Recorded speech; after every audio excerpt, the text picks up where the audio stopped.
rolls a 1 or 100, that you guys can be prepared to die together instead. I don't want to be the one rolling.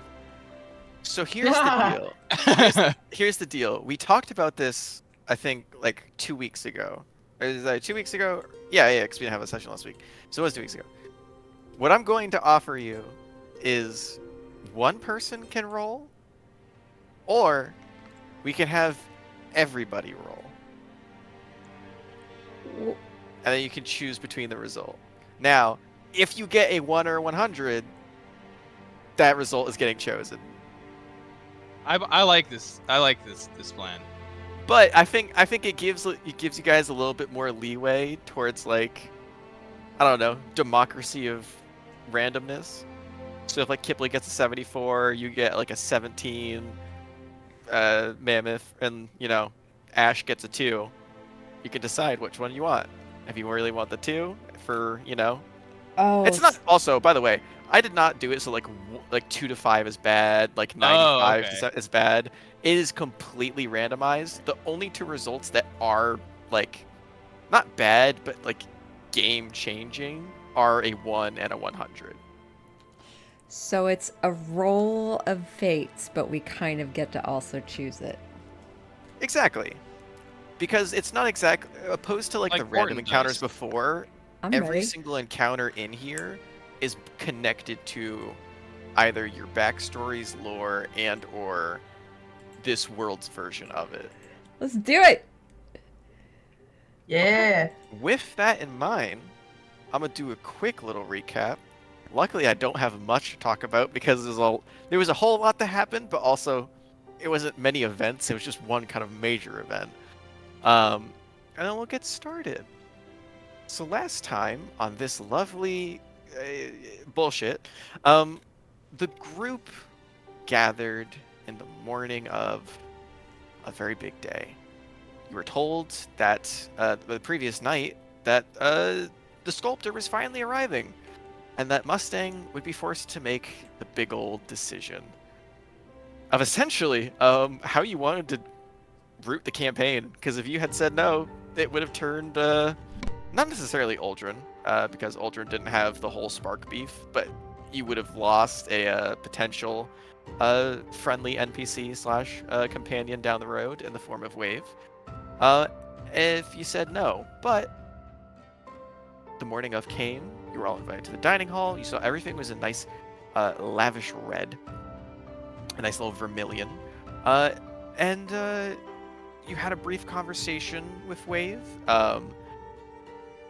You actually went out and talked with them briefly with Kipley, as you kind of started digging into him a little bit, trying to pry for questions. And it was very clear in every interaction that Wave is not a sociable character, but you rolled so high, I had to give you something.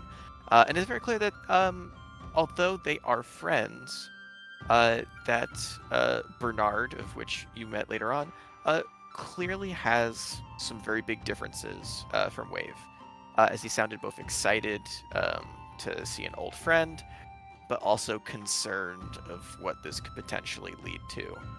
And you saw that little bit of concern firsthand when Bernard showed up and shook Mustang's hand and caused him to essentially lose control of his body, forcing this like spasm where the spark felt a weaker connection, a weaker version of itself inside of him, and essentially attempted to eat Bernard, of which it failed, as Bernard was planning ahead of this and is in fact a caster who had spells prepared ahead of time for that exact occasion, as he is one of the only people in the world that has worked with other sparks previously, besides Wave.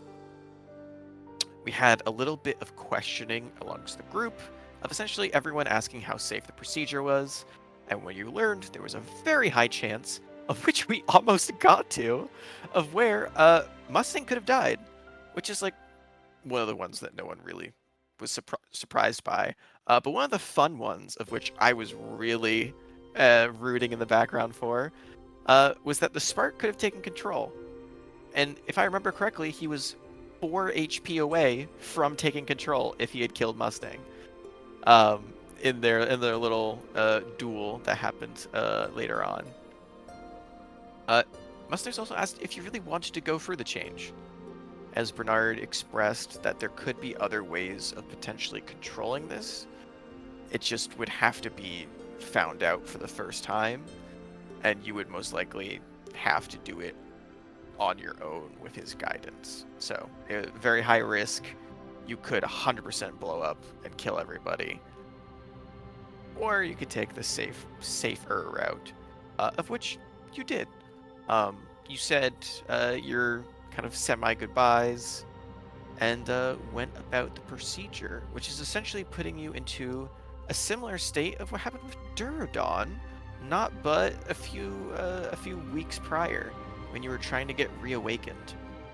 However, this was much more serious, as yours was a little bit more of a mock trial for reawakening your spirit and the actual connection between you and your family lineage, your bloodline.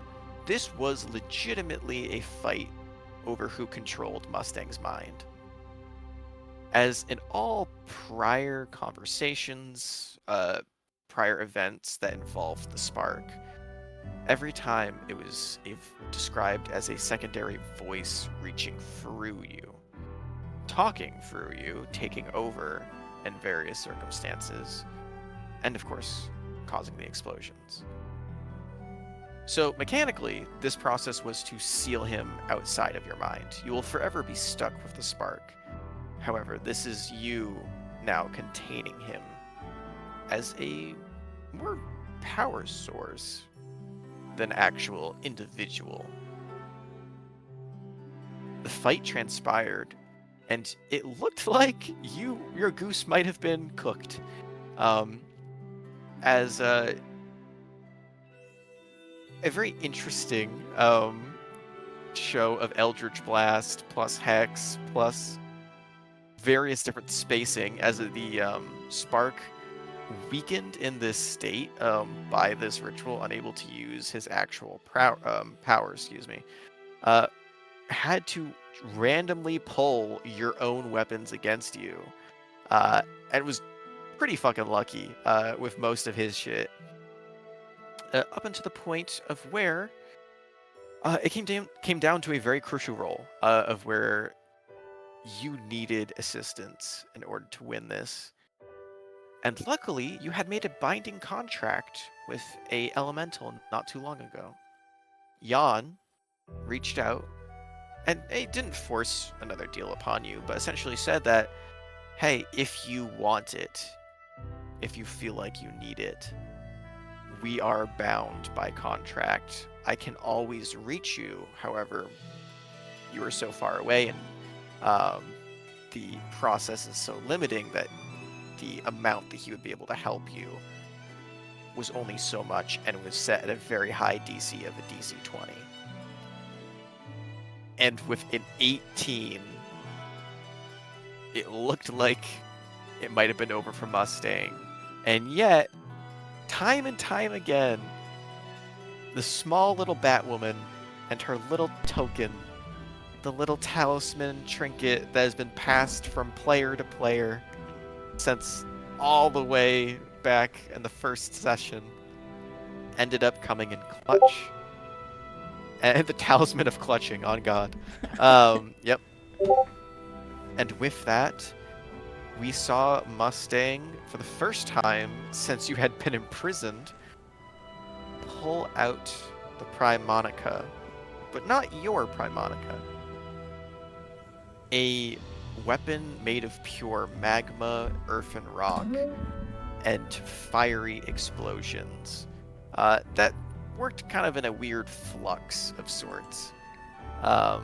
Never really holding one static kind of form, but acting as that strange power that you were trying to infuse into all the weapons previously.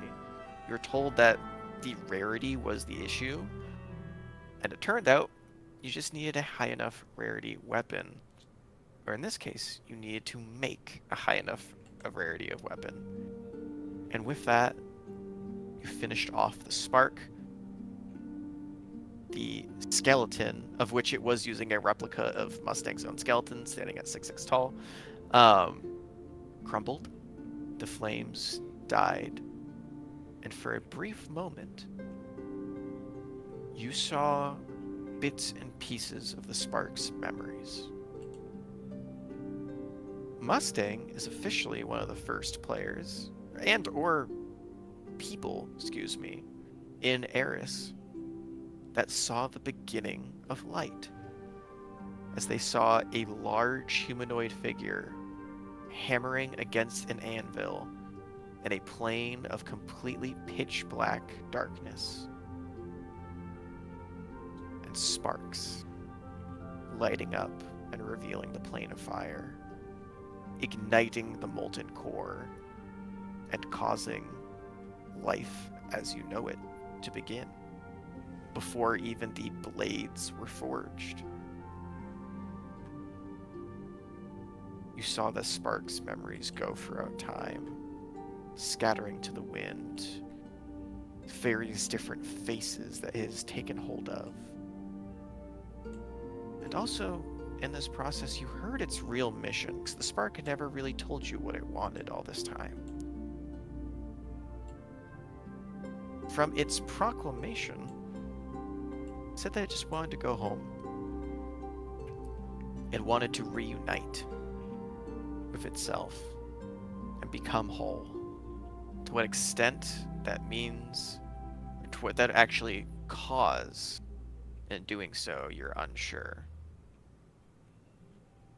But now in the back of your mind, you at least know something that you can potentially look into as time moves on. The ritual was complete. Your body began the process of being transferred. And the clay that you were being transformed into was smoothed over and put together. On the other side, the group nervously waited for roughly about 7 hours. And as the 8th hour struck, everyone re-emerged, and before you was Mustang, commonly known as the artist, previously known as Manson. You saw a humanoid form, an older man, of which my favorite kind of running joke looked heavily like Bernard. This art that I randomly chose months and months and months ago looked very much like the art that Ash had made for Manstang, as this kind of man in his late 50s, rather butch built, scarring across the face, hair split between grays and blacks. And he stood as a human before you, with humanoid senses. You could feel hunger. You could feel the cold of the air. You could feel your eyes blinking. And all these senses kind of began to overwhelm you, as Bernard suggested you would be moved to a kind of dark interior room for a meanwhile, until you could begin to understand and slowly adapt to what it means to be human. And that's where we're going to go ahead and pick up tonight. Now, we skipped until the evening, so unless there is anything that you all like to do, of which, as a reminder, just in case anyone hasn't done so already, you're all level 8. So in case anyone hasn't leveled themselves up, go ahead and pop that in now. Otherwise, is there anything that... there's always one. Is there anything that you guys would like to do? Or would you like to just skip ahead, take that long rest, and move on to the next day?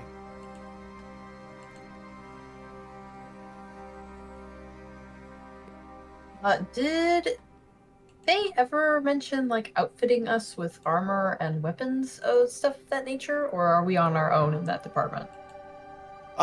No one's really asked about equipment. Oh, okay, well then Mustang's gonna go ask someone about equipment. Sure. Who would you like to go to? Do you want to go to You could ask Noel, Rowan, or any of them, or do you want to ask Wave or Uldren? 'Cause, you know, Uldren was giving you the money for this transaction. He was giving you 10,000 gold pieces, um, which he hasn't actually given that to you yet, and you have a pretty good reason why, um, for your departure. But no like prior talks of armor, equipment, clothing, or anything like that had been had between you guys yet. I think he'll start with the small fries and work his way up, and he'll see if he can find Rowan or Noel. Yeah. So, is this the evening of, or are you gonna wait until tomorrow? No, he is trying to take the training wheels off as soon as possible, Sure. even to his detriment. Give me a Constitution saving throw with advantage. What was that sound? Man. Oh, Okay, that's 13. hilarious. 13. So I think that is kind of the sound that Mustang makes. As you begin wandering around the palace, you all hear this kind of like low groaning of an older man. As for the first time, here's the thing. You have walked. You weren't floating as your previous form, but now that you are walking, you are beginning to feel something that you haven't really felt before. Physical exhaustion and exertion. Shin Excuse me. splints. As like, yeah, you're feeling like this body isn't young and spry. And although it's newly created and there's no like physical conditions you're dealing with, you are dealing with a condition of humanity for the first time. So as you kind of like begin to like try and briskly walk, it feels like before you were existing. Now it feels like you're trying to pilot something. Almost like you're piloting the walker itself. Um, in a much smaller humanoid form, and you can see yourself like having to close your eyes and shield them with your hands as the bright lights alongside the walls kind of blind you for a brief moment. And it does take you a while, but you do eventually stumble your way down to the workshop, and you can hear that the forge is quiet. Doesn't appear to be any active weapon or armor making or any sort of like tinkering or repairs in the works. But go ahead and give me I'll give you a perception or investigation check. All right, let's perceive. What do we got? That's a dirty 20.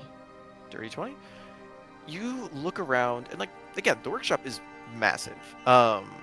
Is over 200 feet long, all different rooms aside.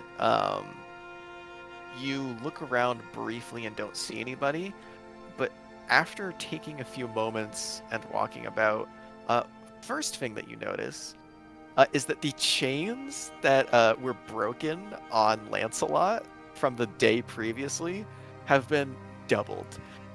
You see, when he broke out, it was very clear that, from what you can tell, it doesn't look like they knew they could do that, because there is about 4 times as much, like very thick iron chains that have been placed over 4 different times, strapping the arms and legs in. The chest it's not like bound by anything, but the arms and legs are tightly held to the wall. Um, and you just kind of smile to yourself, knowing that you are in fact the cause of that. Um, but as you're kind of looking up at the mech, you notice something that you really haven't before. There is light coming from above where the walkers are. You see like torchlight, what appears to be on this almost like catwalk-esque um, beams, support beams. And as you kind of walk further down to the part of the forge that you haven't actually been at yet, you see there's a staircase leading up, and then it just goes into this like railway kind of like feeder catwalk, upper echelon, upper area. And as you walk your way up, you see there's kind of like a small flat up here, um, roughly about like 60 by 60 feet room, very open concept, no walls. except for more like railings on the side. Uh, you see Rowan is currently in the midst of what looks like tinkering with some sort of small piece of metalwork or jewelry. But it looks like she has her own room up here to herself, essentially, and it looks over the entirety of the rest of the workshop. And as you kind of stumble up, you see one of the ears kind of perks, and she does turn around and goes, "Oh, uh, Mustang, what can I do for you? Are you sure you Uh, should be up and about right now?" yeah, this is great. This is great. I'm fine. Thank you. Doing I great, hope I'm by the not way. intruding. No, Thank you. no, I was just she kind of just moves herself to the side, and you can see there's a small little um, emerald gem being placed inside of kind of a golden, kind of like iris, essentially, um, golden eye. And she goes, "No, I was just working on some trinkets in the wee hours of the night before I headed off to bed. But what can I do for you? Did you need something?" Uh, yeah, I was just curious about weapons and armor for me and mine. I wanted to make sure that we were all well equipped before we headed on out, hit the Dusty Trail. "Are you leaving tomorrow?"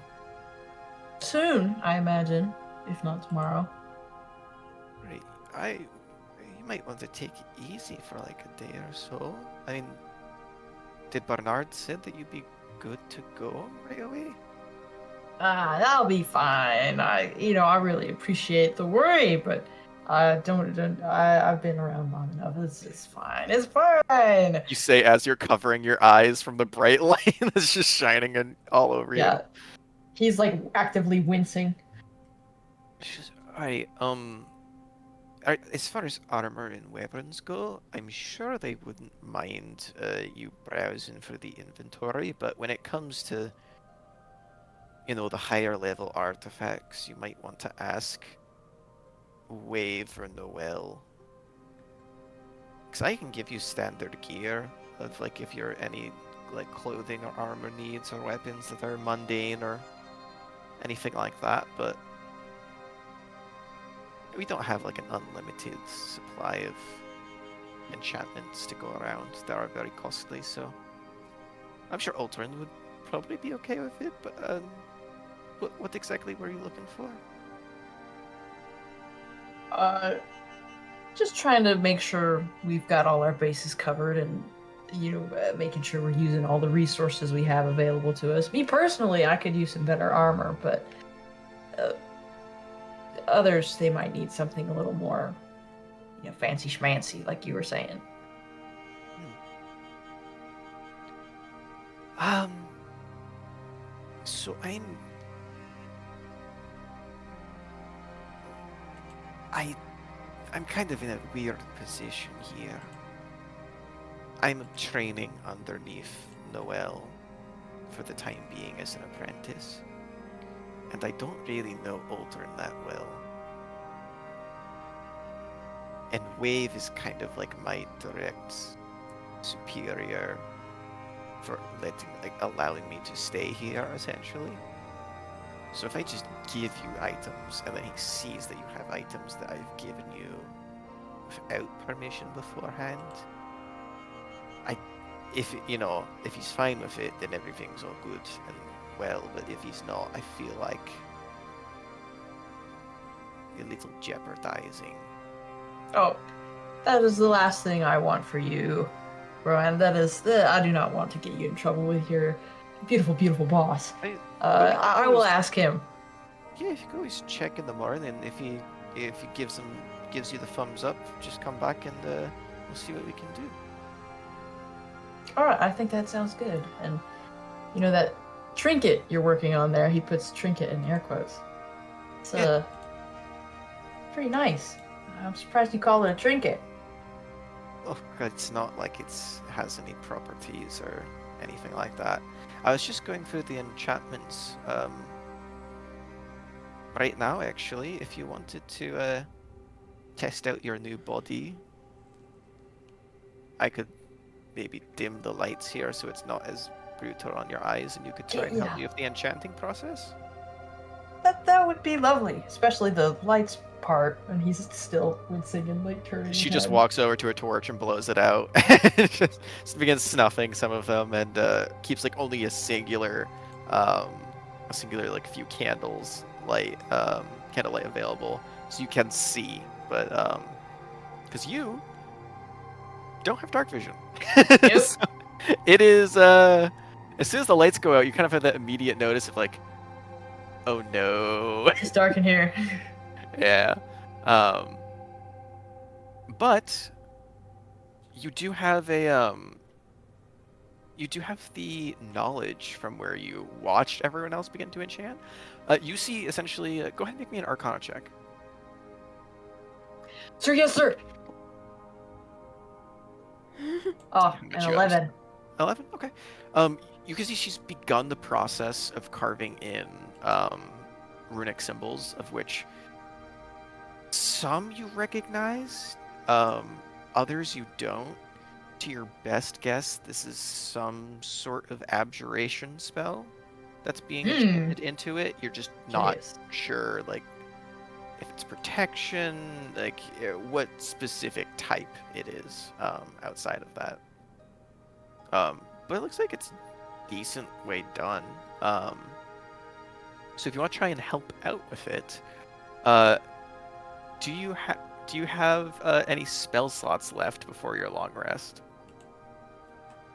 I do. Yeah, I do. I have a bunch. Because you also leveled up.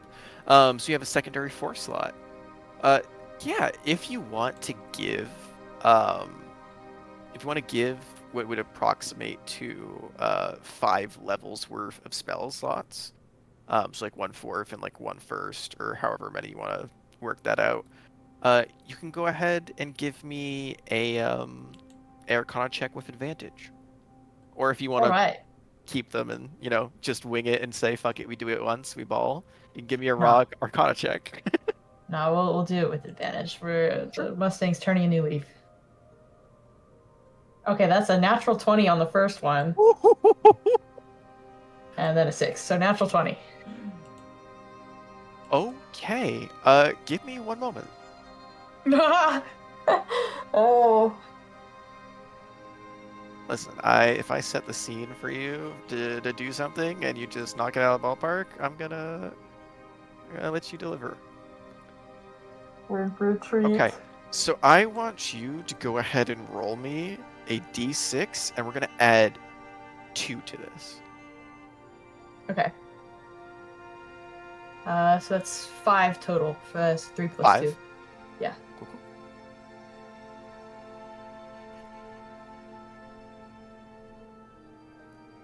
So she begins carving runes and begins like setting a base pattern, of which with a natural 20 you realize, with the 11 roll previously, the reason of why you couldn't like look past what she was like writing or what kind of spell she was trying to enchant the item with was because she hadn't actually gotten to that part.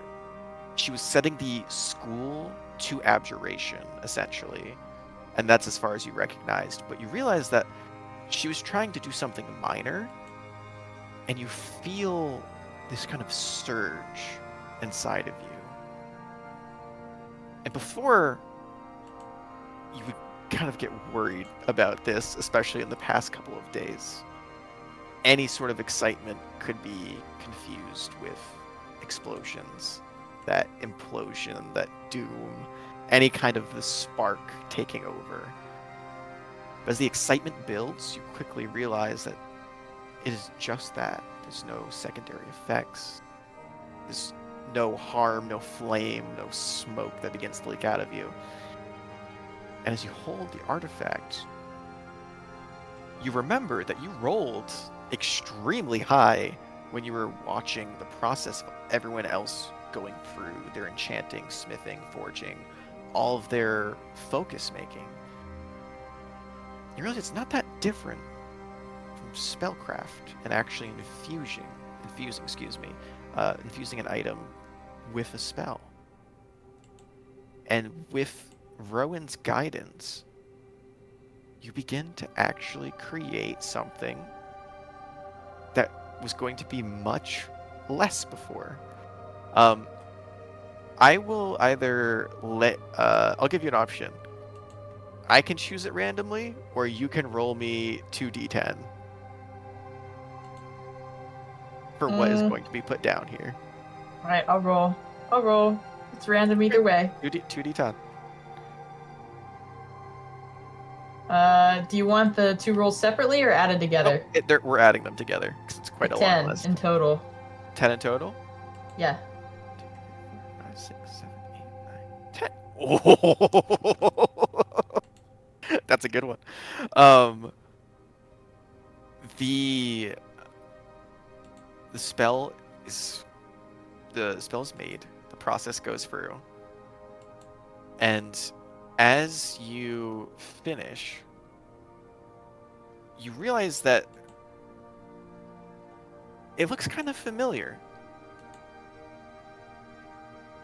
The runic symbols that you have down here aren't exactly something that you would have been briefed on previously for what raw spell energy looks like, because you haven't been able to see into the anima to see animus like Kipley has.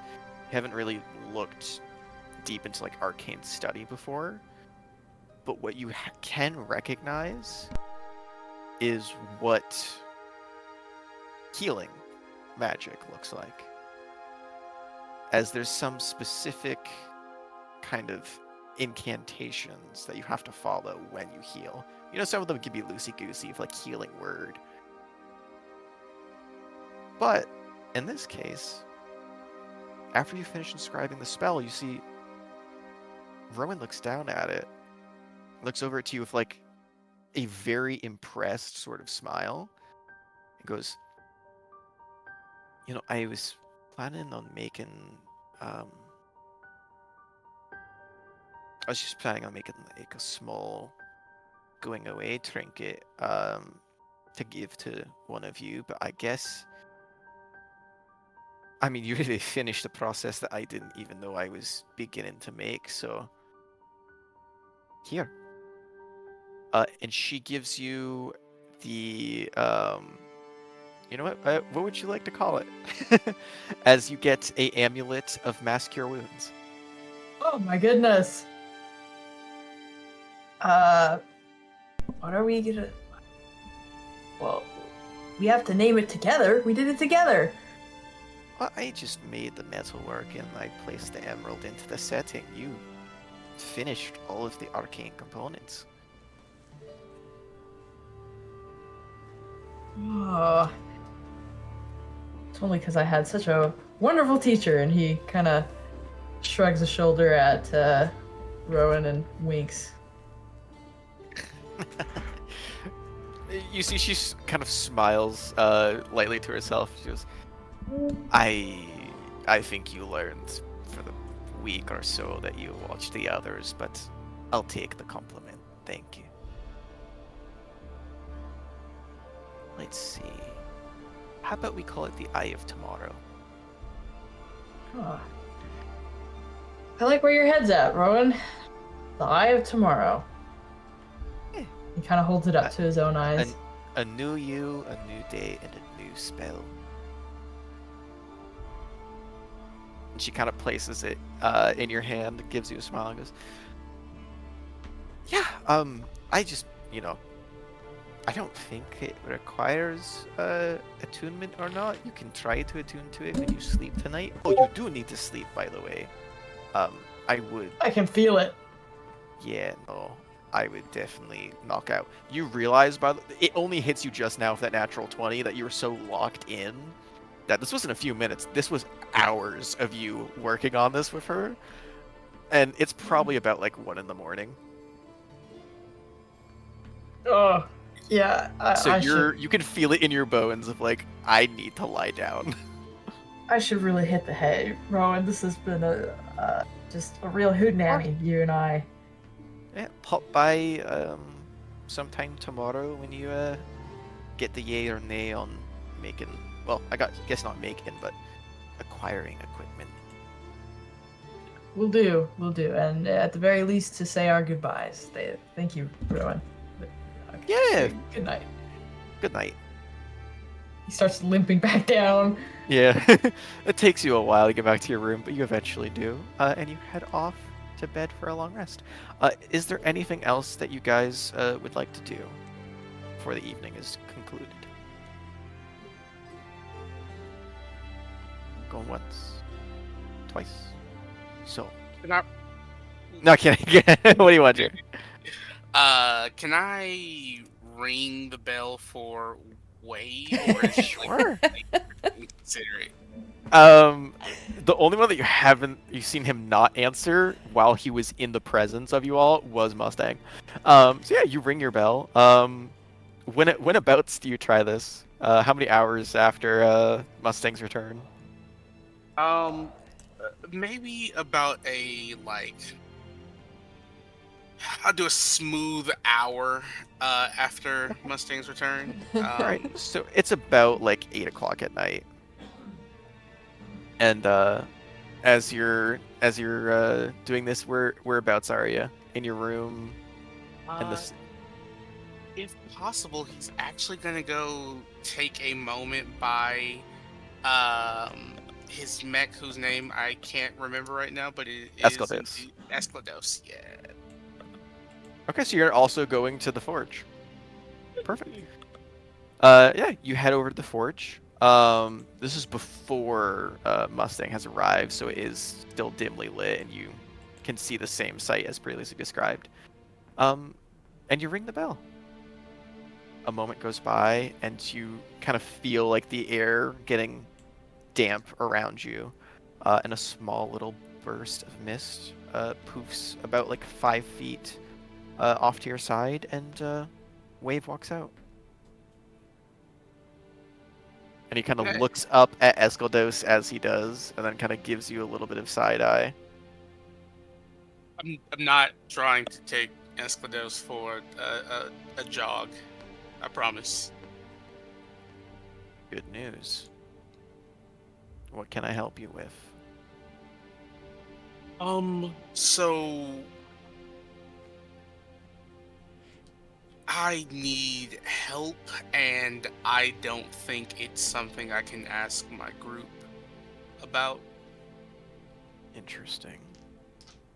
You see, his eyes immediately switch over from like a joking, concerned to kind of like lock in. All right, what's going on? He goes, what specifically did you get into? Is this some kind of trouble? Um, yes and no. It's not like people are chasing me or that there's something like going to happen to me. Um, it's more so that something has happened to me. Um, so I've been training and been working on myself in some ways, and I usually am capable of having my breakthroughs at this point, but I noticed a while back that I can't tap into my wealth of emotion to grow it any further. Um, so I didn't, of course, wouldn't say anything or concern anybody about it, and I figured as much would potentially be the case, given some stuff that happened to me. Um, but specifically, I had to look into what other pathways I could pursue, and I just want to know if you have anybody or know any people that pursue this pathway or these pathways. And he's going to hand over a piece of paper. Um, and I will write to you, Dom, what each one says, or what the papers say. Sure. I like to Yeah. think that it's not even parchment; it is just straight up paper. Oh, I'm sorry, like that. parchment, my bad. And then you're Sneaky, stirred on schmeaky. being like, the ancient art of hemocraft has allowed me to. Sure. You hand that over. I anxiously wait. Um, yeah, he looks over. He looks down. You see, he immediately looks up with concern because it wouldn't be phrased that way for the first item. For the second, that one is known, and it looks like he acknowledges it. But the first one, you would write down separately, of which if you want to keep this secret for now, I won't say out loud. Yeah. But you see, he looks at it, nods, and goes, I understand what you are asking me. I don't have I don't have the capability to show you how either of these would work, but I do know how you can go about doing that. One of which I feel I'm kind of surprised you didn't already know. And he kind of like gives you like a side eye, and he goes, as the second item is already being practiced by one of your friends, and the first, I can send you the way of those who are particularly well versed in that sort of art. Go ahead and make me insight check as he lets out that sentence. Lets out that last little bit. That is going to. It's normal and insight. It's a normal. That's a 22? strong 22. Let's go! You immediately grasp. One, you know who he's talking about for the second item. If you physically don't, I can type it to you. Please do, please do. 'Cause I Gotcha. think Okay, I know, you're gonna hate yourself because it is 100% obvious. Okay. But for the first, he knows exactly like what type of people he can send you to. It is clear that he himself has not interacted with these people, and you gauge that there is a good reason for that. Obviously, you can't get the reasoning from just the insight check alone, but you can tell it's not like an air of uncomfortability of the topic. It's just it looks like he will send you this way, but in no way is willing to go himself. Oh, okay. Gotcha.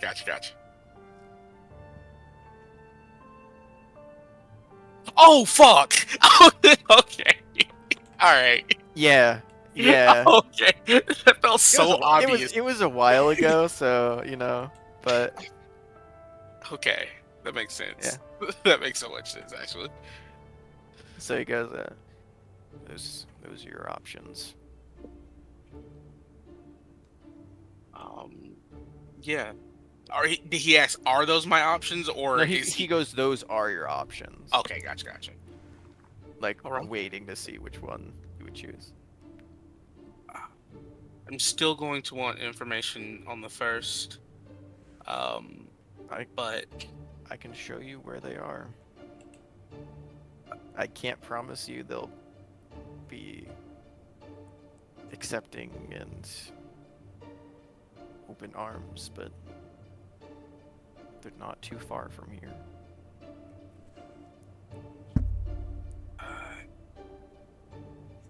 I think that if that offer still stands after we take care of what we have to most recently, I'd like for you to do that.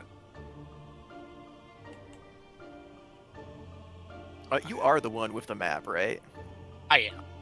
Oh, he showed me with the map. I thought he was Correct. going to guide me there. No. Okay. Yeah. Again, with the 20 insight, you go. He does not want to go with you. You get the strong impression that he will give you the information for how to get there, but he does not, for whatever reason, want anything to do with the people he's sending you to meet. He'll pull up the map like he's Dora. Um, Pull out the map like he's an explorer. yeah. And I will physically go ahead and mark down. It's actually not too out of your way.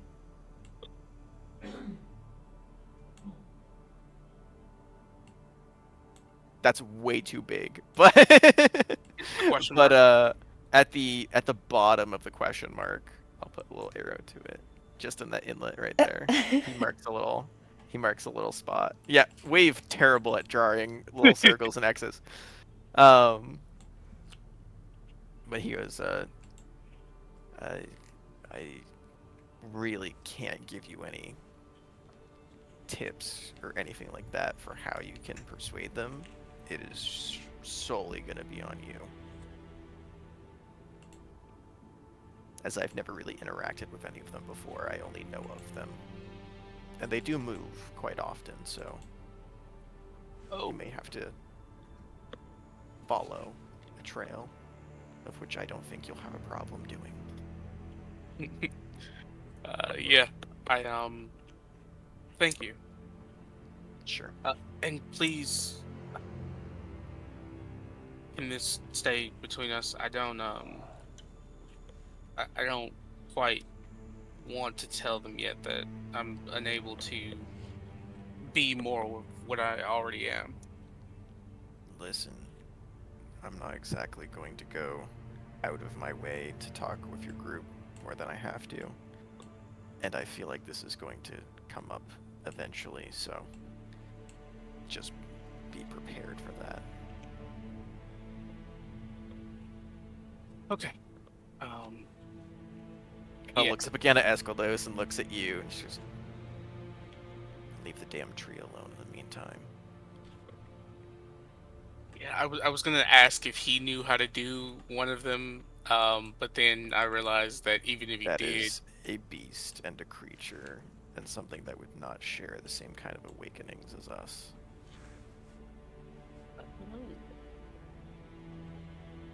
And you hear in the back of your head, Duradon. He surely lies. For if you needed assistance in any way, shape, or form, I could provide that assistance.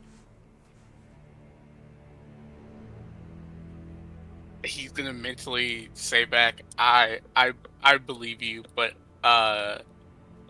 Whatever it may be, wherever it may be, as long as it adheres to the sacred oath of which we have bound ourselves together with, I will assist you. That being said, my legs are tired. I could, perchance,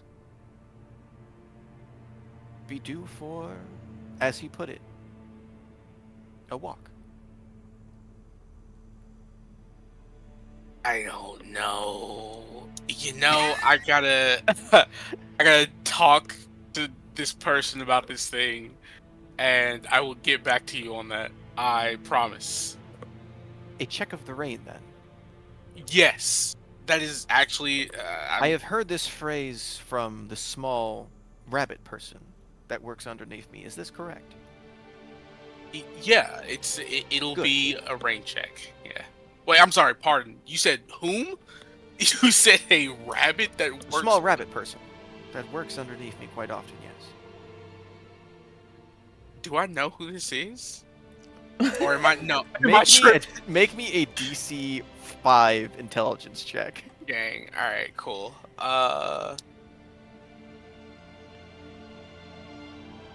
Intelligence. Ooh, not my strong suit. Let's pray. Listen, gang, if you can't get a 5 on this, I can't help you. 13. Okay, baby. It's Rowan. Rowan Awesome. is a beast person. She's part of the Shifter tribe, same as Ghibli. I need you to recognize that that is truth, and I'm recalling that you described it like that, but I have been, for some reason, not picturing them as a bunny person. They That's straight fine. up got ears, my dude. I mean, there's Yeah. only game visuals for it too. Yeah, I know. Yeah.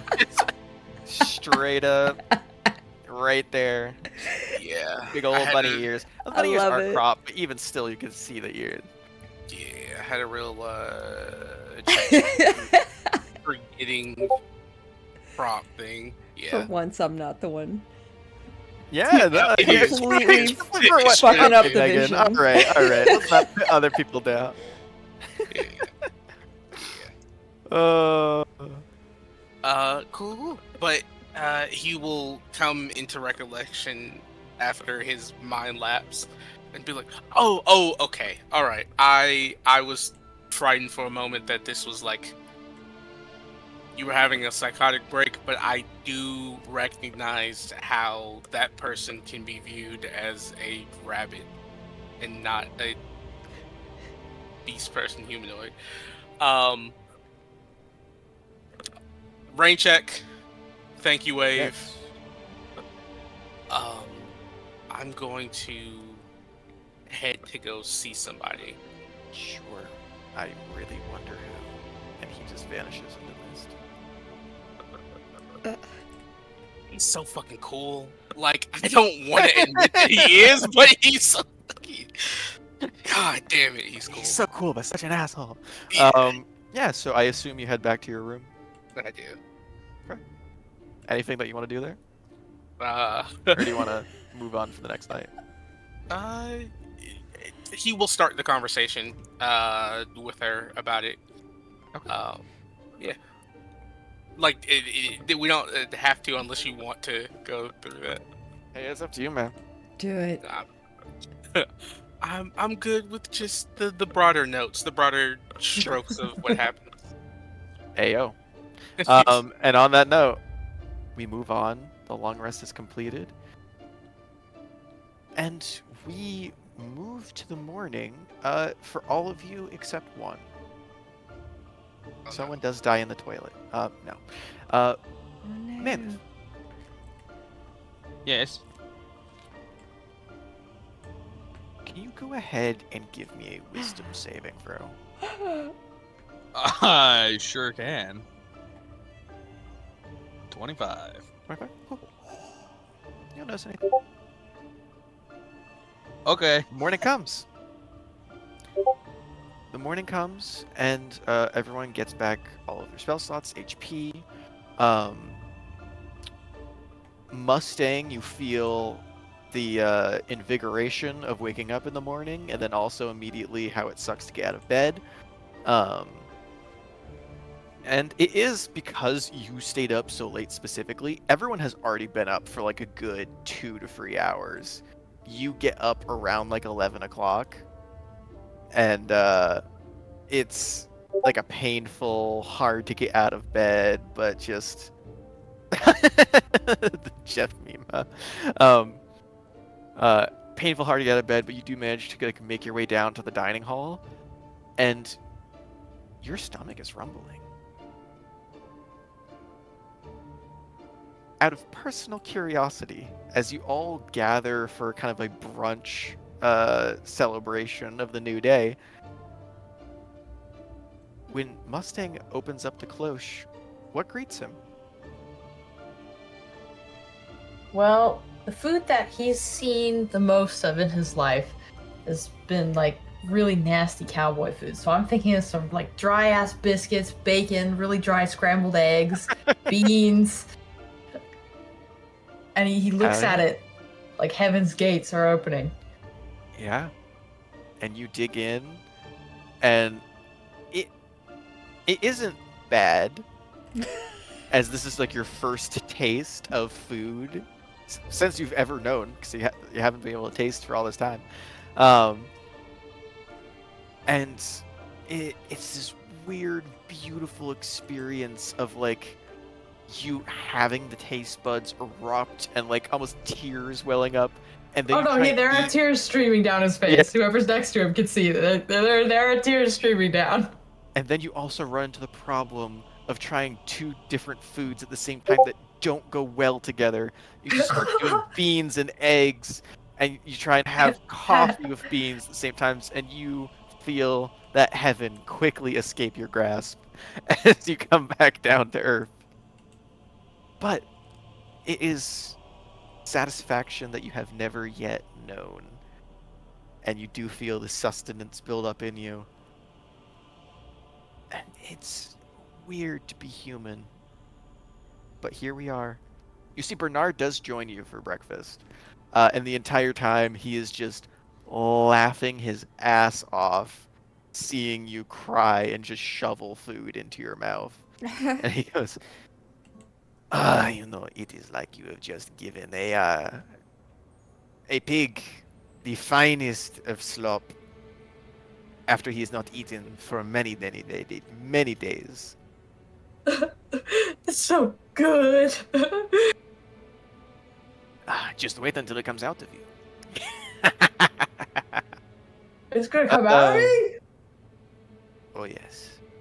This is going to be a wonderful journey for you exploring this body of yours. And to aid you with this, and you see he kind of leans over the table, and kind of like Simba takes his thumb and just wipes it down your forehead. Go ahead and give me another Constitution saving throw. Another one. This time with advantage. Another one. A 5. 5? Cool. Yeah. It's still bright lights, sharp sounds. The food is kind of overwhelming with its taste, and it doesn't make you feel like you want to throw up, but the sensation of chewing is just kind of like overbearing for a moment. You do kind of like bite hard, end up biting like the inside of your cheek as you're not used to using your mouth or bones inside of your mouth. But you do feel the sensation, like the sense of overwhelming, fade ever so slightly. So your senses begin to kind of adapt a little bit with whatever blessing he's given you. Oh. You didn't just, like, wipe pee on me, did you? What was that? You may never Is that know. where pee comes out of? You will find out in due time. But, my friends, this has been a wonderful process for me. I rarely get the chance to meet another spark, never mind one as charming as yourself. I hope all of you do well in the world. I will be embarking this afternoon to return to my hometown. If you ever want to stop by and say hello, or if you have any further questions about the spark, or how you would like to learn about its history, please feel free to stop by. I will stay if you want me to, and I can help you adjust to this process. But I have a strong feeling that you already have this, how do you say it, in hand.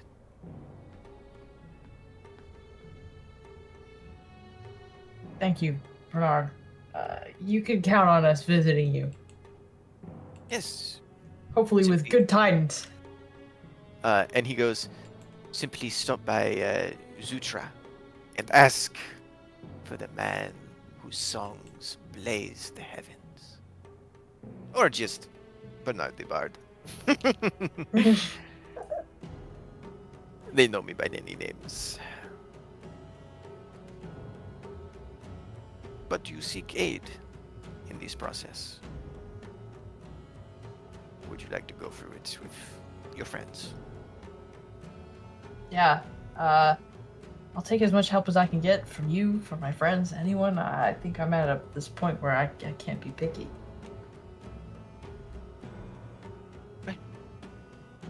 Decide before 11:45 today. Otherwise, I am on a carriage out of here.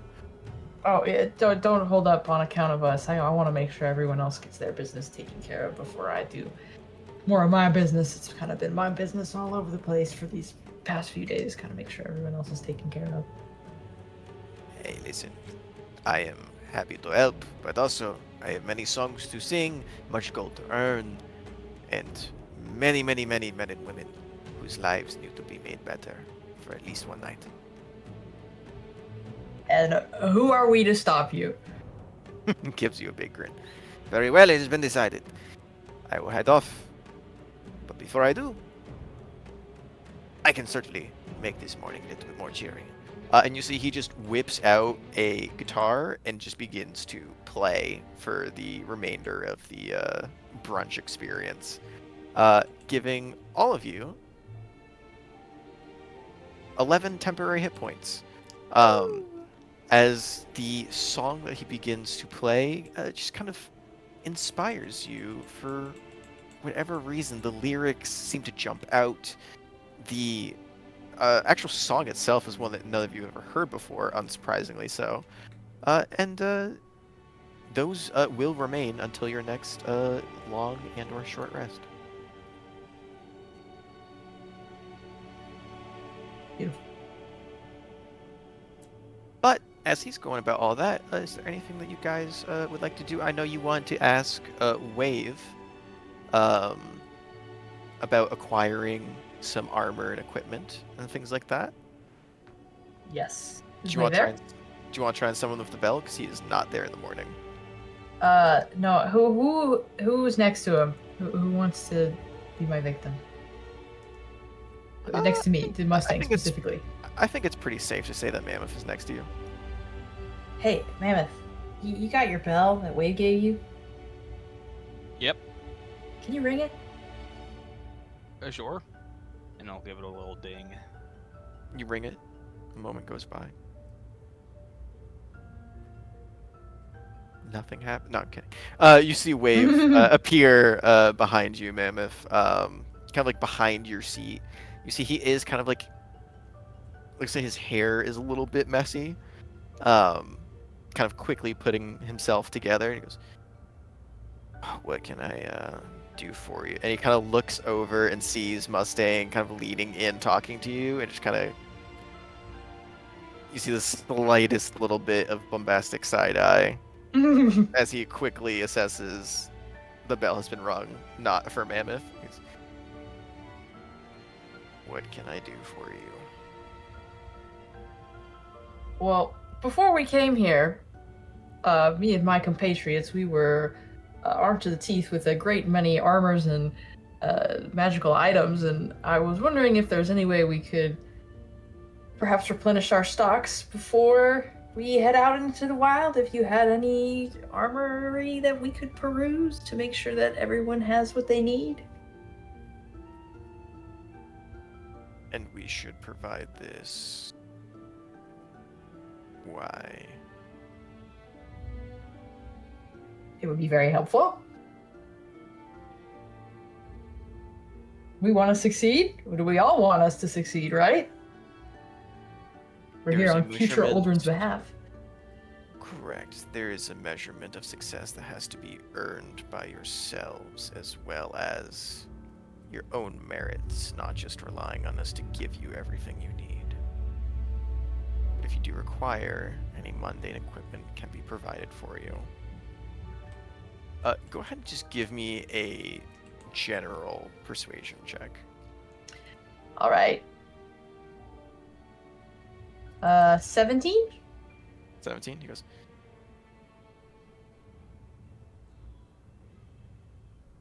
any minor artifacts that you might have lost previously, we may be able to ration up something, but also keep in mind, not everything that is Ultran's is yours.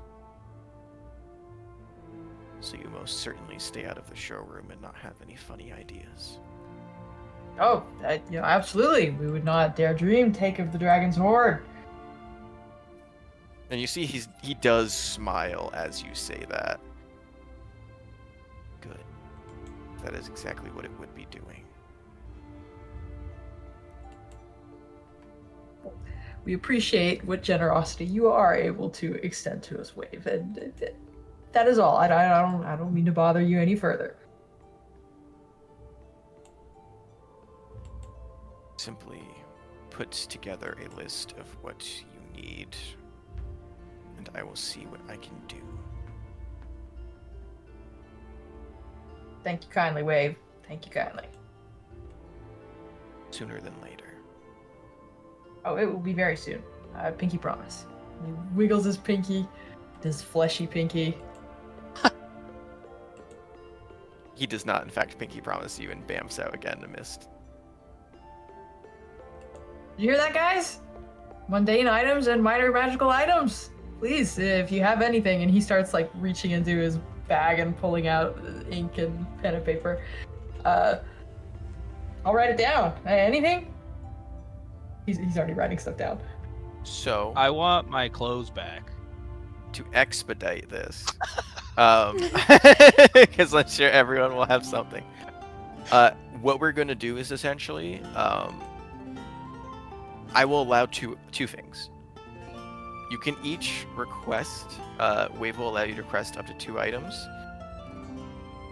You can either have me roll randomly to see if they have something similar to it, or if they have that exactly. Or you can each roll persuasion checks, and the difficulty will escalate per rarity of item. And it will essentially be, if you don't meet the DC, simply won't give it to you. But it will be 100% in stock. So you can take the guaranteed and make it a charisma roll, and or you can just take a random chance of whether or not something like that even exists here. And we can do it for Do we 2 have to- items? 2 items per person. Okay. Do we have to do the same? Keep in mind, these method are for all... both? Yes. And this is party-wide. This is not singular. Oh, 2 items for the whole 2 party? items per person. Oh. You're choosing the method. So you Oh, can I roll- see. Okay. Yeah, correct. So, to explain, is essentially me going to be rolling a d20. Depending on the rarity of the item, I'm going to be taking 2 and adding it to a DC of what I need to roll. And I'll Okay. roll it publicly to see whether or not that item or something similar is in stock. Gotcha. So, for example, if you want an uncommon item, it will be adding only +2, so it'll be a DC 12. 12 or higher, you get exactly what you want.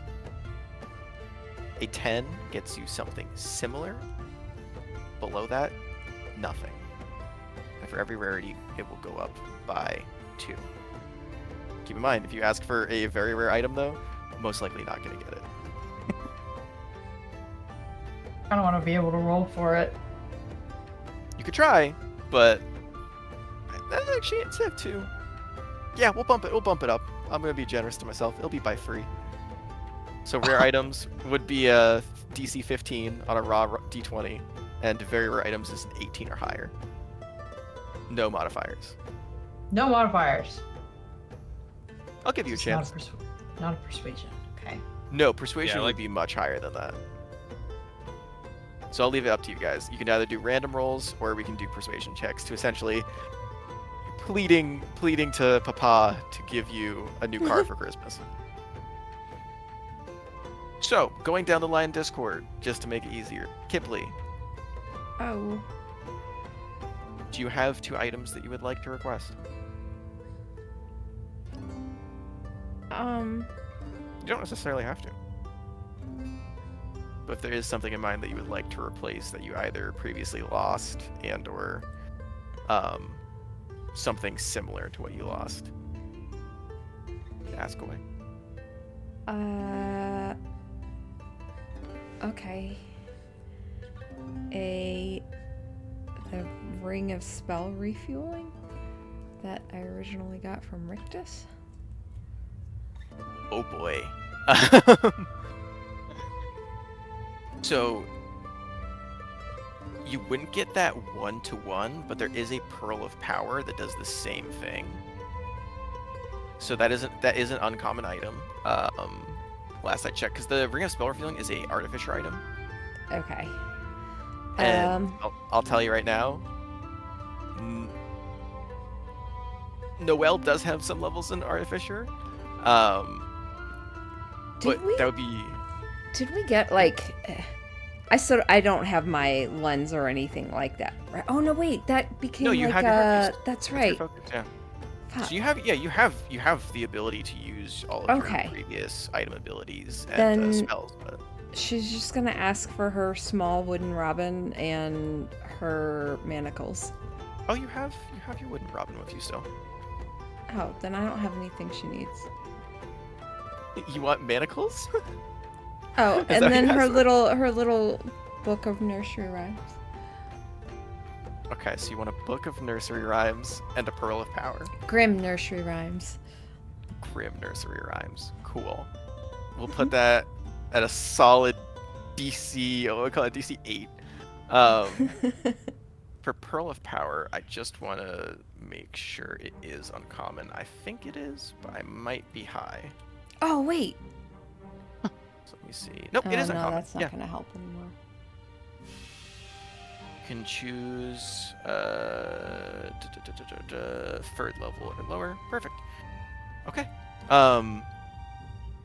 We're gonna go ahead and roll this. It is a. Oh well, actually, I take it back. Did we decide whether we're doing random rolls or charisma? Mm. Is this Going the around the table? this? I don't know. I feel like perhaps Kipley and I, we've got reasons to be partial I to know. charisma. However, but I don't know if that's Keep in necessarily fair to mind- everyone else. Yeah, keep in mind, Dirdon has a +0. Yeah, I think feel Mammoth like only has like a +2. I feel like maybe we Plus should one. not go with charisma just to be fair to everyone else.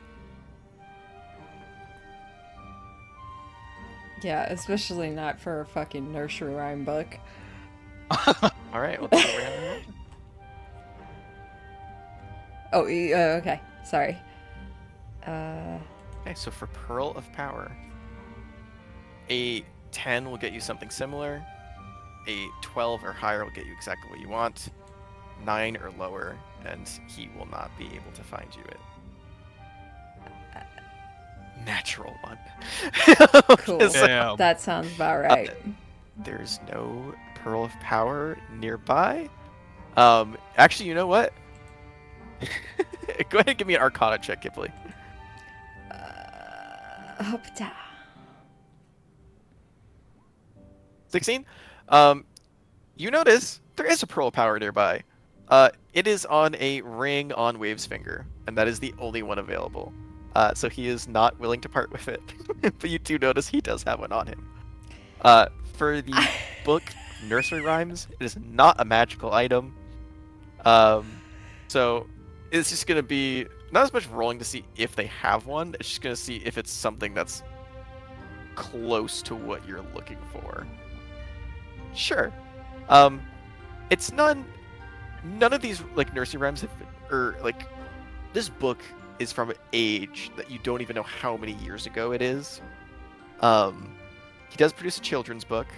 It is more fairy tale and like just kind of weird like children's stories more than rhymes, but there are rhymes in the book, so semi win. No, she doesn't want it. Okay, they take it back. Moving on. Mammoth, what would you like to I would request? I would like my glamour weave, whatever it is, back, or if they have one. Oh, your shift weave? Okay. Yeah. Shift weave and The best light armor they have, if light enchanted. armor. Okay. I think you still have Amos's suit. Because they didn't strip you of your armor yet. Oh, In the scene that I described. I just don't think so. I'm not gonna go all the way back and check the video. I think I allowed you guys to keep your armors and stuff like that. So actually, we'll do a roll. okay. Evens or odds, Mammoth? Odds. You do have your armor. Yeah, so you Yay! do still have the tuxedo that you pulled off of Amos's body. Um, sure. What else would you want then? Like a magic shield. I will remind you, you don't have your broom. So if that is That's still alright. something you want. I'm okay on the broom. Okay. So you want like a +1 shield? Yeah. Okay. Do you want it to be +1 or do you want to risk it and get +2, but you have to get a 15 or higher on the die? Can I get a normal shield if I bunce it? Oh yeah, you can get a mundane +2 normal shield, just wherever it is. This is for magical items. So 12 or higher, you'll get a +1. But other than that, you can still get a mundane one, absolutely. Yeah, I'll just go for the +1. Okay, go for +1. You're looking for a 12 or higher. And a 10 or higher will get you a 10 or an 11 will get you something similar. So it'll get like a common shield, which there is one, which I think you'll love if you do get it. Damn Yay! it. I was gonna give you the shield of expressions if you got a 10, which is literally just a face on a shield. That's awesome. Okay. So you do get a +1 shield you can add to your inventory. Sweet. Hell yeah. Going down the list, Manstang. You're the most naked of everyone. What are you looking for? Okay, we're gonna risk it for the biscuit, boy. and we're gonna go for some adamantine half plate and also an amulet of health. Adamantine half plate. It says it's uncommon. Adamantium half plate. Half plate is my question. Let me see. Did you have Alright. that before? No. He's just asking for stuff. Do I just you have proficiency with half plate? Now that he's a human. Oh, you do get. Do you get medium armor? I took feet. It went very inhuman and took feet. Oh, that's right. Check. Wait, hold on a minute. Let me check specifically. You took moderately armored, so you get. Do you get shields and medium armor? Or you just get medium armor. Let's see. Yeah, it just says medium armor. Doesn't say shields. Wait, hold on a minute. Let me double check. Did you take it from the right? I think you took the. Wait, hold on a minute. Pause. I tried to take the old one, so that's what was my intention. Right. I think you accidentally took the new one because I think the Okay, old I one can go in and also edit. gives you. No, I'm on it right now. Okay. Here we go. Okay. Here, medium armor. Moderately armored. There we go. Yeah, because the old one also gives you proficiency with shields, which is massive, and the new one doesn't. I was like, you should have this. Okay, you chose dexterity, right? Yeah. I just changed that for you. So yeah, you can Thanks. also have a shield and use the Primonica. The only thing is, you have to drop it if you're using Big Iron, because it takes 2 hands. It might be good to just have a shield, but Yeah, keep that in that's a mind. common item. That's a free +2 to AC for if you're just using your one hand to cast spells or use a gun. Would they give me a shield if I just asked for like a regular one? For a mundane one, yeah. Okay, I'll put that on the side as well then. Okay.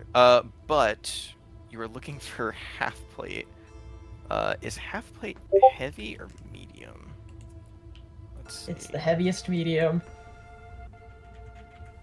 Half plate. 750 gold pieces, 15 armor class. Interesting. Okay. I honestly think you would be better off with studded leather because of the bonus to dexterity. But if you want it, But that'll Up get to me you. up to 16. I have studded leather now. Half plate will get me up to 17.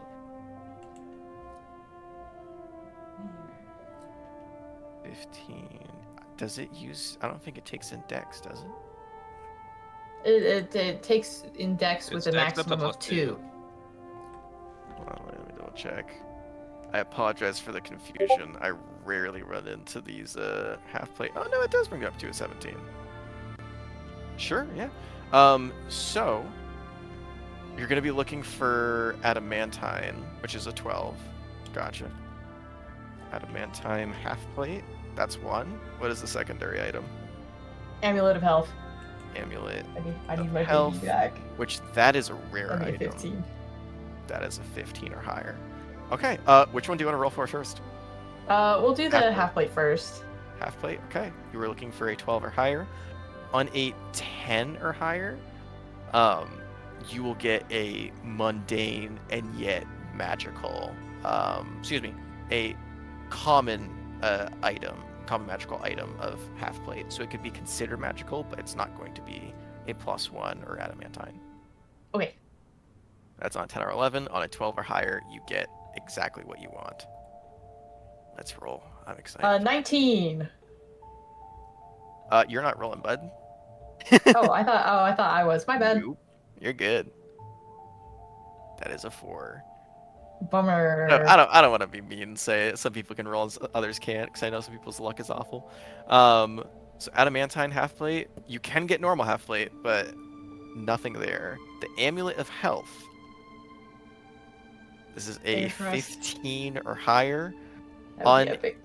On a 12 or 13, I don't think there's any other health items that are in uncommon, but I will begin looking through them if we do. So let's see. Oh, That's bummer. an 8. So 2 knockouts. You will be given any mundane items that you wish, but Alright. to that point, nada. And last but not least, Gerard. Hello. Duradon got fucked the most because I think you actually have 0 equipment right now. Yeah. Because of the disintegrate. Disintegrate didn't actually destroy your items, but just left them at the guild. So you've been rocking your naked self for this entire time, except for the bear clothes on your back. I've been fucked twice, remember? Because I had the card, and Yes, then sir. I got to Hey, maybe your Just luck twice. changes. What are the 2 items that you would like to try and request? A +2 shield, which should be rare. +2 shield. Okay, Mhm. that's a 15 or higher. Yeah. Listen, I have nothing to lose here. Okay. +2 shield and +1 studded leather armor. studded leather. I believe that's armor. also rare.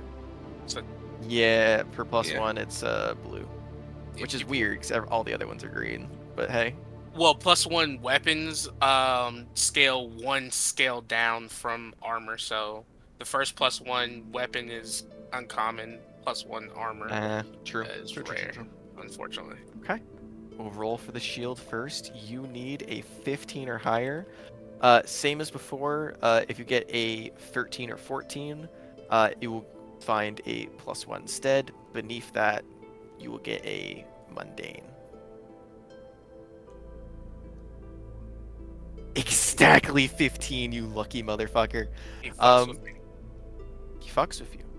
Yeah. There is a +2 shield. Go ahead and roll again. You need another 15 in order to get the studded leather. As a 4. So there's no armor, but you do get a +2 shield, of which I think you also had before from Sirens. So you do get a new one. But that is the items. Now keep in mind, you will still have the chances to buy and or discover them in the world itself. This is just what Wave is willing to give you on your way out. We don't have any gold. I think some of you still do. Wait, do we have our vassal tokens or no? Oh, everything got stripped from us. Yeah, that's what I thought. Good question. Oh, that's right. You don't have your vassal tokens, so you don't have access to your No. money. Yeah, and I had Oh, like 20 buddy. grand worth of jewels. I know. Yeah, because of the card that you pulled, right? Yeah. That's right. Well, let me see. Because you had. Yeah, nah. You all broke. You all Fuck! broke. I feel the pain as I look through all of your sheets and see the minimum of 2,000 gold in your accounts, in your Welcome token. to being broke, gang. Actually, wait a minute. Right down here. Oh, don't do this. Wait a minute. Don't do this, he says. Ooh, Mustang can go ahead and roll me a raw luck check. Just a d20. This is going to be choose actually I'll roll it. Choose evens or odds. Let's go odds. Odds, okay. Because this is the difference between you getting 2,000 gold or not, above or below a 10.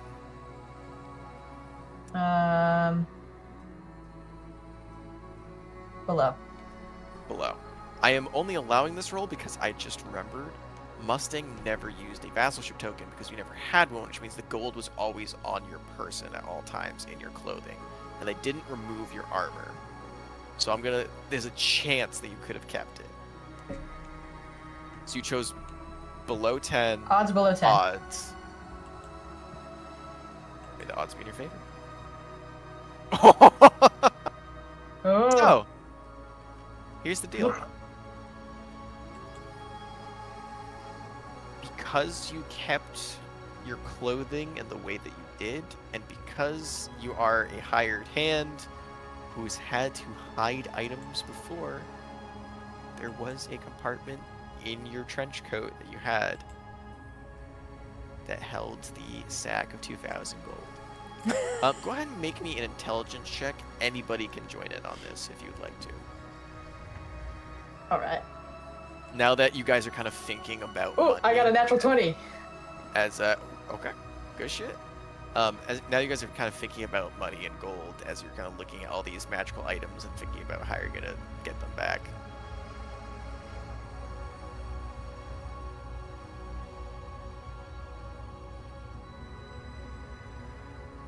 Nope, no one else, just Mustang. Okay.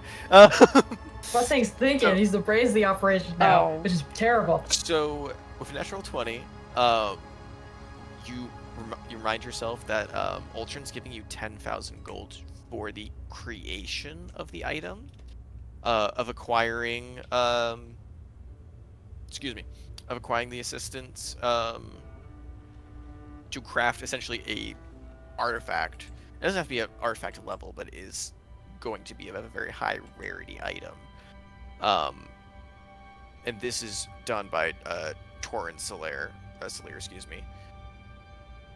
10,000 gold in your time, even with gold shortages, was a decent amount of money. That's what you guys got paid 10K each. Excuse me, for the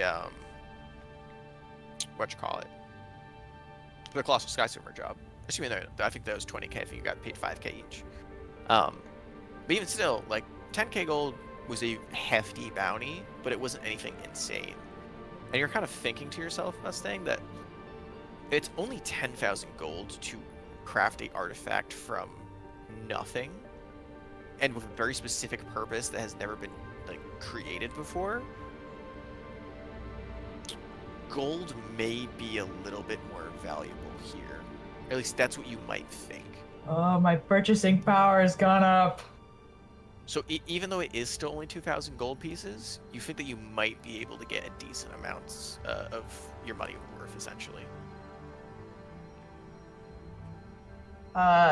This sort of shit-eating look spreads across Mustang's face, and he doesn't seem to be aware that he has this look because usually it's Is now- unreadable. yeah. But there, he is looking very smug as he's putting all this together. Yep, but you can go ahead and add all of the mundane equipment that you would like, up to a certain point, of course. Plate armor and things like that are going to be inaccessible, but Mundane half plate, mundane shields, all can be added to your inventories for those who are proficient in them and desire them. But is there anything else that you would like to try and acquire before you head out? And also, are you guys planning to stop at the because you essentially have two different ways of getting to Relan. Um, you can try and cross the sea to get to the Druid's Grove if you want to still visit there, which I think it was on multiple people's radars. And then you can travel the land from there. Or if you want the safer route, you can just go all the way around and hit essentially all the major cities, which will be relatively fast because they're all paved roads.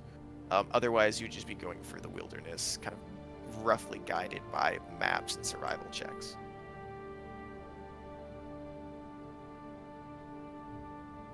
Well, I know we've got two people here with a vested interest in going to the Druid Grove, right?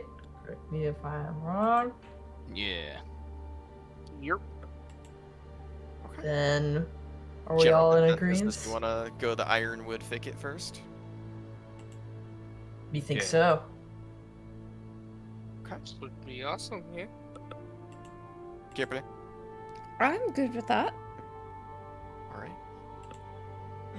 So it's about, at this point, like 12 o'clock, 12:30, after you've gone through essentially the inventory with Wave, and Rowan and Noel are just, they're kind of like handing out items as requested. Is there anything else that you guys would like to do before, before you get ready to leave? And also, do you want to leave today and essentially start at like a half day's pace, or do you want to leave tomorrow morning?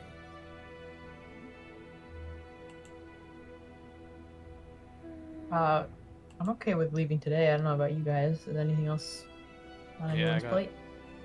I'm Yeah, good with we can- today. Yeah, today works. Yeah. Okay. Mustang will say bye to Yan, but that's about it. He can do that in his brain. Oh, you're taking them with you. Oh, great! Here's the fun part. As you mention all of this, to Wave, because it's not a secret that you're heading out as you're gathering equipment and preparing yourselves. One, is that you see Noel and Wave both walk up to all of the walkers, and begin begin what is a process that can be only described as one of the most strange spells you have ever seen in your life, as it looks like they're miming.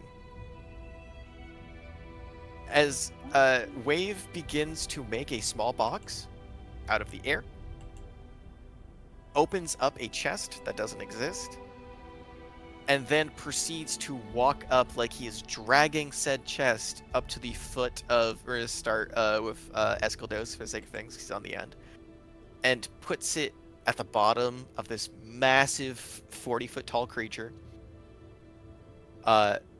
mutters an incantation, Escaldos shrinks by half its size, Noel mutters an incantation, and you watch as it physically, like this massive claw, appears in the air and just takes it and begins to stuff it inside of this, and like essentially it looks like it's going into a pocket of air.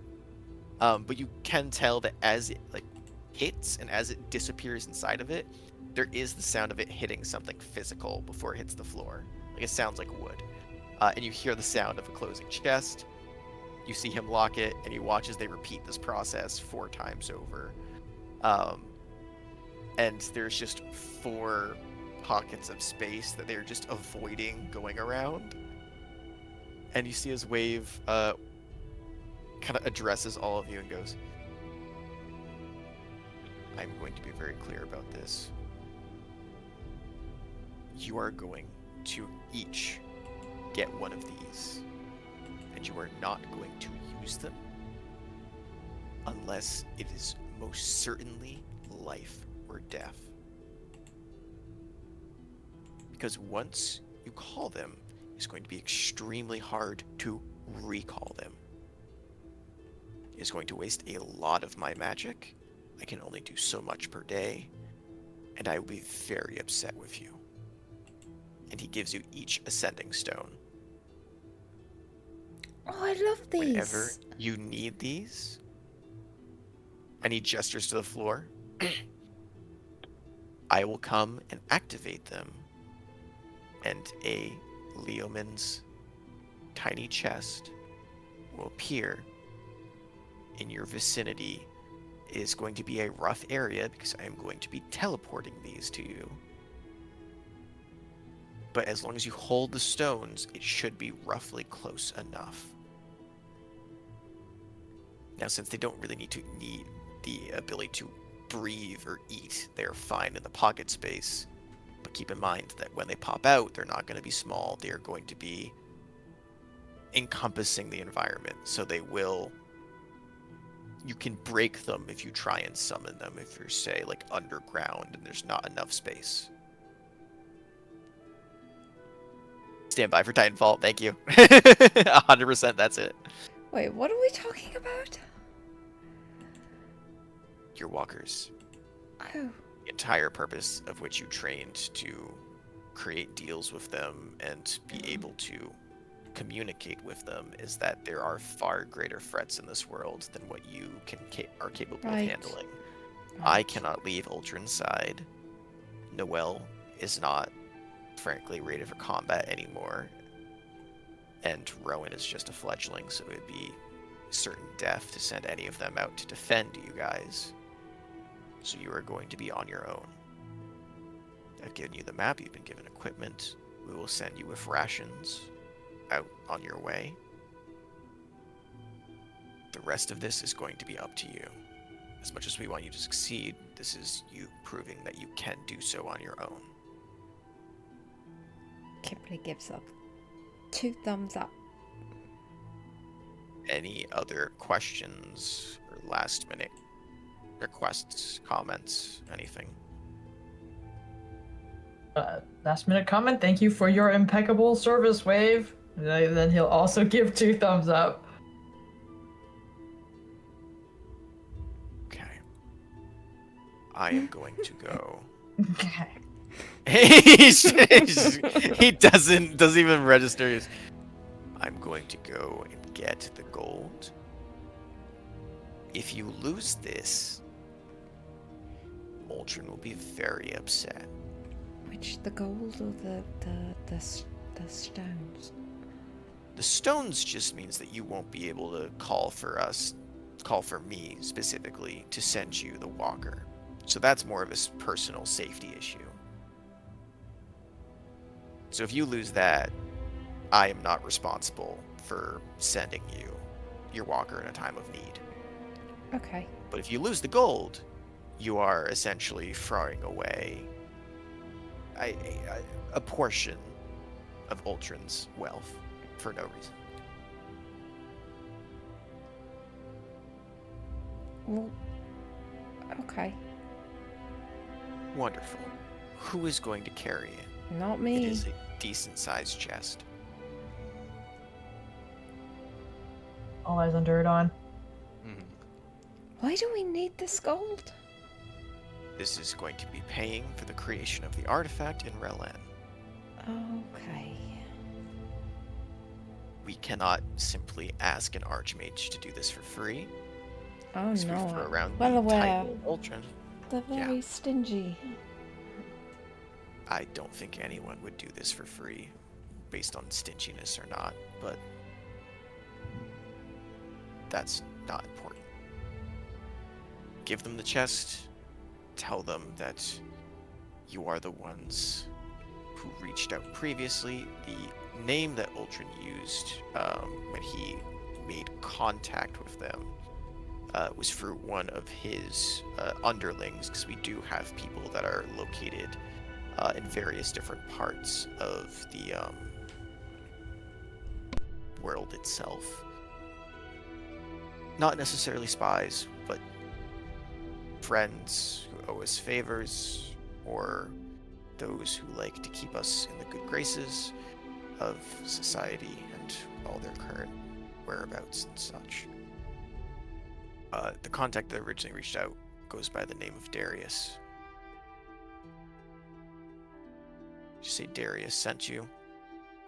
You are here to talk about the artifact. You have payment, and try and expedite it as much as possible, as you are on a time crunch, of which you already know.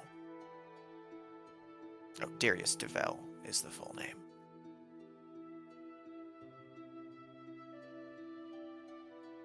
Any questions? Darius DeVell. Got it.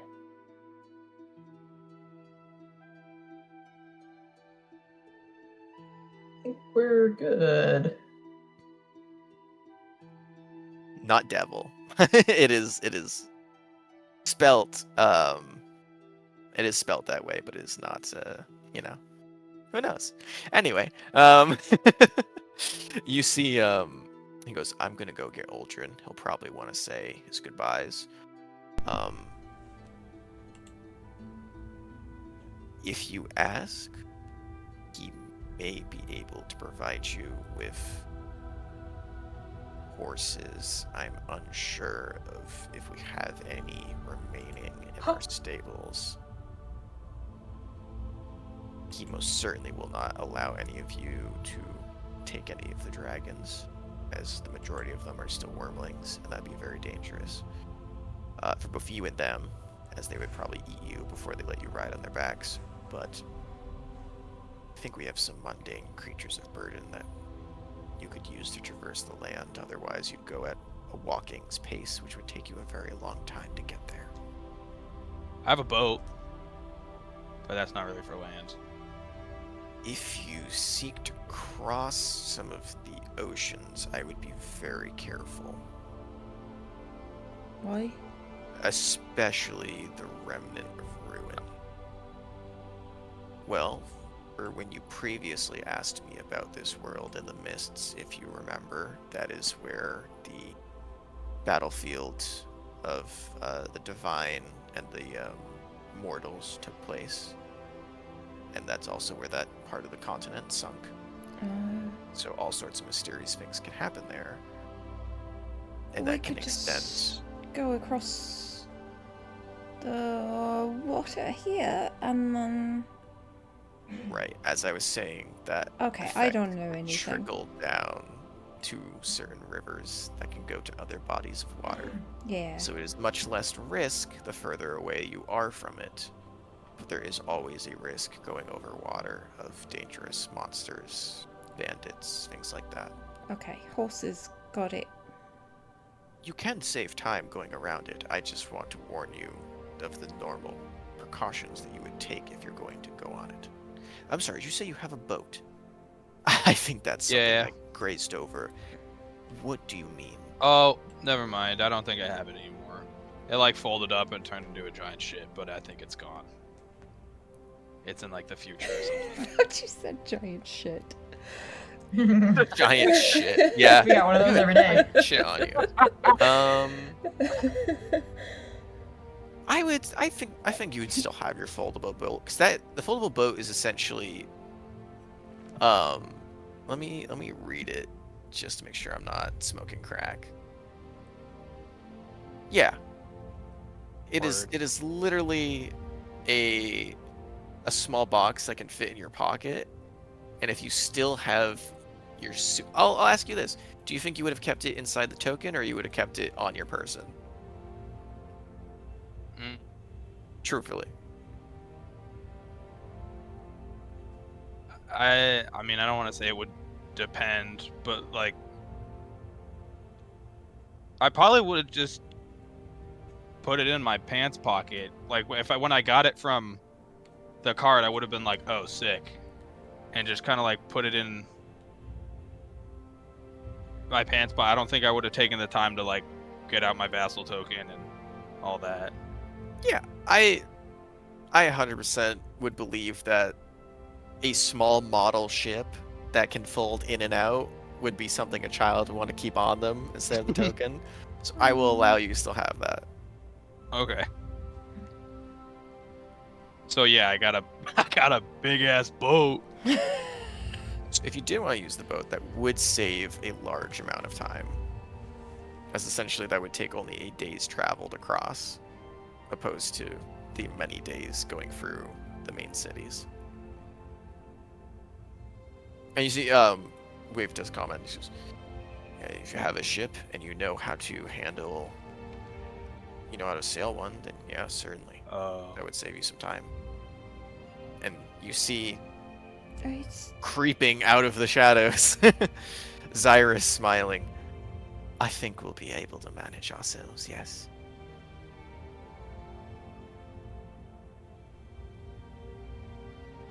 By the way, and she kind of smiles, looks at the group. I believe I'm still under contract. As you, and she points to Kibbley, re-upped before we left. What? So, you do technically still have my services for another month. Well, 3 weeks. A week has already gone by since we got here. Are you just gonna leave after that if we don't pay you? She smiles. Who knows? I mean, where would you go? Yeah, that's what I'm wondering. The new world could be my oyster. It could. Could also be your destruction. I mean, we're here for fucking you and your I'm whatever. playing a joke. I'm just saying I can pilot any watercraft that the child can summon. Cool. All It's right. not a problem. When you say a foldable boat, what do you know the size of the boat that you summoned? Is it like a rowboat? Because that's really bad for crossing the sea. It was under my understanding that it was like a whole big one with like multiple A whole big sails and stuff. Very Yeah. vague, but I will look forward to that then. Okay. I feel like you mentioned it was like a galleon. I'm Yeah, sorry. that sounds right. I'm sorry. Did you say a galleon? Like a I think. warship.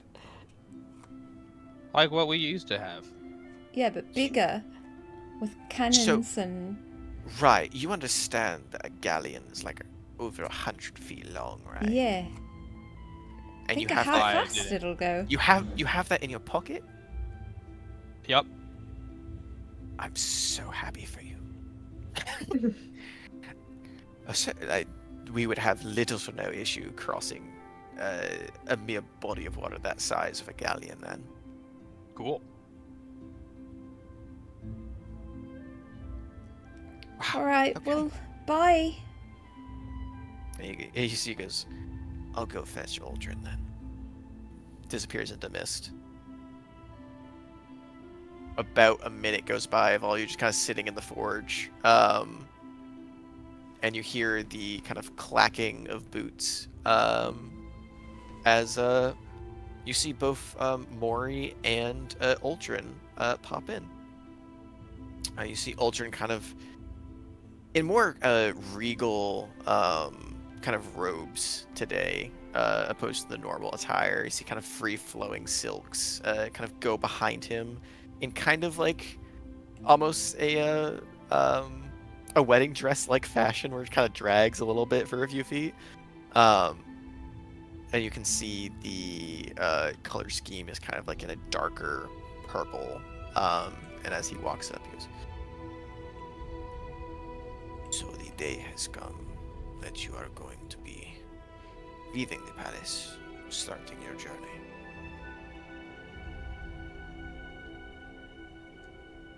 The gold, as promised. And he places a small wooden chest in front of you guys and kind of slides it over with his foot. As Wave has stated, seek out this tiefling. Have him create the item. Little as questions as you can answer. Do not elaborate for what further is needed. And you should be fine. I believe that he has explained the process for how your little beasts can be summoned and replaced. He did, yes. But I wish you luck on this journey. I hope that you will all find this experience to be as enjoyable as possible. I realize this is a new world and a new body for some of you. It's just this is like your first time seeing Manstang. He goes, take care. If you have any issues you think you cannot handle, I believe some of you have the capability to reach out with messages, sendings, anything of that sort. Call, wave, or I. No guarantee that we will come running, but we will try our best to assist you. And, do be careful. It's a very dangerous world. There are still many horrors that have been left behind from the divergence. Do not feel like you have to fight your way through everything. It is fine to run until you get to your objective.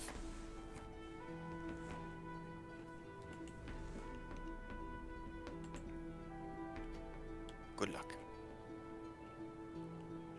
You see Mori just kind of goes, and if anyone would like, I will be open to sendings as well if you just want to chat, or if you want to keep me up to date with your stories so I can continue my transcript on all of you. And also good luck.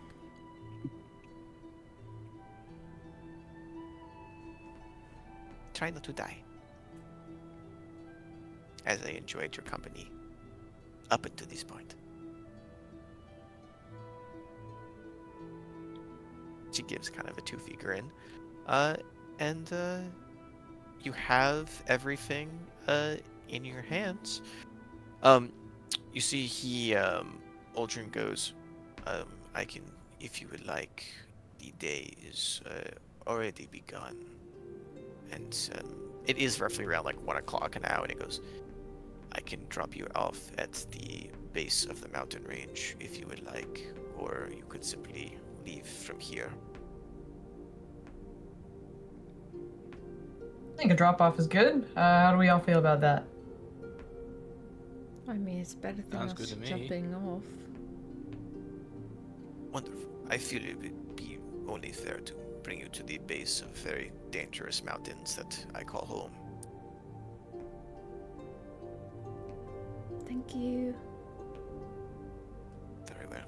It will take only a few minutes. Right.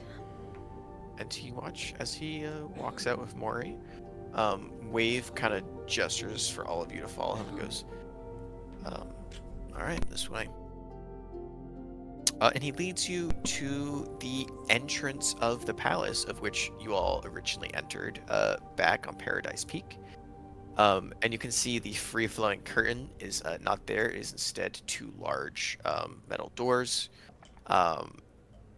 And as the palace lands, you are all brought down here. Just measure. You were here. 18 miles.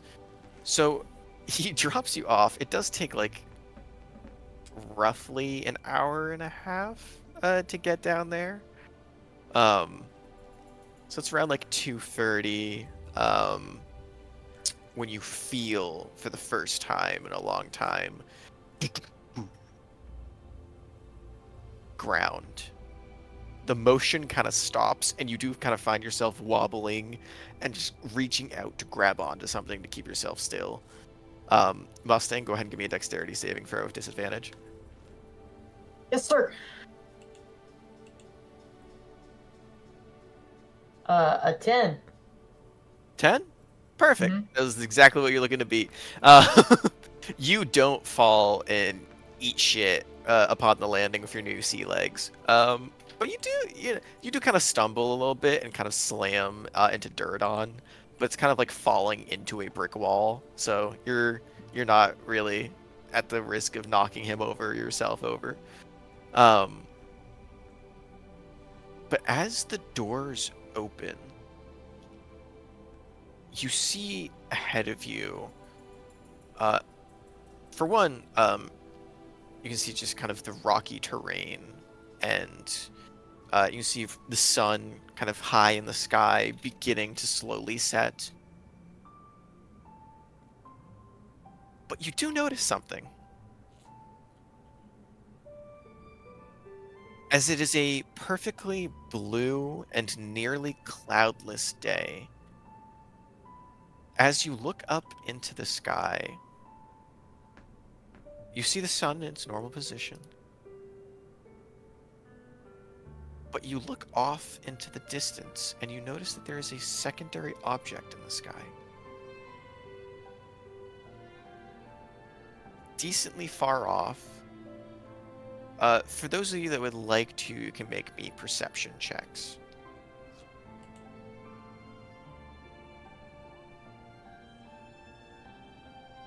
Yeah.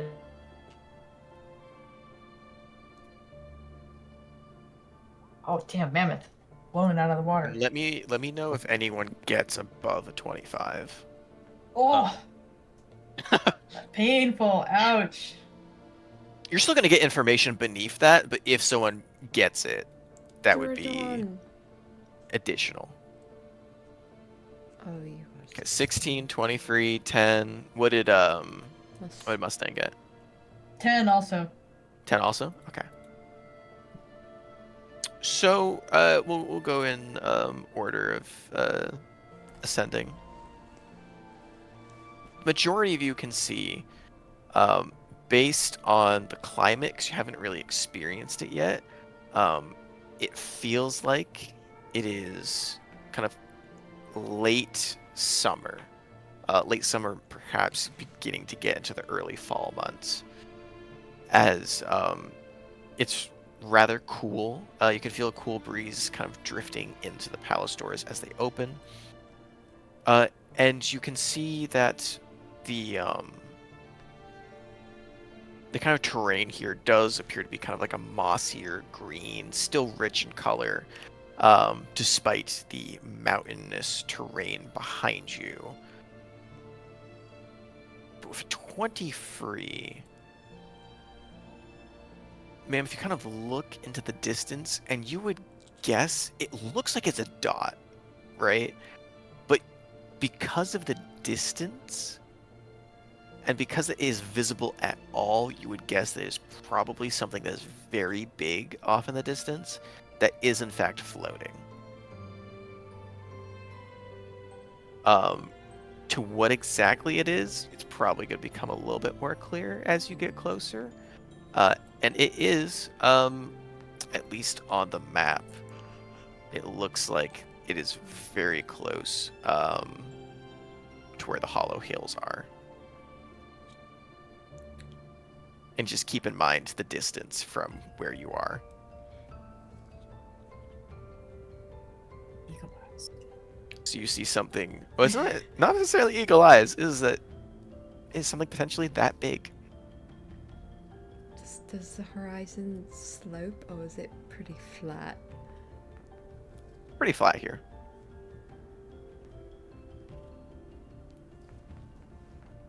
As you step out, you are all greeted with a lovely view. I went slapping game visuals. It didn't really fit well with the resolution of Roll20. Oh, gorgeous. And as you Damn. all set foot out onto the ground and begin to walk away, you see that Wave kind of just sits there with his arms crossed. You see Noel and Rowan are both at the entrance as well. Here Noel goes, "Do your best not to die, my friends. Come back if you need anything. I'll be here. Blessings on your journey." You see Rowan just waves and smiles.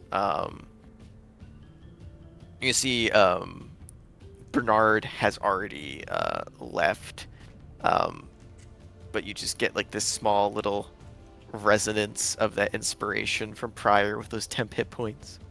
And you see in the window, kind of off to the side, Uldrin and Mori kind of holding hands, looking out towards you with soft smiles and grins, just watching you leave. Oh, And you have your map, and you begin to head off. Duradon asking you questions. Hey Duradon, now that you mention it, go ahead and make me a we'll call this. Yeah, just go ahead and give me another perception check. Bet. It'll be a decently high DC. He's looking at the map, or where are you looking? 17. No, looking at game I vision. was, Oh, yeah. So here's the thing, Duradon. You're looking at that mountain range, and you don't really notice anything crazy. But what you do notice is this. As you look back at the palace as you're walking away, you remember the palace is on the back of a dragon. You don't see that dragon.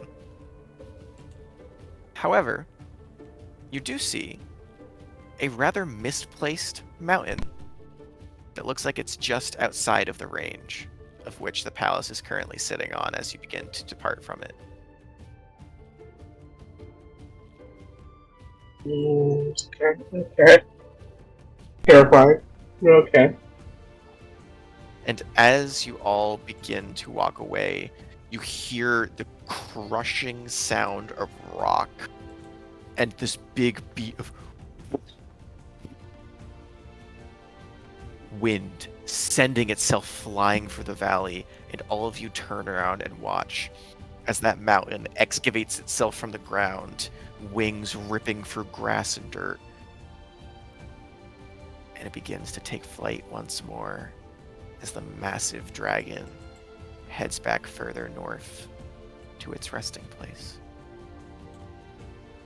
Now that you see it from this distance, you take into account the various draconic lineages that you've seen in the estate of the Dambalas. None of them are even close to this, even the adults. It is more of like a mystical wonder than an actual creature as it takes off.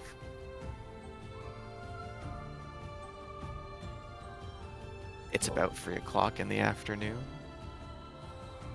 You have roughly about, guessing from the seasons, maybe 6, 7 hours at most of light. More like 6 hours of light. Your travel begins. I'm guessing you're gonna make a straight away towards the coastline, correct? I would think so. yeah. this is strat. Duradon, I'm guessing you don't mention the question mark down here? 'Cause you do. You're the one with the map, so you know it is within close distance. The Iron Thicket or the The thing that you asked Wave about. The Iron Thicket Oh, is all the yeah. way across the unmarked body of water over here. Oh dear God. Okay. Um.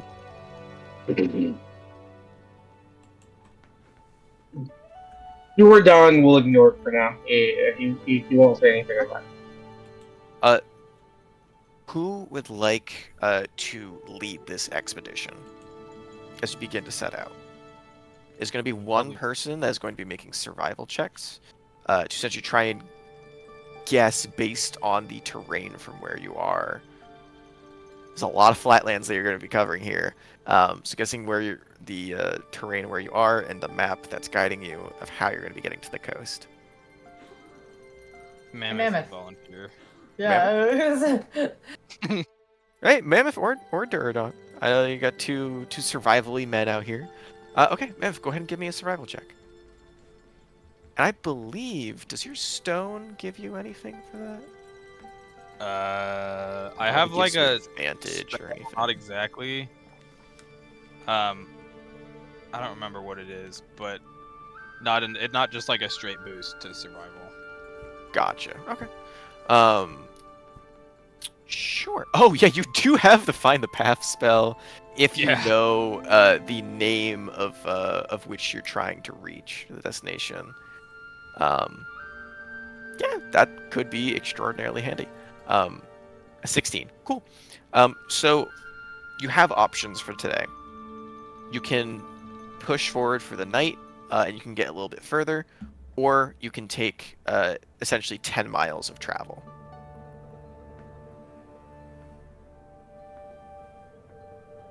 Which isn't too far. Feeling a little nervous about pushing it in unfamiliar territory. I don't know about y'all. Especially keeping in mind that some of you cannot see in the dark. Yes. Yeah, Mustang's looking a little weak in the knees. All that walking on day one. Okay. So did you want to just settle up for the night at 10? I think so. Alrighty. Can someone go ahead and drag their arrow out here to match mine? Gotta zoom in. Hold on, hold on. Okay, there we go. Gracie Ace. We're gonna be going exacts, and I've got Snap agreed on. Okay, so your first night begins as again. This is essentially like a prairie. You can see there's massive mountain ranges off, roughly about like you would guess maybe like 60-ish miles north. You can just see the peaks in the distance and the fog and clouds being kind of rolled down from them. So it looks like this valley is kind of almost encompassed. Back kind of on the west, you have the massive mountain range of which you saw Uldren brought you down from. And as you kind of begin to set out, you don't really see much throughout the rest of the day. The afternoon is rather peaceful. It is kind of the first experience for a lot of you traveling on land for this long. Because for Paradise Peak, it was a very rare experience. None of you lived there prior, except for Duradon. Mim, if you traveled on your island before it sank, but it was rather small, so it wasn't extraordinarily massive. The only person that has really done extensive expeditions is Mustang. And that was in a desert wasteland where everything was awful and trying to kill you. This is the most peaceful journey that I think all of you have had so far. You don't see any other people. You don't see any other kind of creatures besides smaller fauna. And as you begin to rest for the night, I assume we're going to be taking watches. Oh yeah, definitely. Okay. Who would like to take? Unless anyone has anything that they would like to talk about during their watches, we're just going to do first, second, and third watch. Did we wind up taking horses or no? Never. It looks like Okay. Wave said there might be a chance. I Oh, rolled gotcha. on my end. No. Okay. Uh, Fair. Okay. The only thing that they would have is they do have a garden, which is essentially like a large place in the palace where they have like smaller fauna, but No, a that's horse totally was a fine. bit of a stretch. We're on the ground. We're feet in the ground. We're good. You might be able to find wild horses. I don't know. Oh, That's- don't tempt me. You got a druid in your party. You got Speak of Animals. Yeah, I can try to do a horse. Can also turn to a horse. Yeah. Cool. Who's gonna be on first watch? Start Mustang there. wants first watch because he wants to go to bed early. Love that for our old king. Anyone want to join him, or is it just Mustang? I think I'll we're- join him. Oh. Okay, so we have Mammoth and Mustang for the first watch. Cyrus will volunteer to take second. Second or third, depending on if anyone's partial. Who else wants to take one? Duradon Oh. can take that. Okay, you take the third. Cool. Alright. All right. Um, Kipling, you can join either Durdon or Osiris if you want to, or you can just Take the last. Cool. Yeah, so you can join Durdon the third watch. Um, Oh wait, I thought you had to take. I thought 8 hours was, uh, 2 hours of watch. I'm sorry, I said that really weirdly. no, you're good. It's free watches spanning that period of time. It does include the 2 hours of like kind of mundane activity before sleep. Okay. Free is just kind of the better choice for most DMs when they're choosing. I don't know. I don't want to say better choice, but it's just a choice that I've Oh, been you're using. totally fine. Yeah, you're totally fine. Yeah, she'll with Duradon. That's fine. First rolls. Mammoth and Mustang, go ahead and give me perception checks, and Mustang, give me yours with disadvantage. All right. I want you to know, Ash, love you for Oh. this decision. Well, at a disadvantage, it's a Oh 23. my god, you got a 20 for you disadvantage. That's crazy. And Mammoth out here with a raw 15. Okay. So, the first watch begins to pass by rather peacefully. You don't notice anything. I'm going to say, despite the odds, because of the moonlight that begins to kind of reflect off into the distance, and you can see it begins to kind of light up the prairie that you're in. Mustang kind of also begin to take notice of the large, semi-glowing object off in the distance as well. Yeah. I mean, if you Yeah. still remember from like the general direction it was in previously, it's not like you can't see it, but just a little bit of moonlight reflects off in the distance. You can see like a tiny little twinkle. It looks like a mini star almost. But otherwise nearby, I mean, it's all open ground, and that is both, as you know, Mustang, in your favor and also terrifying, because it means that you can see if anything approaches you, and if anything is out there, you will know.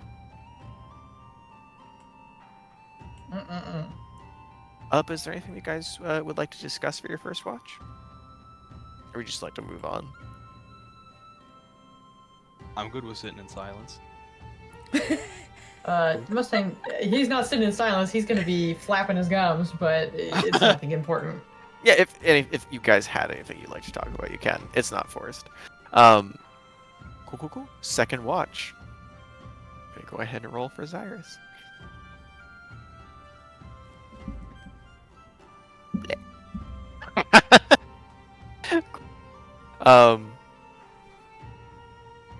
'Nothing specifically interesting occurs on hers. The reason I left is that she has insane bonus, but rolled really shittily. Still got a 15. Third watch. Kipling and Duradon. Go ahead and give me perception checks.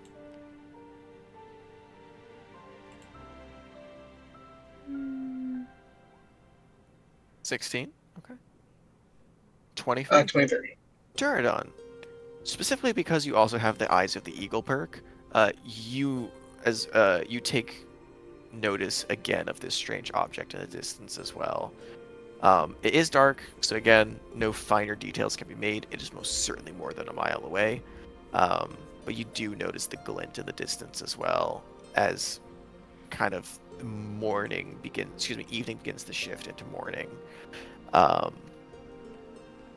Of just that strange kind of object in the sky. But you do also notice 23 into 16 seems to be nothing and no one out here except for you guys. Almost completely silent throughout the entire night. Anything that you two would like to talk about at all?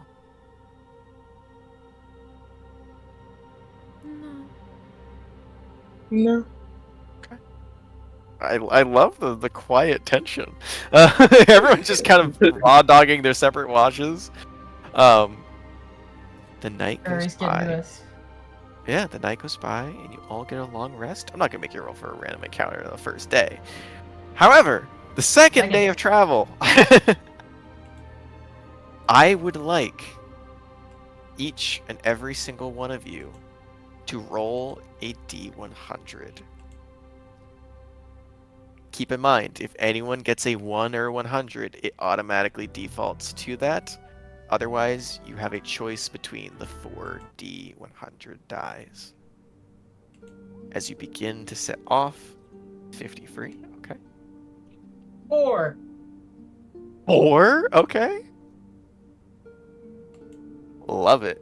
33. Kipley. Sorry. No, you're good.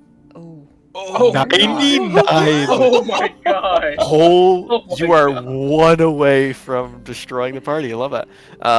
That's pretty Cool, cool, much cool. where Kipri lives. Keep in mind, as I said previously, the higher or lower numbers doesn't necessarily mean bad. Only those 2 options are necessarily impactful to the story. All the others are randomized. So, before you, you have a 53, a 33, a 99, or a 4. How would you like to select for this part of the voyage? Because this is going to take multiple days. It's not going to be every day you get a random encounter. For this part of the voyage, what would you like to choose?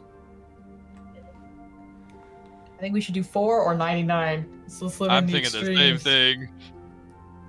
99 goes I hard. think 99 is pretty fucking funny.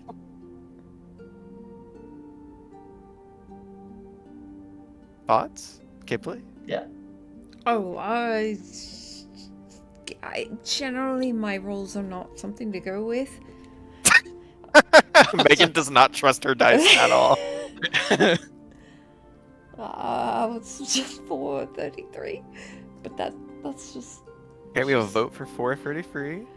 I think we have 2 votes, 2 strong votes for 99. Durdon, what was yours? 99. 99. 3 votes for 99. Okay. Last tally, or just to confirm.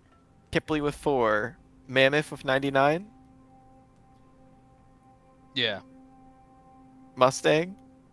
Yeah, fuck it. Let's do 99. Okay. Tiebreaker. So we have 3-1. We are choosing to go with 99. Those 3 other options will remain a question mark. And I think this will be the perfect time to take a quick 5-minute break as I prepare for this. Oh God. I'm gonna quickly run and get some water. All of you can take 5. We'll get back. We'll call it 10:50. We'll get back at Okay. 10:50 and start up. Okay. Oh, I'm dear excited. God. Man, I feel so bad. All you guys rolled so bad. I rolled so poorly for all of your items. But I also didn't want to just say, "Oh, you get everything." I mean, I came out net positive by 1 AC. Most of you at least got 1, which is good. It's hard thinking of what random bits and pieces would be in a dragon's hoard, or in this case, a dragon's hoard's armory. Okay, 99. We're starting off strong. If we got a 100 on the first roll, gang, or That a would've been 1 on the crazy. first roll, I'm gonna be so honest. I would have genuinely felt bad. I think you all would enjoy it, but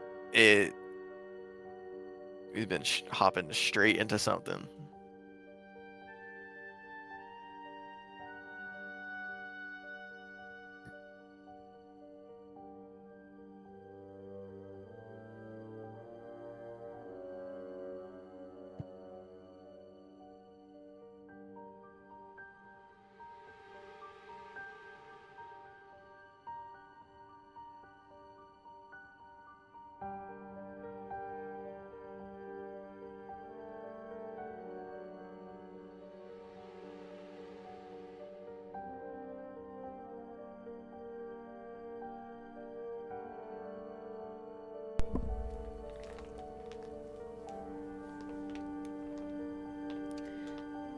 Yeah, I totally forgot we had leveled. Yeah, get your guys' levels up. Now's the time. I No mean, way I to be was slacking doing in it, that. unfortunately, during your whole thing. Oh, that's good. As long as you're ready now. That's what counts. That's what we're gonna need it. You're gonna show I up or was show so out. excited. Kind I of. did it immediately after last session. Oh man. I like in a rush just went with whatever old notes of future choices I had made yeah, like 5 levels ago.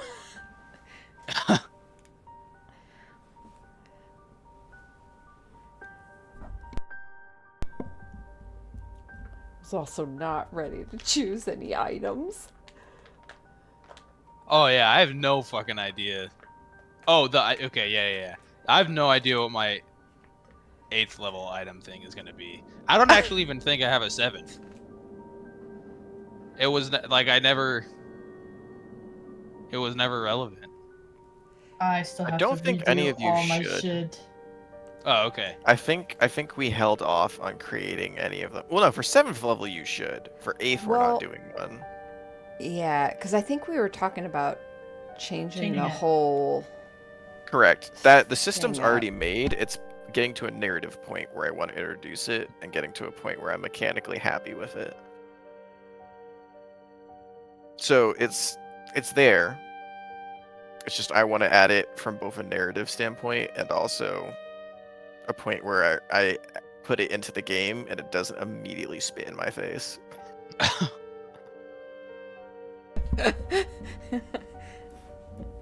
Because you guys already have a bunch of sound abilities and items, and instead of keeping track of 20 at the end of the game, I think keeping track of 7 plus having the ability to bend them and bend spells and abilities will be far more enjoyable, considering I think we already forget a lot of ours right now.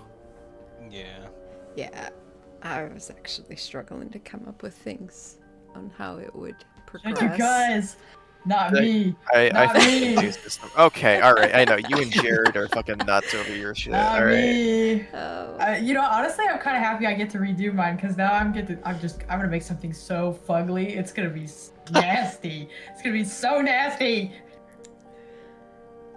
A Fucking cannon write mounted at this the shit top down of in the stairs private with a little channel. grape shot. Don't worry, I won't spill the beans. I don't do well without knowing the boundaries.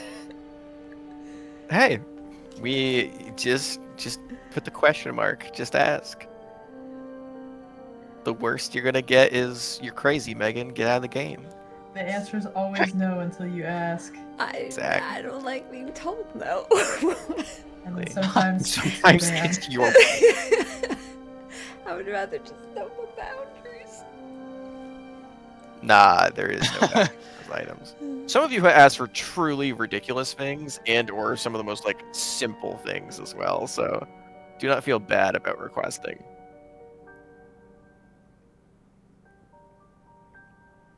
I'm always gonna feel bad about requesting.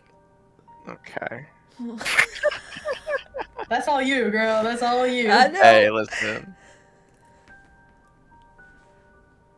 You can feel how you feel.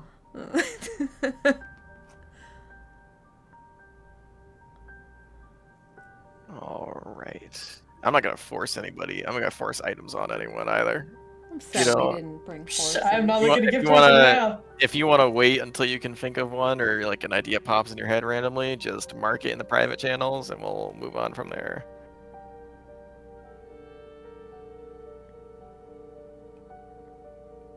Okay. Is everyone back? Present. Yes. Gerard? Gone. I'm here. Lost to time and space. Back. We'll never hear from him again. Jared, time lost. Okay. No. We're all back. All right. Here's where the fun begins. So, the weather is fine. The sky remains cloudless for the most part. It's roughly about like around kind of like low 60s. Like weather that does not make any of you uncomfortable, which is especially good for Mustang because you are wearing heavy armor for the first time in your life, and walking around in it is painful. Um, there is a good portion of your day that is just stumbling and trying to keep yourself upright while sweating and then having the cold breeze alleviate Fucking said sweat. tendons and ligaments. As you all as you all continue about the it is foot travel for prairie, you can see everything around you. You can travel up to let me actually pull out the travel chart so I can ask you this question. So you do have some options for how you would like to go about this.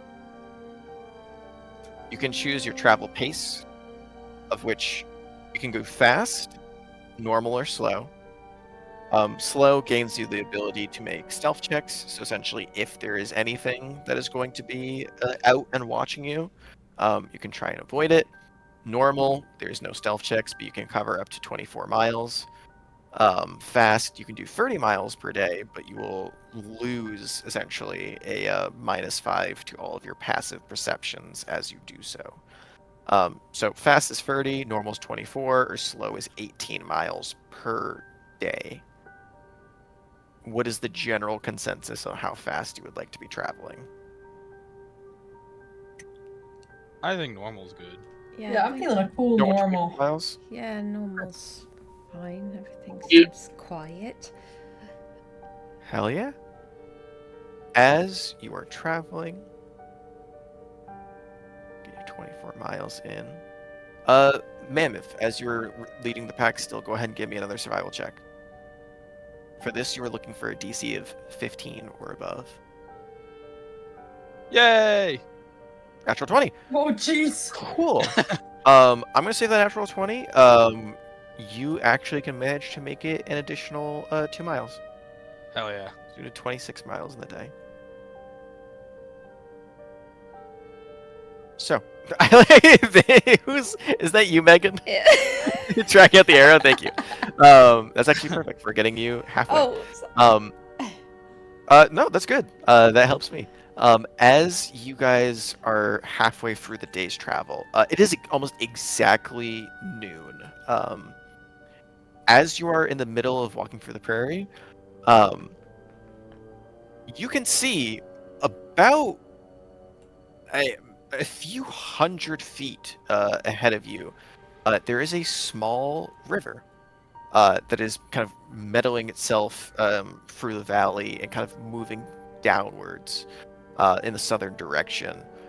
And you can see what appears to be a collection of humanoid figures standing just around the river.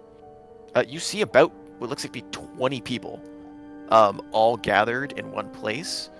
And you can see they're in like a variety of different garments. I mean, this is more of like a Duradon-esque description where everything else, everyone gets like basic details, but Duradon can see up until a fucking mile, the crazy bastard.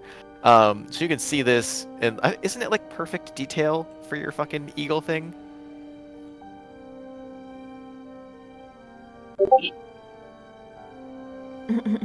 Bro, just give me a yeep. Okay. Yeep. Smeg, motherfucker. Yeah, you can see, based on like the sizes of these, there is quite a number of what you assume to be either gnomes or halflings here, as well as quite a few taller, more brawny individuals as well. It looks like they're in kind of decent attire, nothing fancy, or no like kind of armor or swords or any kind of weapons seen at the moment. But you can see there's like a large tent set up by the river, kind of like four-pronged tent, which some cloth above it for protection from the weather and the sun, and you can see they're all set up underneath it, and it looks like they're in either the middle of some sort of celebration, joining, or whatever. But you can hear kind of rowdy talking and just kind of conversation from a distance. But weirdly enough, you see there's no animals, like no like beasts of burden. You see there's no other like real people in general around them. It is just these people, tent by the river. That's it. And they're roughly about, I want to say, like close to 700-ish feet away before you can start to make out details. So you have Pretty, time to, if you want to choose to try and stealth up or approach. pretty flat area. Oh, It is pretty flat. You have like the grass is like decently tall, but just kind of based on the daylight you currently have and how far away you are, there is kind of like semi bits of rocks and pieces here. So if you like to try and not be seen, you can attempt to. But as you see them, eh, you have a decent idea that they might have a chance of seeing you, depending on whether they're looking for you. But Durdon, go ahead and give me an insight check. A bit.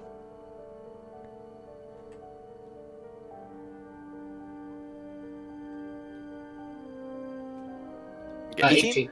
It looks like they're pretty absorbed in whatever kind of celebration meeting, whatever this is. So you think there might be a decent chance they might have not seen you yet. I expressed that. Yeah, they seem pretty locked into whatever they're doing over there. I don't think they may have noticed us.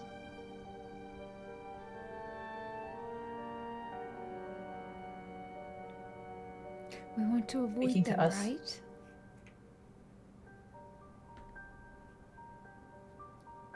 I don't know. Do we? I don't want to talk to him. If there's anything Okay. I've learned in all my days of traveling is that the number one rule is mind your own business.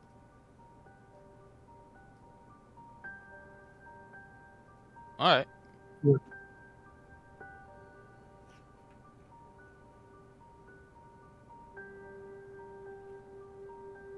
So do we want to try and go around them quietly, or do we just want to like do away with them?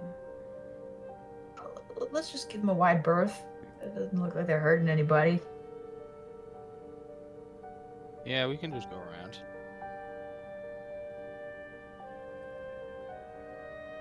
Alright, stealthing around it is.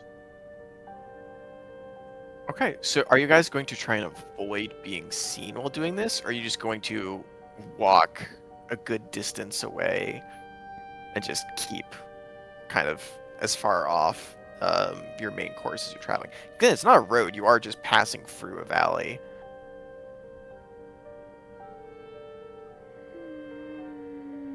So you can try and stealth if you want, and it's going to take a decent little bit of time, or you can just not attempt to be hidden, but just give them a wide berth. I feel like we could just give them a wide berth, make it enough distance that it's inconvenient for them to come and bother us. Yeah. That works. Okay. So as you guys begin to walk around this campground, you can see their celebration continues. They don't necessarily seem overly bothered by your presence. Anyone that would like to can make additional perception checks as you walk by. Kind of see if they yays. Kind of see if they're like really paying attention to you or not. That's another one. 23. Did you get another natural 20? Oh Yeah. my goodness Oh my Shit. gracious. gosh. Okay, about a 10, 22, and 18 natural 20. Jesus Christ. Another natural, yeah, Mammoth in his element. Brother just got reunited with actual nature that doesn't threaten to blow up at all times. Enjoying yourself. Um, you see, Mammoth, that you make direct eye contact with one of these people. It is an elven woman, kind of a white-haired elven woman, darker of skin. You can see wearing kind of like a smaller white dress with a little kind of like leafy yellow corset and a green cloak. Looks like she's in the middle of like laughing at the halfling's joke in front of her, some sort of like conversation between them in front of her. And she kind of looks up and makes direct eye contact for you and just kind of smiles. Smile and give her a little nod back. She gives you a little wave, but continues on for conversation. Um, you see, for the rest of you, you are noticed. Like you're passing at a decent berth, but you does not seem like, again, basically flatlands out here. Does not seem like there's a very easy way unless you try to stealth to avoid being noticed. But no one comes out chasing you down or really trying to greet you. The one thing that you do notice that the others don't. This would be Duradon. You rolled a 22, right? Yeah.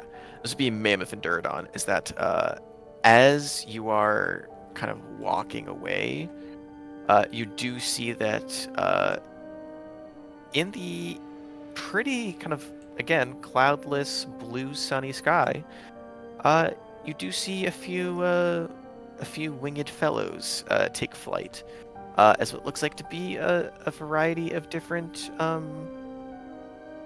You can see there is a red canary that kind of flies overhead, and you see there is this kind of beautiful looking owl, just wings outstretched, that takes flight above you as well. Just kind of looks like it doesn't look like it's hovering like in circles around you. It's just like it's going in your direction past you.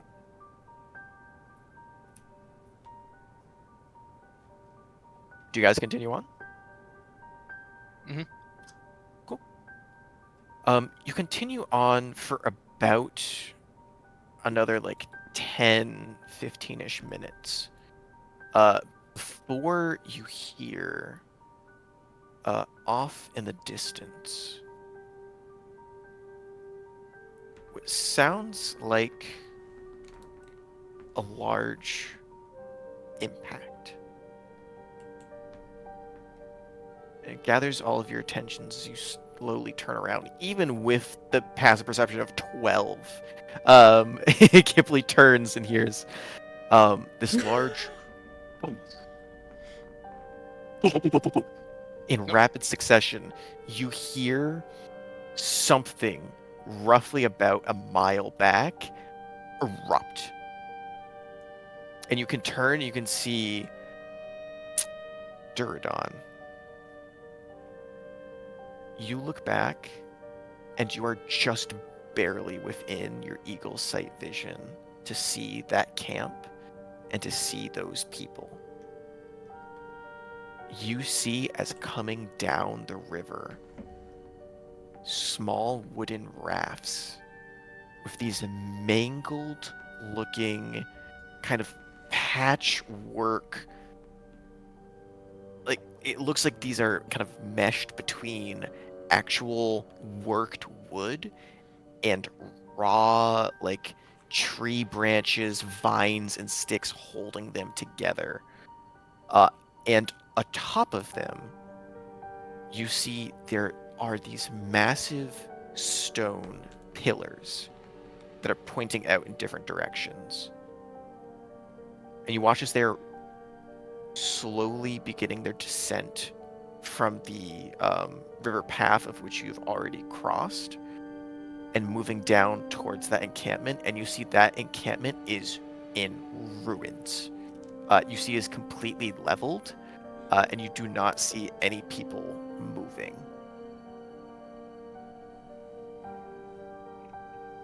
What would you like to do?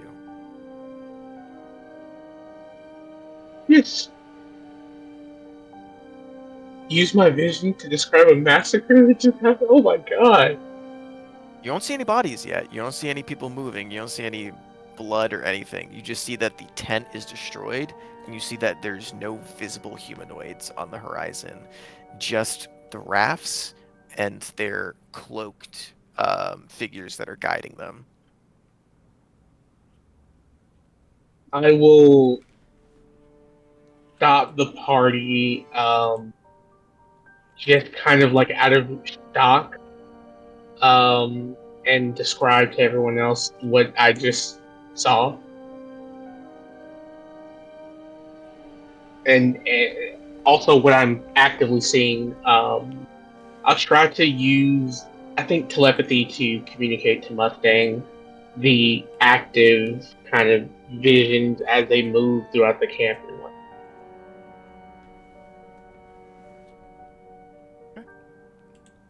Yeah, everyone else, it's kind of on the edge of your vision. It can't really make out in fine detail at this point, but you all heard it.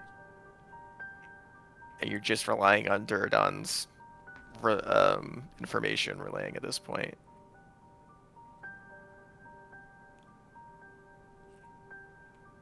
Well, we should keep moving.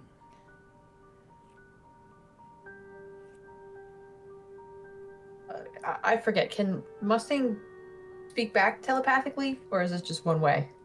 No, Uh, Duradon's, you can do both. yeah, you can do both.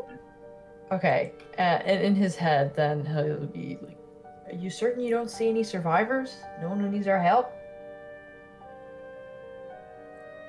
From actively watching the scenes, Jordan see Give me a perception, anybody? man. Okay. One time I need you to lock it. 16? I will use my one of my inspirations. Sure. Go ahead and roll again. Keep gaming, lock Natural in. Let's 20. go. My You Oh do, my in fact, goodness lock in. gracious! 328. Here's the thing. With a natural 20, Duradon, as you're looking back to have the conversation with Mustang, you notice two things at once. One, you see a creature falling from the sky. As you see that kind of larger owl that was flying past you and ahead of you impacts in the grass about roughly like 90-ish feet away in front of you to your east. Immediately taking that in, but also focusing on the lives of the others, you look back. You can see there is movement underneath the tarp, underneath the large cloth tent. You can see a slight, because there's not a lot of wind right now, but you can see movement in it. But with a natural 20, you can also see that with this distance, even at a full sprint, you are not sure, unless there are fighters among them, you're not sure that even if you full sprinted all the way there, that you would make it in time to intervene.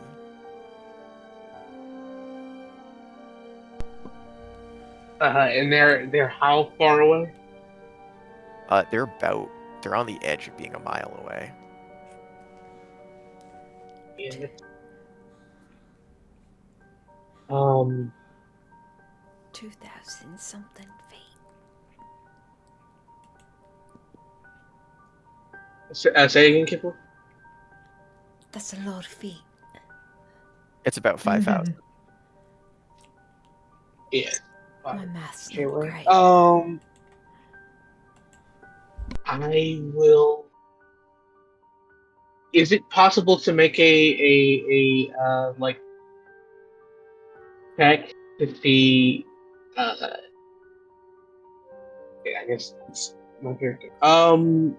Dordon will relay to Mustang. Yes. That he sees movement. And there is a very kind of like clear desire to want to start making moves towards it, but he won't if Mustang seems hesitant to go.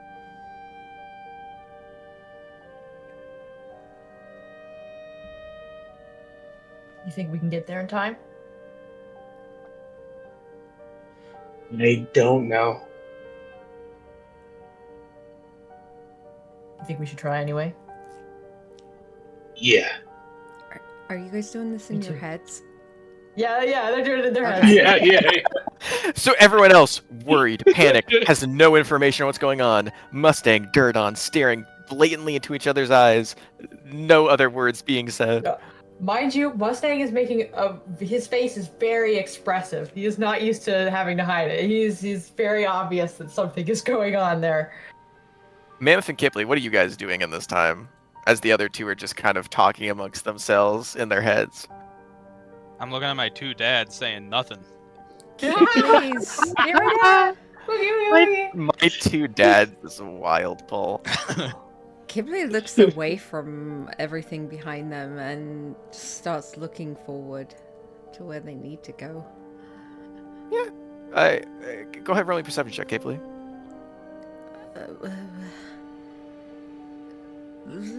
15. 15? Yeah, you see the dead bird about 90 feet in front of you. That's all. you can see the doesn't appear to be anyone in the direction that you guys are heading. Only behind from what Duradon can see. But you two, what's the plan? As all of you guys are beginning the process of choosing of whether you want to try and fight or run, this is on a clock. And Mustang. Duradon's gonna see start those- sprinting. Like, by the way, Duradon, because you got a natural 20, you saw Mhm. those boats on the river were far up when whatever happened. So it's not like they're on top of them immediately. It is just whatever they did clearly had a longer range. Duradon's gonna start running for him. Oh, Okay, you're running towards it. Kipley probably hears it. She turns and she just looks completely surprised. And she's, "Wait, what the fuck are you doing?" He sees people that need help. This isn't our concern. I think I agree with Kipley. I'm curious, but I'm not that curious. And given how we're stuck here, I don't know if looking for trouble is the best idea. Well, Duradon's got his whole guardian thing going on now. So, But we're not even there. yeah, he's a little There's no eager. influence on the Ironwood Thicket in this at all. Like, Duradon, you do not hear the voice or anything driving you besides your own. Yeah. Just Well, gotta clarify that. God damn it. After Kipley, how many times stop. Duradon stuck his neck out for us, I think we need to go help him. And he's gonna start running and his armor's clanking and he's obviously not very fast. I guess. All right. Alright, so Mustang and Duradon are taking off. The rest of you Mammoth guys? is following suit. Kipley curses, sighs, and she's gonna shift and fly after them all. So, as you all begin to rush in your various stages, Duradon, are you going to be focusing more on trying to rush with speed, or are you going to be trying to run at your essentially like normal, slower pace? You're not going to be using an action to dash, essentially, but you can continue to relay information and keep that strong natural 20 going. Yeah, he's gonna be focused kind of on ascertaining information, because if he finds out part way that none of this even matters in terms of like, this is just a ritual that we do and everything is just fun, he'll slow down. But he's trying to get as much accurate information to confirm that interjecting is ideal here, and there's like a tangible reason other than a bad feeling. And if he gets that confirmation, he'll like full sprint. So you use your action, you continue perceiving and trying to not full sprint into danger, but assess what you're going into. Gotcha. Eat. Go ahead and give me another perception check, I'll say with advantage, going off that 20.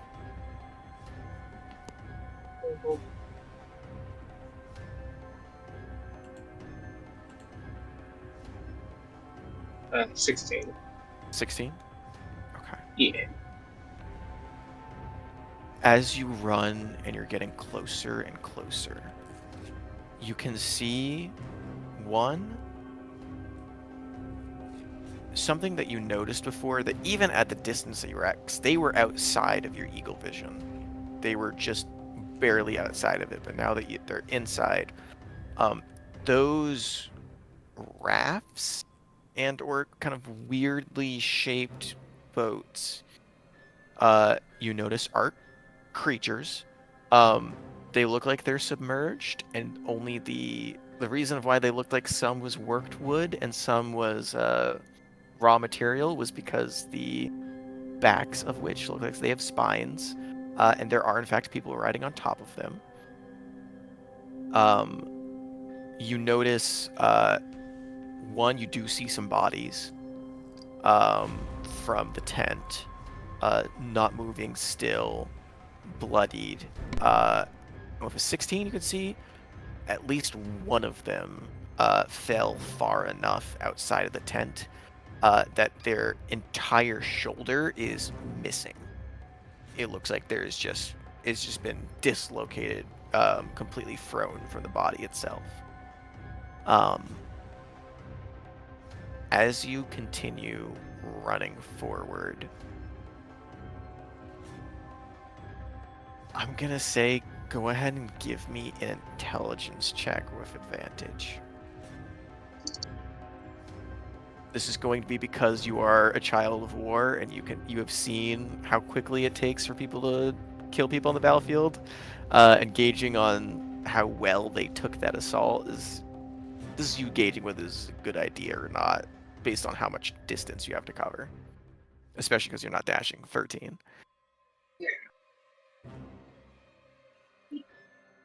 It's up to your discretion. It doesn't look like if you got there, many would still be left.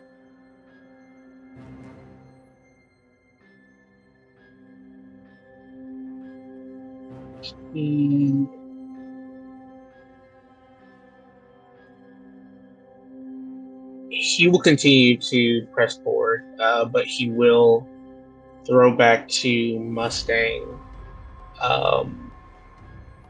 that we may not be able to save a lot, and the number we can save might be minuscule.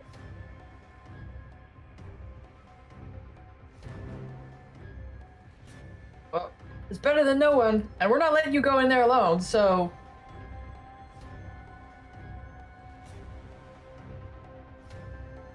If it gets too hairy and I fuck up, please don't die on my behalf. But thank you.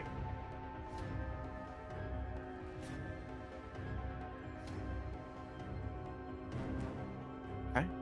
Are you going to start full charging forward? Yes. You know, if you stay at the pace you are, 0 chance of survival. Yeah, he's running full force. Okay. All of you go ahead and give me Constitution saving throws. Oh boy, it's gonna be good. Oh, you know, I think I'm gonna use my inspiration on that. Oh yeah, Slightly me too. better. Me too. 13. I'm using the last one. Ain't no way. Okay, let me know those totals. Did anybody not get over a 15? Mustang. Mustang? Old man bod. Okay. Oh, wait, hold on. Do I still have the talisman, or did I give it back to Kipley? No, you have it.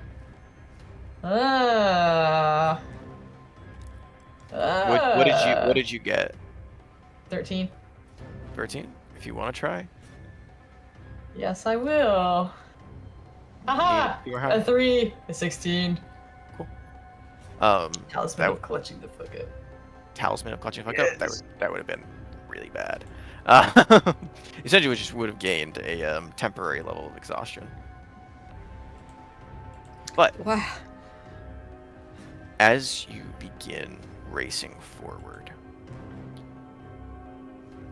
all of you are arriving late to this battle.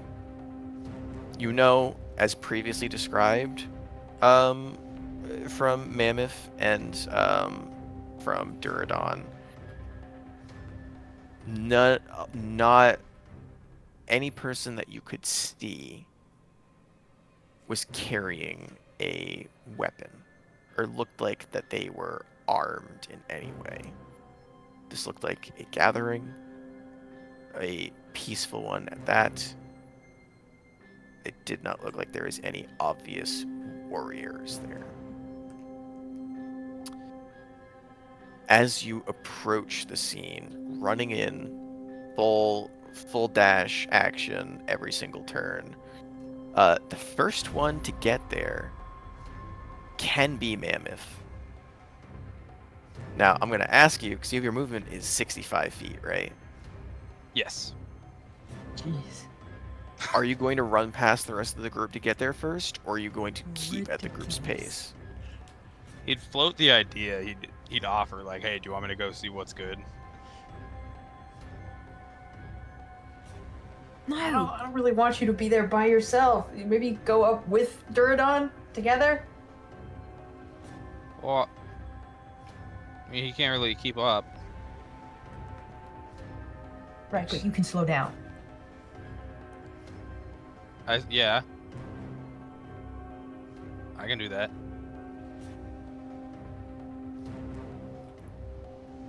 Yeah, but Kippley wouldn't. She wouldn't respond as much as I want to. She's like 30 feet up in the air, flying forward. Okay.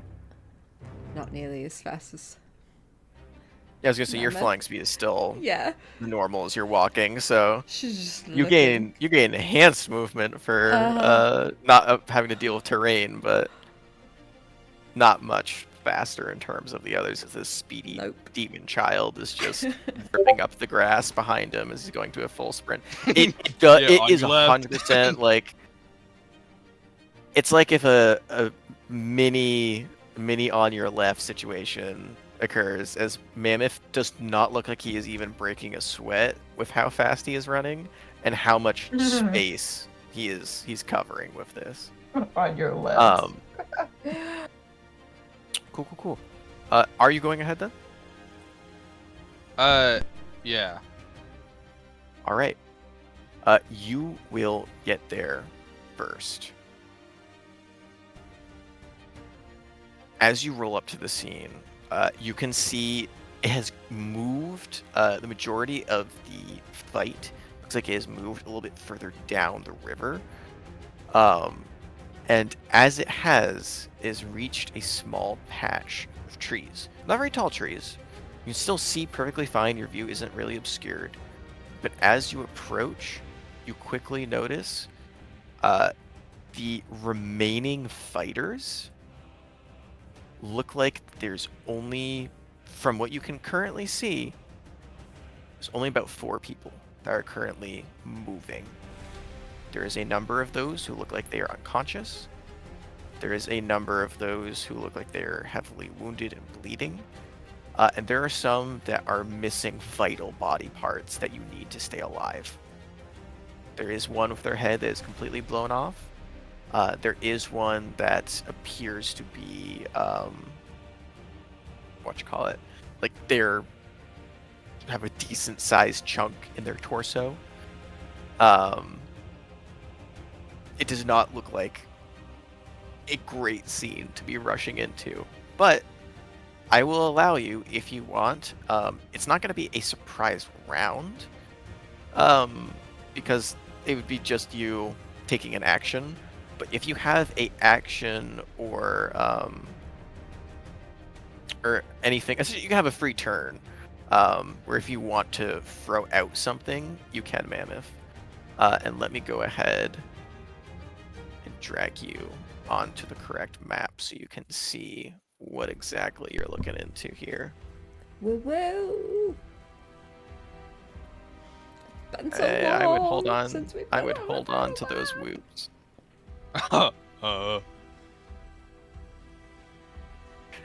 You had. There was a. I'll just say. There was a choice between approaching this cautiously or running in. I'm not saying that a bad one was made, but the You're also not saying a good one was But it made. wasn't the right one. correct. Yeah, there was a time limit on whether or not you wanted to essentially like rush in blind into this and get as many lives as you could, or play it safe and smart and try and go from there. So don't. I'm prefacing this as don't be surprised by the amount of bodies that are here.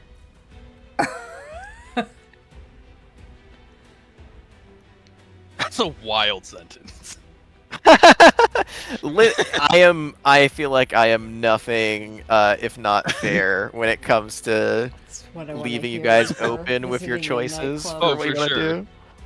So Just- I gotta preface that this is not a me punishing or me being like, hey bud, you shouldn't have done this because now people are dead. Here we go. 15 years later, we got ourselves a battle map. Whoop, whoop, whoop, whoop, whoop, whoop. Oh, Cool. So, as you get a little bit closer, ma'am, if you're coming from the top right over here, so you can choose whether you would like to be essentially anywhere on the right side of the map. You can choose to pop yourself in. As you get closer, you can specifically see that these are the smaller cloaked individuals do in fact appear to be a familiar shade of green as you get a little bit closer and can identify them as goblins.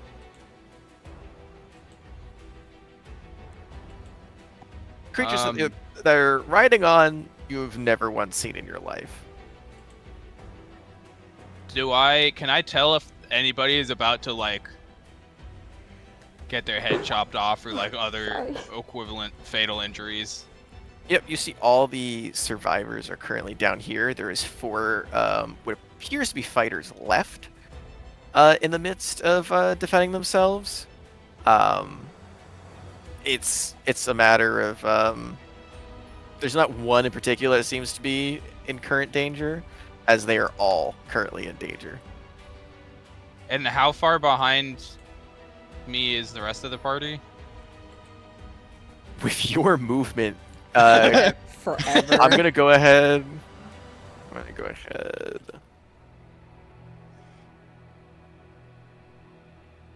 They're gonna be free turns behind you. So if you want, you can hang out. You can wait, but keep in mind they're not exactly quiet because now you have multiple people that are clanging in armor. So if you want to get something that's surprise to draw attention away from them, now would be the time. Otherwise, if you want to wait for your group so that you're not jumped by a bunch of people, then you can certainly wait and try and just try and hold on until they get there. So do I get one turn or one action? You get a turn, so you get action, bonus action, movement.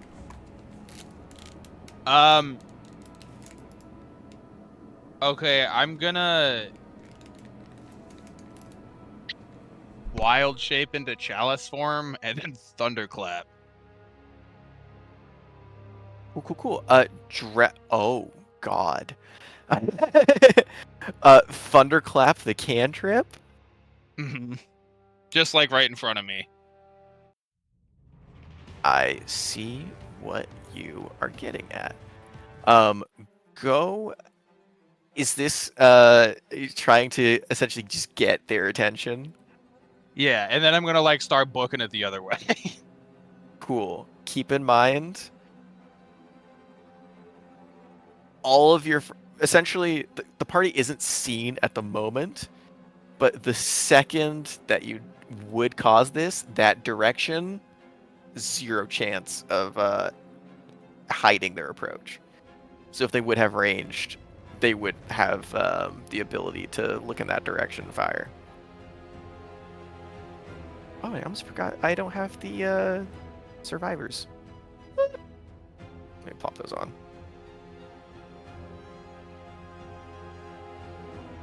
Okay. But can you also, in the meantime, can you remind me what Chalice Form does? It just gives me an extra something to healing. No, nothing immediate. Or I think I can bonus action like D6 or whatever. Sure. It's been a minute.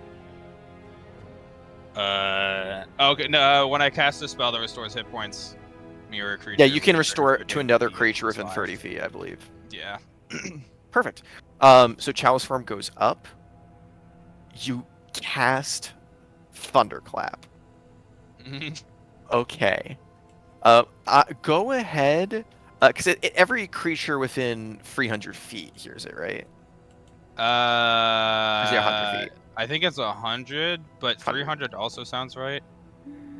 It is. No, it's 100. 100. It's gonna get everybody anyways. So you walk up, running full sprint for the tree line. You see 4 survivors currently fighting. Some now you get a better look. You see one of them is now they weren't wearing before, is in makeshift armor and does have a weapon. Other 3 completely weaponless. Looks like they're preparing something. A bunch of goblins and like these 3 massive strange creatures. Almost remind you of like an ogreish in a kind of form. Moving through the water towards them. You slam your hands together. Thunderclap releases. Go ahead and give me just a wisdom, a straight spellcasting check. So this is just whatever your wisdom modifier is, which I believe +5. Mm-hmm. Oh, well. 7. Cool.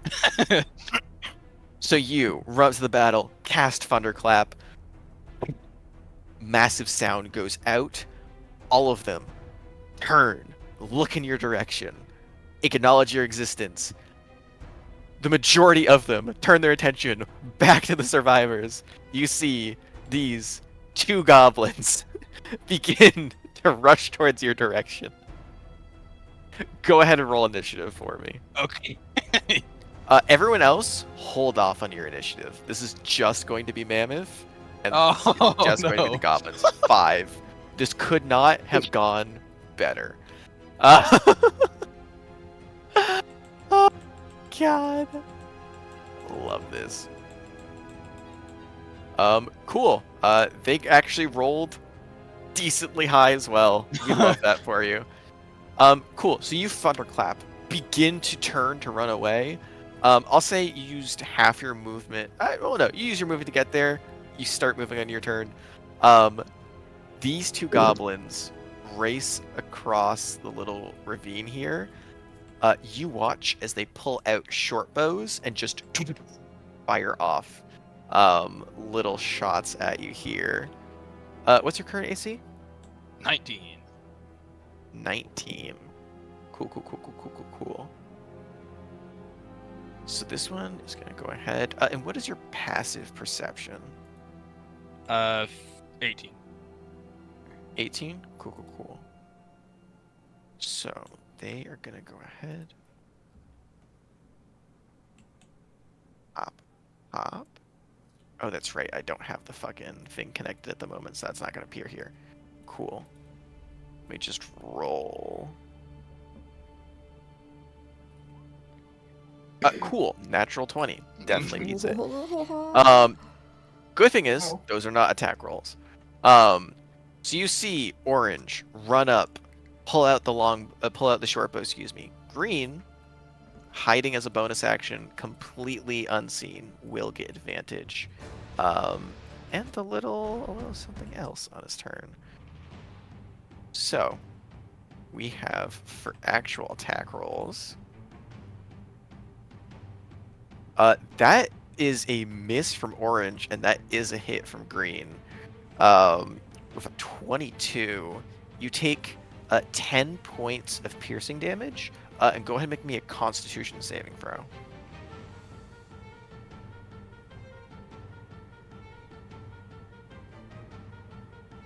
19. 19 is a success. You see this little arrow just thud into your chest, and as you go to turn, kind of actually gets like just underneath the armpit, just like where the rib cage meets your chest, and as it thuds in, you feel just kind of a little trickle into your blood, and you resist the effects of the poison, but you can just feel it begin to course through your veins. Doesn't take an effect, but the other arrow just whizzes by you, completely misses. And you hear one of them calls out in Goblin, of which I don't think you speak, right? No. Cool. You hear another one just calls out in Goblin to some of its other friends. None of them act yet, but that is your turn. That's you, as they begin to reload and try and fire another volley.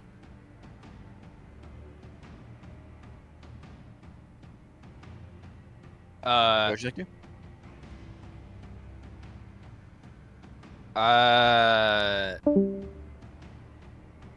Ba-doom.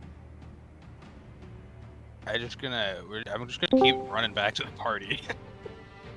Cool. So you straight up run off the map. Are you gonna full double dash? Keep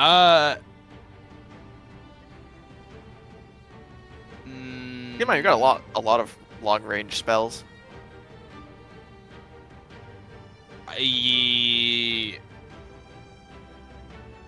No, I'm just gonna use my full movement, and then Action movement, or I'm not gonna dash.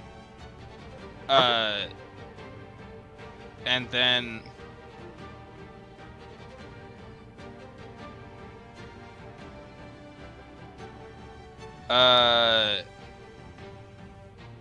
that's it. okay. Goblet's turn. You watch as they race to the edge of the map, because we're gonna put you right here. Watch as they race the edge map. 5, 10, 15, 20, 25, 30, 35, 40, 45, 50, 45, 60. So they both get to the edge of the map. We're gonna be firing with. No, actually no. If you just use your movement, you are still within 80-foot range. Firing 2 shots, not at advantage this time, just straight.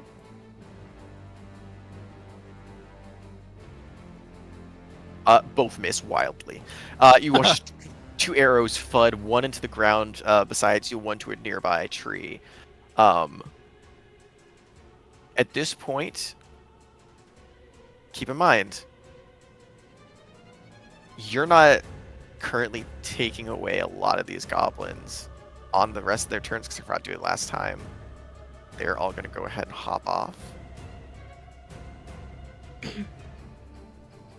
And we're going to go ahead and just do a communal roll for the different color groups here.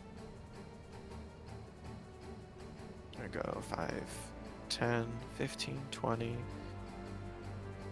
They're going to hop off 25, 5, 10, 15, 20, 25, 30, dash, 5, 10, 15, 20, 25, 30.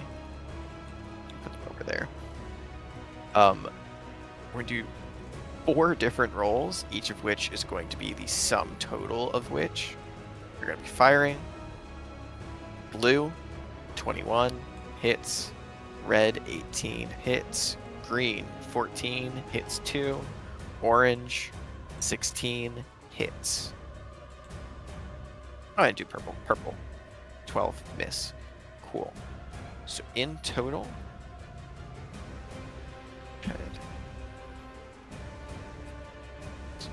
plus.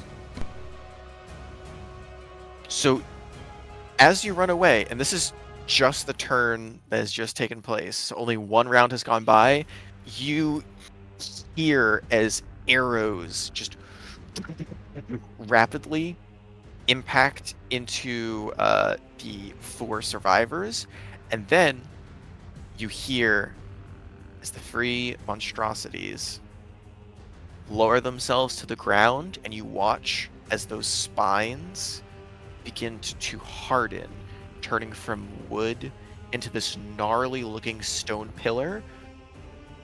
And then you're much closer so you can see it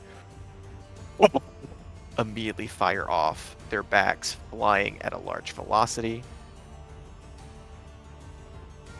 Make some dexterity saving throws for these guys.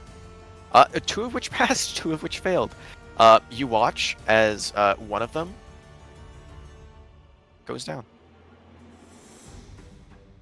A spine impacts the woman with antlers straight through her sternum.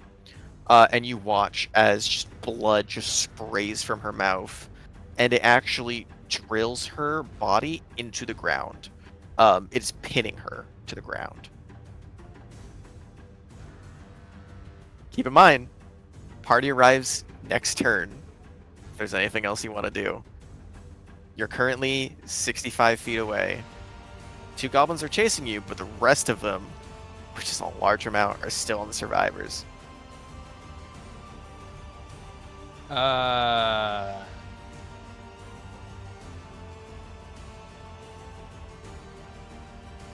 gonna.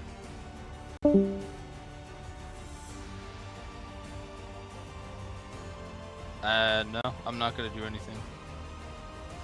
Or I guess keep running to the party. Okay. If you use your movement to back up, you will be coming. Actually, yeah, no, you can, because they're using action and dash, which is 60 feet. Your movement is 65 feet. So yeah, no, you can, if you want, you can run back to them, and then still be with them when they arrive on the next turn. Okay, yeah, Okay. I'll do that. All right. Another round of them attacking is going to happen. Orange and the 2 little green ones over here are going to continue to fire at you as you are still within range. So as you run away, these 2 run up, take 2 more shots. I'll roll these in here because it's fun. See if you guys watch them crit. That'd be funny. 23 and 20. Well, there you go. That is 6. It's 18 points of damage. And go ahead and roll me a 2 Constitution saving throws.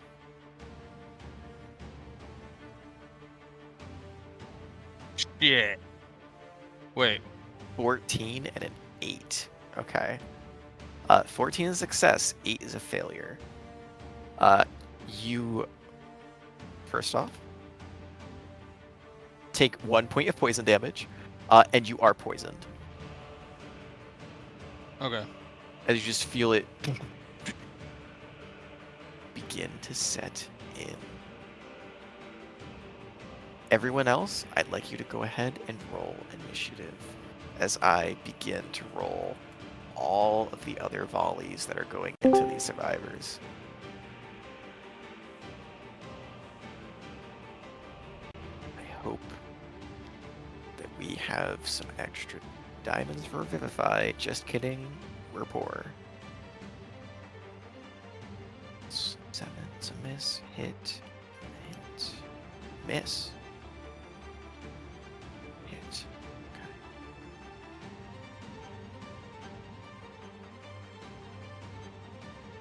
Okay. Dexterity saving throws. Okay. The woman in the bottom, who actually, Duradon and Mammoth, excuse me. The one in the bottom you recognize as the one who, the elven woman who smiled at you previously, looks severely injured, as she is bloodied. The other two are also looking hurt. She looks like she is on death's door. Cool. You watch on their turn, of which represent just her. Not roll well either. We have Mammoth, we have Kipley, we have Duradon, we're missing the Stang. Oh, Ash, do you still need me to drag your token on? Oh no, sorry, my audio just cut out. If it's high tide time, I'm ready. It's high Yeah, tide just time. drag your token on. High tide time, brother. Drag your token on and roll me initiative.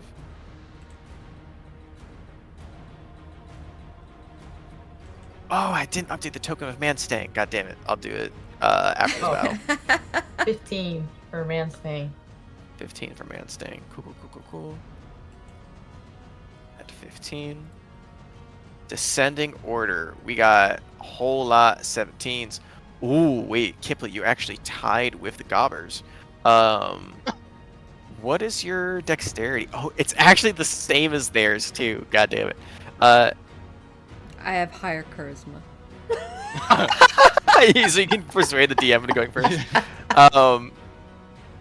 Go ahead, roll me a straight d20. Okay. Oh. Fuck.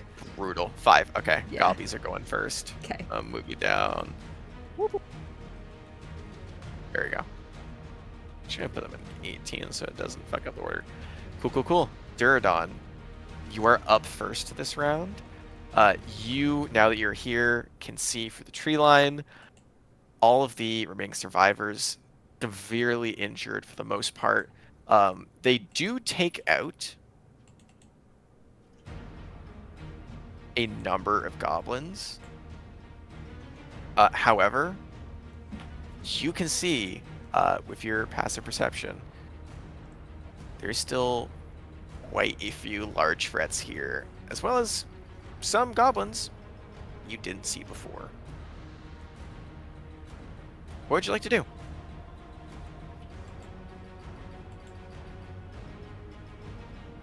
And I'm starting on the edge of the map, correct? Yep, because you guys are all just arriving. You've just used your action to dash and get here, so you are on the edge. Okay. So I don't have my action this turn, or... But you do. Okay. Gotcha. I'm just saying the reason why you're not further in is because all of you were trying to catch up, so there wasn't room to get further on. Okay, bet. Yeah, he is going to,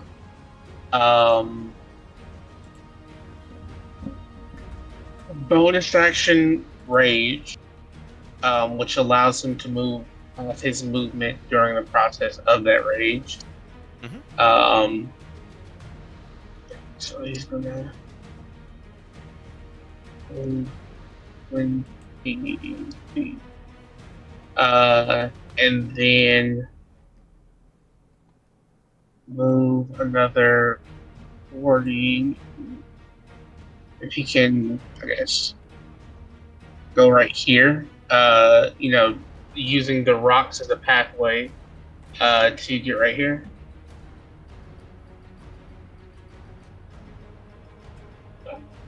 Movement. Yeah, sure. And It's low enough water that it's also doesn't look like it's going to stop you from, or it's not going to take difficult terrain to move across.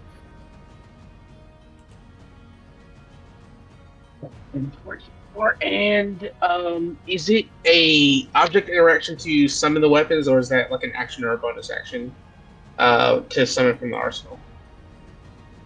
To summon from the arsenal, it would. I don't want to say arsenal. Excuse me. Summon from the arsenal. Yeah, it's an object interaction. Okay, type shit.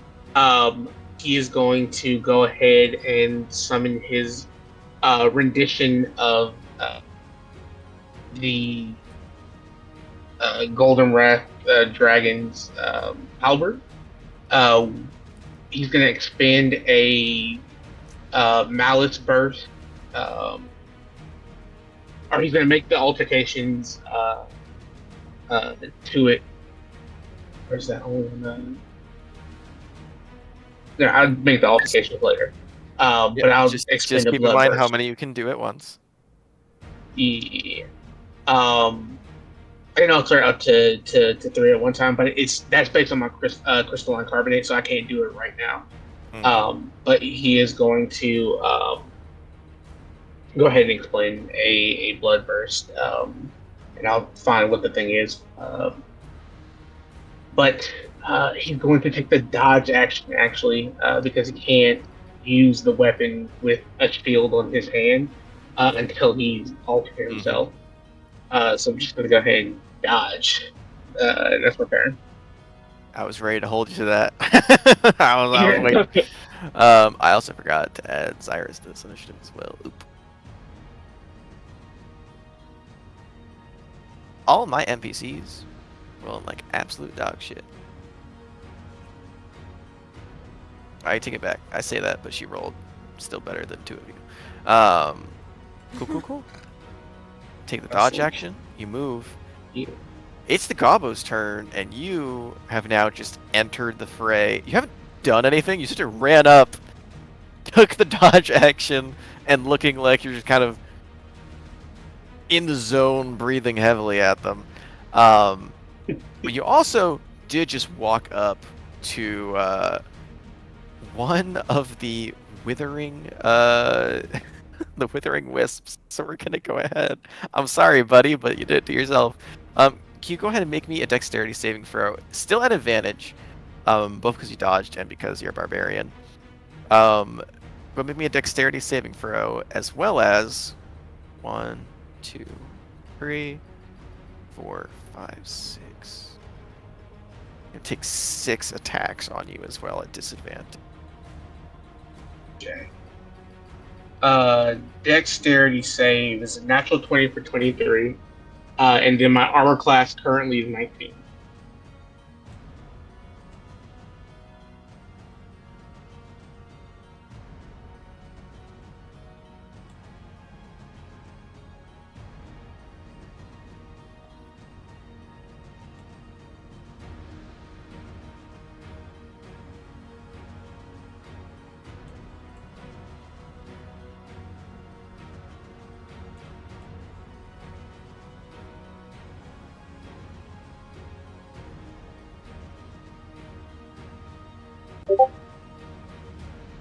Uh-oh. Oh, okay, no, okay, thank God. It's not It's like- you. I think we lost Yeah. Jom. The thunderstorm! The thunderstorm! Curses! I At the wonder. worst of times. When there's rain, there's thunder. Sorry. It's okay, guys. I got this. So, what really happened... Actually, no, I don't want to do that, because I feel like that would really curse me. Everything that you say now can and will be It would used against you in the court of 100%. dice. God damn it. Okay. Oh, we're so happy you're back! Can you hear me? Oh, what the fuck were you all talking shit? Oh, I don't know why she said it like that, actually. Yeah. Literally nobody said anything. Yeah, you sound so happy, huh? Okay. Yeah, my fucking headset died, god damn it. I had to go plug in my spear. Oh, the headset? Oh, shit. Glad it wasn't the thunderstorm. No. Luckily not that, but I went to go be like, what's your dexterity saving? And then it's just fully I heard like the doo-doo-doo, and I was like, mother. God damn it. Okay. So what'd you get on it? Natural 20? Hell yeah. Okay, so you do still take half. Yeah. So here's where I send a deep apology to you. As it's not great, but you will still take half. Cool, so you take 14 points of bludgeoning damage. I halved again because I'm raging. Right, so 7. The impact that this hits you with, you kind of get reminiscent vibes of when you got shot in the chest with the cannon, except slightly less. It's close. You're like, huh, if I wasn't raging, that probably would have hurt a lot. Um, and the 6 gobos that are going to go ahead and take shots at you. I'm just going to spam this in 5e tools, so I apologize if you won't see it, Okay. but if we go physically roll this out, it's going to take a long time. So out of the 6, what is your current AC? 19. 19. Cool. Out of the 6, 2 actually hit. Surprising, because they did not have good modifiers. So that is going to be 15, 16, 17. 17 halved because you're raging to 8. You take 8 points of piercing damage. Go ahead and make me 2 Constitution saving throws. Got you. I'm also going to reaction to crystalline carbonate from the damage from the first Hell yeah. thing. You said 7 points or 8 points? 7 points. Or no, excuse me, 8. Okay. 7 points from the original attack, from the Whittling Wisp, and 8 Yeah. points from the goblins. Gotcha. Thank you. I went ahead and took 8. You said 2 constitution then? 2 con saves, yep. Yeah. First one Against is poison. 18 success. and You're going to be a second DC one 13. 13. 9. No. 9. You are also poisoned. Yeah. So both Duradon and Mammoth, before I forget, poisoned. Cool. And the others over here, 5, 10, 15, 20, 25, 30. 5, 10, 15, 20, 25, 30. These guys already used their action to shoot at you. We're going to go ahead and move up. Same with these. They are all going to start closing in, running off of their various... you watch as they just start leaping and bounding off of these large wooden creatures, and just start using them as essentially like lifts to start attacking all of you. All of orange, I'm just going to roll them as 1. You're going to go ahead and shoot at Mammoth as well. Jeez. Sorry, bud. Love you to death. The Gobos love you more. That is... Jesus Christ. I think that misses. A 17 hit, right? The 17 misses. Fan-fucking-tastic. 2 more arrows slam right next to the tree of where you're currently at. Cool. The one greenie is also going to take an attack at you. And that is a 12. So that misses as well. Awesome. These 2, this one already used its thing. Oh, you guys are all... Oh, Kibble, you're flying, right? Yeah, 30 feet. Perfect. So you're actually unaffected. But Mustang and Mammoth, I need you to make me a dexterity saving throw.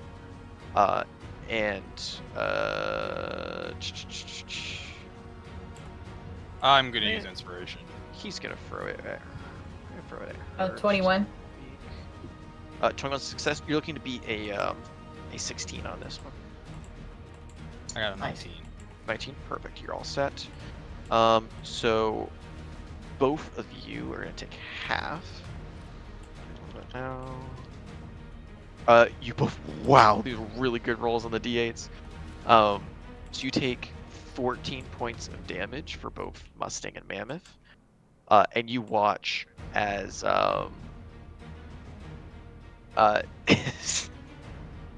Dark Elf fully, like, legitimately at 1 HP.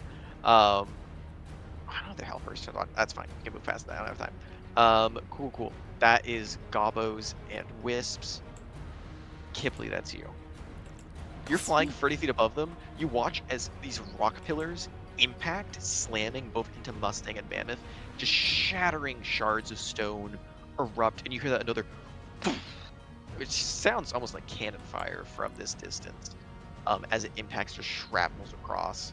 And you can see the mix of now both what appears to be a mixture of halflings, gnomes, elves, um, just various different folk, completely dead, now with some goblin bodies as well.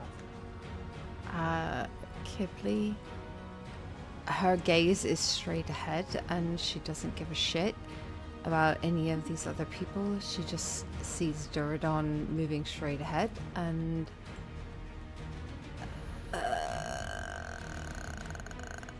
she is going to What you gonna do? she's going to move forward. I also love that flight token. Like, There. And then she's just going to, as she's flying forward, she's just like muttering curses like, God damn it, it's not a problem. And then just like in a lower tone, she just kind of, her fingers brush her hairpiece and she just says, Ezrin, I really need you. And she points forward and she's going to cast summon Shadow Spawn. Gotcha. Okay. Right here. Where's my Ezrin boy? Where's my smoky boy?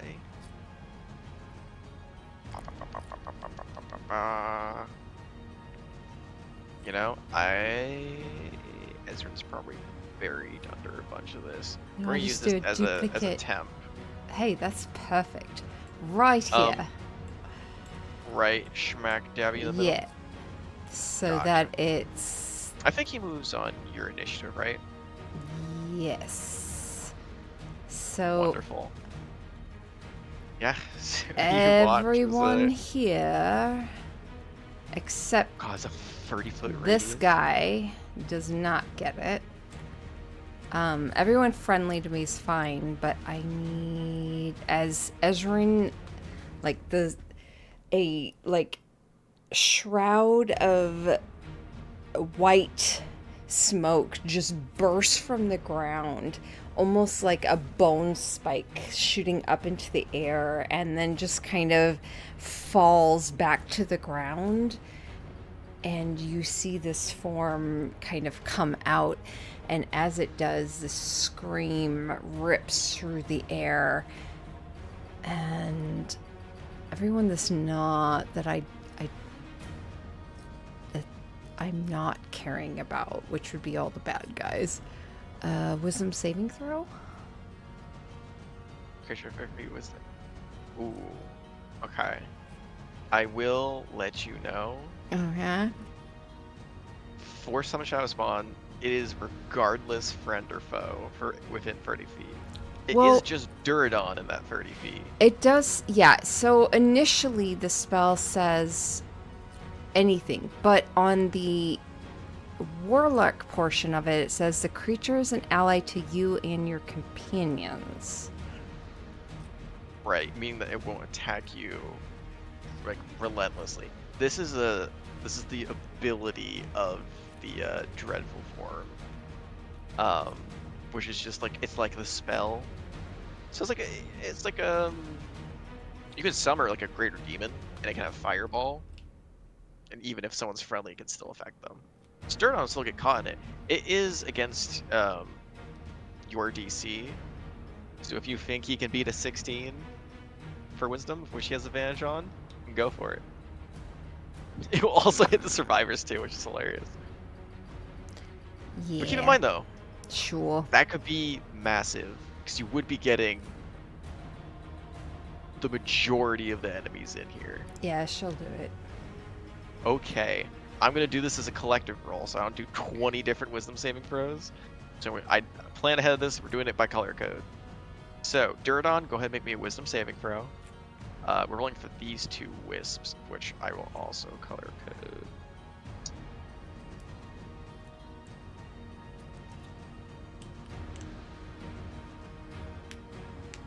Purple and red. Duradon, you pass. Fantastic. Survivors, they are not gonna pass this. Actually, no, they have a good chance. It's Wisdom, right, against your DC of 16. Mm-hmm. 2 of which pass. This little girl up here is completely terrified of the monster that you summoned right next to her. It looks over, just screams. We're gonna put a little. Don't they have a screaming person? They do. There we go, screaming icon. Gobbos. This is going to be for purple. What's their wisdom bonus save? -1. Okay, purple. Fail. Oh. Orange. Fail. Red. Fail. Fail. Fail. Natural 1. For the wisps, that is a 1. That is a 1 -1, so that's a 0. I've natural never 20. done a spell so well. So here's the thing. The form of Ezrin leaps out of the hairpin, crawls over to the space, releases out the mist and scream, and you watch as these goblins who just murdered like 20 people all simultaneously shit themselves. And you watch as this one wisp that rolled a 0 of natural 1 -1 looks back towards Ezrin, and you watch as it turns around, beginning to run away. Every single person here is frightened. Only a singular group got it, and that was the yellows. I love my brother. Wild shit. Alright, that's her turn. She's He happy. can still attack. He gets the Well, oh. That's his. Oh, sorry, that's his action. Yeah. Cool. Okay, so bonus action, he'll take the hide. No, that sounds One really dim stupid. light or darkness. Yeah, no, It's still disregard. bright enough out here. Yeah. He's good, but that's still incredible that you got basically every single goblin in here. Hell yeah. Are you using any other movement? You still got 15 feet.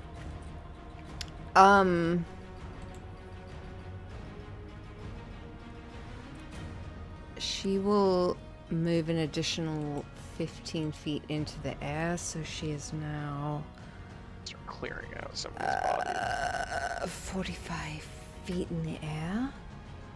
And she will actually, she's gonna cast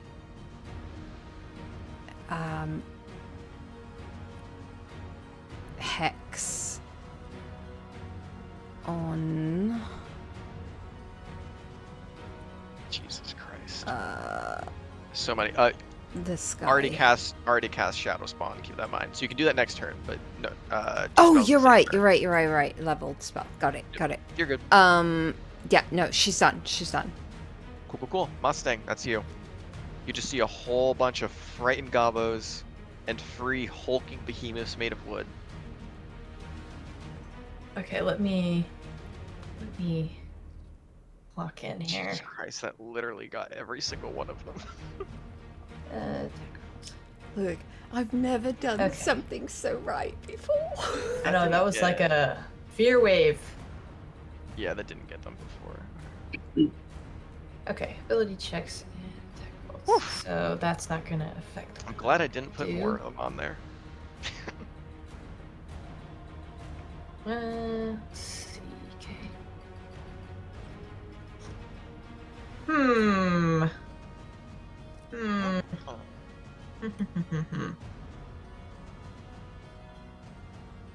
Can I? How do I make a shape on here? What are you looking for? 20-foot circle in this general vicinity here. Oh. Oh wow, it is way bigger than I thought. Okay. Is there any way? Okay. I would like to. I think it can be placed strategically to only catch the Oh, upper for half. fireball? Yeah. Okay, I think cool. I can will place remind it to. you that Kipley can get rid of your circle. Oh, sorry. You're good. I want to remind you that you might catch some of the survivors. No, That's I your plan to feel save like- them. Because keep in mind, they all look injured. This one, the one on the bottom, she is on death's door.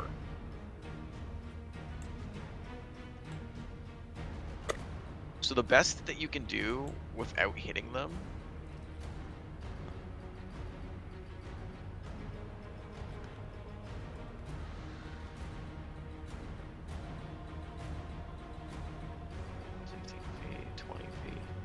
could maybe do it over here, like right here.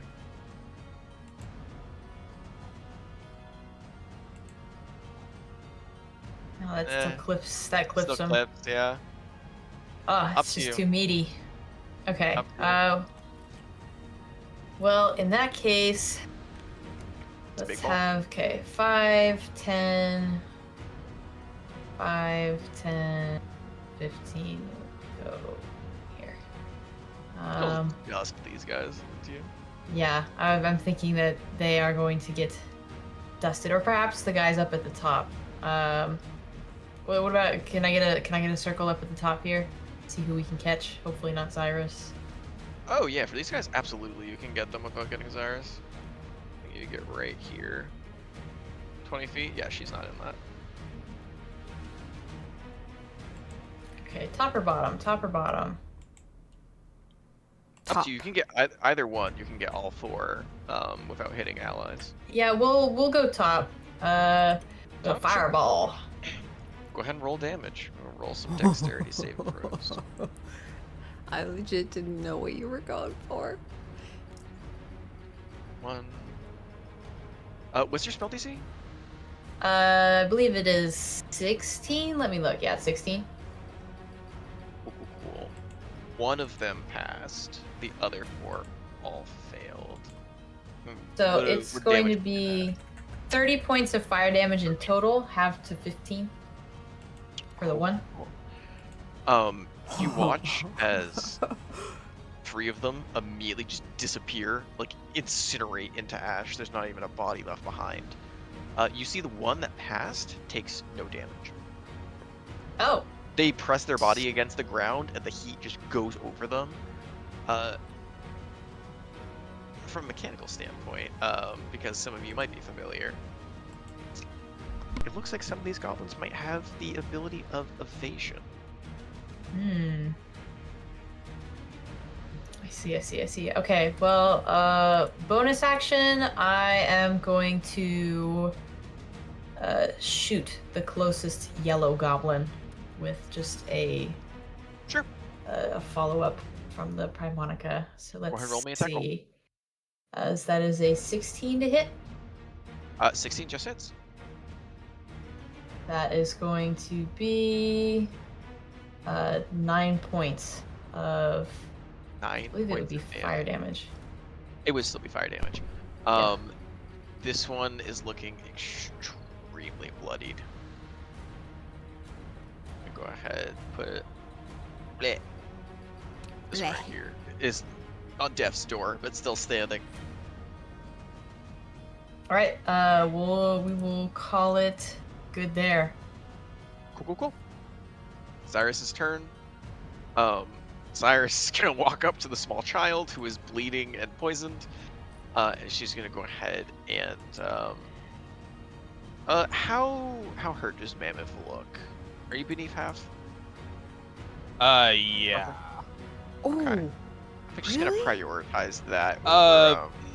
Wait.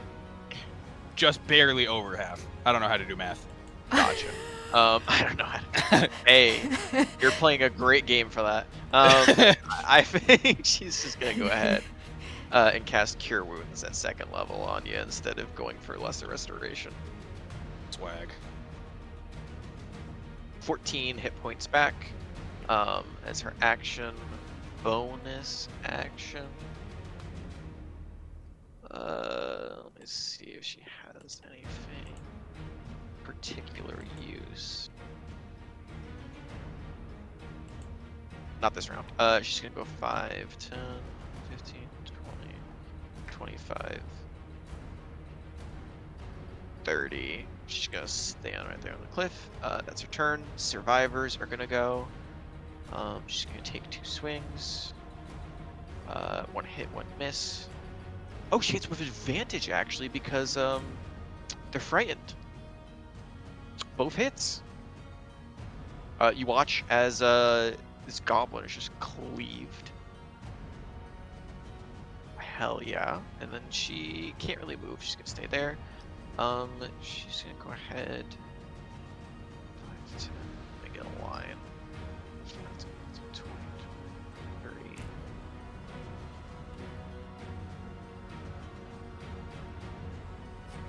30.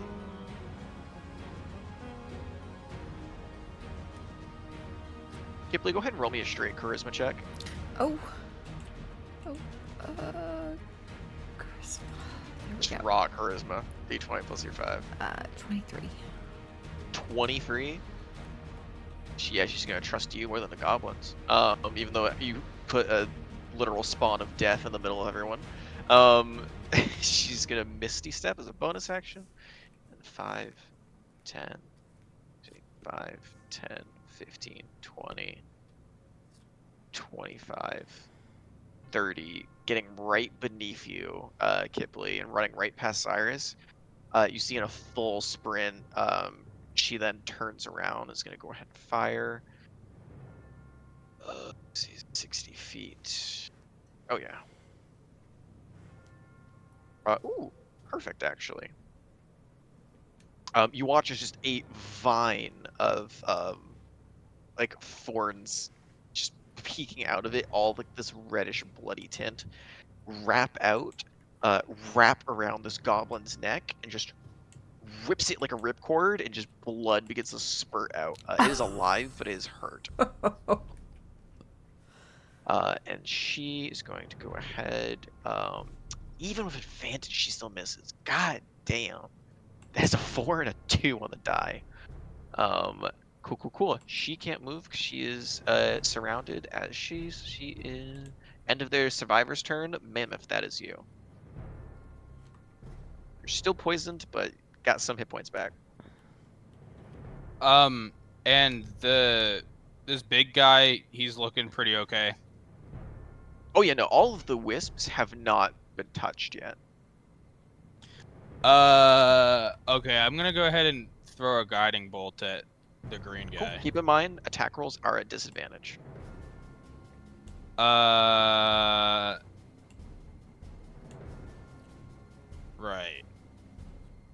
I'm gonna do it anyway. Also keep in mind, sure. Keep in mind the frightened one over here, because all of them are within guiding bolt's range, 120 feet, right? Yeah. So you hit everyone on this map. Frightened ones have advantage. So if you shot at the one that's frightened, either pink or purple, it would be a straight shot opposed to disadvantage. But it's up to you. Okay.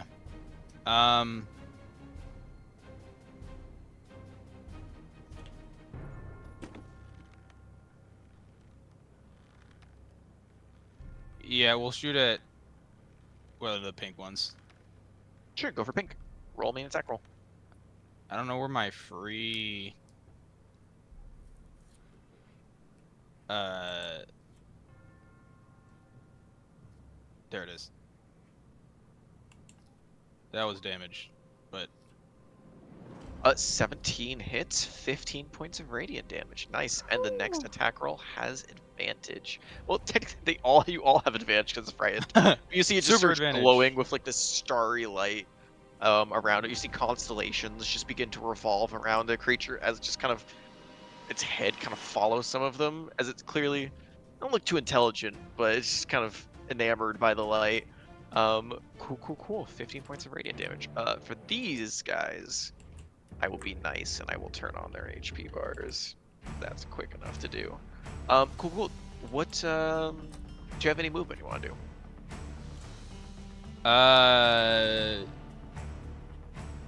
I'll just kind of run up with the gang. Gotcha. Okay. That is Actually, the I end of your lied. I don't turn. want to do that. Okay. That's my Alright. turn. You're gonna stay there? Yeah. Perfect. Duradon.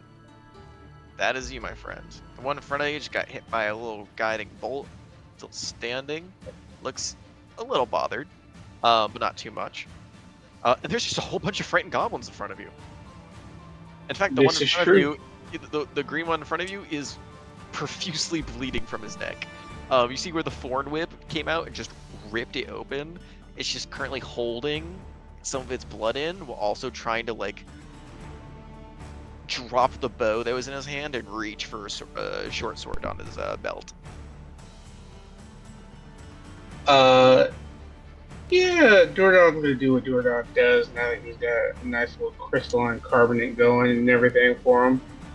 He's going to try to whittle down numbers for easier escape for them. He's going to take the attack action, attack the green goblin in front of him first. Sure. Um, Roll me attack roll with is advantage because it is. Oh wait, you're poisoned. Roll me a straight yes, attack roll. straight roll. Yeah. That is going to be. Sorry, turn off by 13. 13 misses. Yeah, got you. Second attack. Duradon, bested by the 1 HP goblin. Oh my god! Oh god. This 12. goblin, who is like on death's door, like is like kind of swaying with the amount of blood loss and with the weird sways. You're like trying to hack at it, but it's just so elusive, man. And the last attack gets stuck in the kind of like armor of its back, and you have to pull the weapon off. But both attacks miss. Bonus action, because I was able to alter the properties and try Special another attack, attack. yeah. Yeah. Flourish, go for it.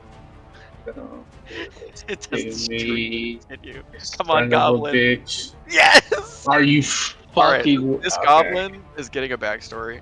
All 3 attacks miss. You guys watch this Duradon just wailing at this goblin, and the poison is just pulsing through his body, just making you wince and stopping each lethal blow every time you're just about to get there. Any movement? Are you staying right where you are? Yeah, I'm gonna stay where I'm at. Cool. I'm gonna just roll separately for this one because everyone else is dead in this guy's troop. What's the fear effect on that, Kipley? Do they get a save at the end of their turns, or is it just they are feared for that duration? They can repeat the saving throw at the end of End of their each turns. Cool. its turns. Gotcha. So they can all try after this turn, but they're still frightened for this turn. Yeah. Cool. Green would have disadvantage, but you are also poisoned, so it is also a straight roll. Turns, looks away from the shadow demon that's gonna eat soul, looks up at you and goes, Hello, my name is Knob. I don't know who you are. I don't know much, but I do know one thing. You tried to attack me, not once, not twice, but thrice. And then I'm going to stab you now. and he's gonna go ahead. Straight roll. I'm gonna roll this publicly so you can see this. There's a 14 to hit, misses, stabs, hits the armor. Fuck. He's gonna go ahead. 5, 10, 15. You can take an attack of opportunity, Duradon. Yeah. This. Dear God. You miss again. I'm gonna laugh so hard. 17 hits. Okay. You don't even have to bother rolling damage if you don't want to. He goes, See you later, sucker. I'm out of here. and then just axe in the back of his head, the halberd axe in the back of his head, just splits it open. He just dies in the water, just crumbling in, completely dead. Hey, so sometimes you got to create a goblin in 2 seconds. Sometimes that goblin immediately dies for poor choices. Also, he had I want to let you know he had the ability to disengage, and chose not to because of his fear fucking him up. So he chose the dash. Here we are, living over consequences. Cool. That is green. Now it's gonna go down. Kipley, I'm going to apologize. These are gonna be 4 attacks on you from yellow. Because you just fear effect the rest of the squad. That is 1, 2, 3, 4. That's a 14, 21, 16, 13. So I believe 2 hit. 14, What's your AC? 21, 15. AC's 15? Oh, With mage armor. Mage armor, perfect. Gotcha. can I use my reaction to do cutting words on the 16? Sure. Yeah. All right. Go ahead. You still have to roll, because if you roll a 1, Yeah. it still hits. Yeah. We rolled a 3. 3? Gotcha. Misses. So it's just a 21 just hits. You're going to go ahead and take... Oh, nice. 8 points of piercing damage. You can go ahead and roll me a Constitution saving throw. Oh, right. Looking for a 13 or higher. Oh, fuck me. Can I Natural use... 1. Oh. Can I use my last We- heroic? Everybody gets a poison. Yeah, you should go for it. You can use your inspiration. Okay. I believe. 13 Oh yeah, much better. Damn. The That's plus my 7 last goes one. great. Wait. I Oh, took... that's right. Yeah, for Yeah, no. my 8th For your level up. feature, yeah. Good shit. Dirty 20, you do not feel any effects of poison. You do still take the 8 points of damage. Oh, plus I have a resistance to poison. It's not poison damage. It's just, oh wait, that means you get advantage on it, right? No, it's just, your shifter, you get resistance against poison damage. It's 8 points of piercing, excuse me, from the arrow itself. You only take the poison damage if you fail. Let me see, what else was I looking at? Right, okay. You're not constant. Oh, you are concentrating. Go ahead and roll me a con save. That's what I was looking. I was trying to think of it, but it blew my mind. Go ahead and roll me a concentration check. Another con save. Whoppa! 26. You're good. You do not lose Ezrin. Thanks, Mustang. Cool. You're welcome. Pink is gonna go ahead and move up here. Purple is gonna go ahead and move up here. Oh. They are still at disadvantage. Oh, they can't move They closer can't because they're move feared. closer. They are not. They can still fire short bows, but they do not gain pack tactics from being close. Damn. Not pack tactics, excuse me, flanking. They are at So that is on their disadvantage attack attacks. rolls. Yeah. Yeah. They rolled 2 18s, so they still hit. Wow. Crazy. Oh!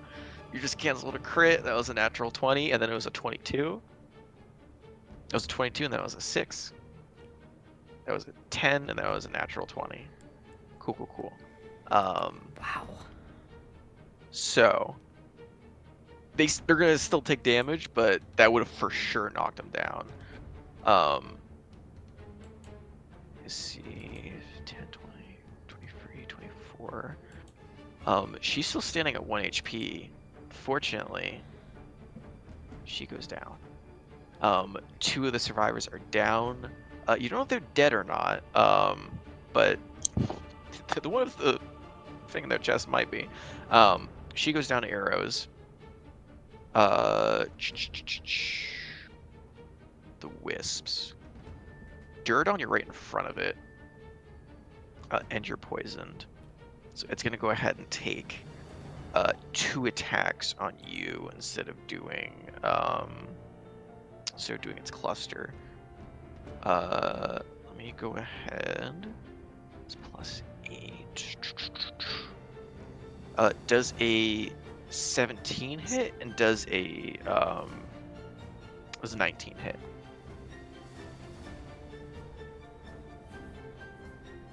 Okay. The 17 does hit. Sorry, no. The 17 does not hit the 19. 19 does. Okay. Yeah. So you're gonna go ahead and take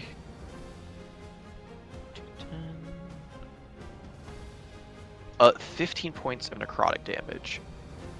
As you watch the hand hits you, impacts And as it scrapes down, you watch as the flesh that hits in your arm just turns pitch black, and black just begins to run through your veins. You just feel the necrotic pulse, of which you are still resistant to. So you do take half, but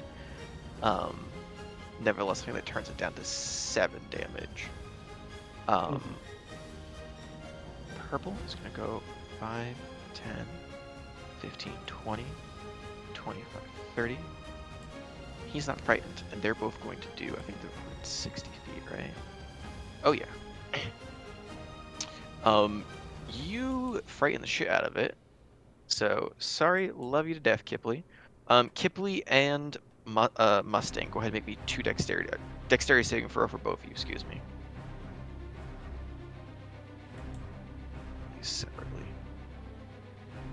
For Kipley and 26. Mustang. Natural 20 and 26, perfect. So you both take half. Kipley, you take 10 points of piercing damage. Give me another con save. Mustang, you take 14 points of damage. As those 2 kind of like cobblestone-esque clusters erupt and just shatter across the ground. Bits of fragments hitting you, but it's not a direct hit. I believe... Oh, there is still the one green goblin up here. Yeah, he's gonna go ahead and attack Mammoth. With advantage, because you're poisoned. Natural 20! Oh my Oh, god. come on!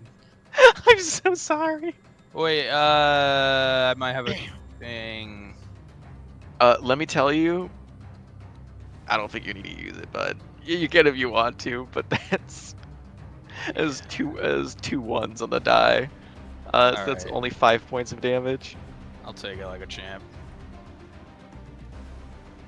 Cool. You're already poisoned. Oh, still give me the con save for the poison damage. Concentration check. You're good, Kip. I think I'm good. And you don't get poison damage. Cool. All right. That is their turn. Kipley, that's you. You can see all of the wooden behemoths look pretty unbothered. Goblins starting to lose their ranks, but are quickly beginning to pelt, especially you guys, as you're flying above, unprotected, some arrows. All right. And you also do have the survivor underneath you that's running away in your direction. So first things first, Ezrin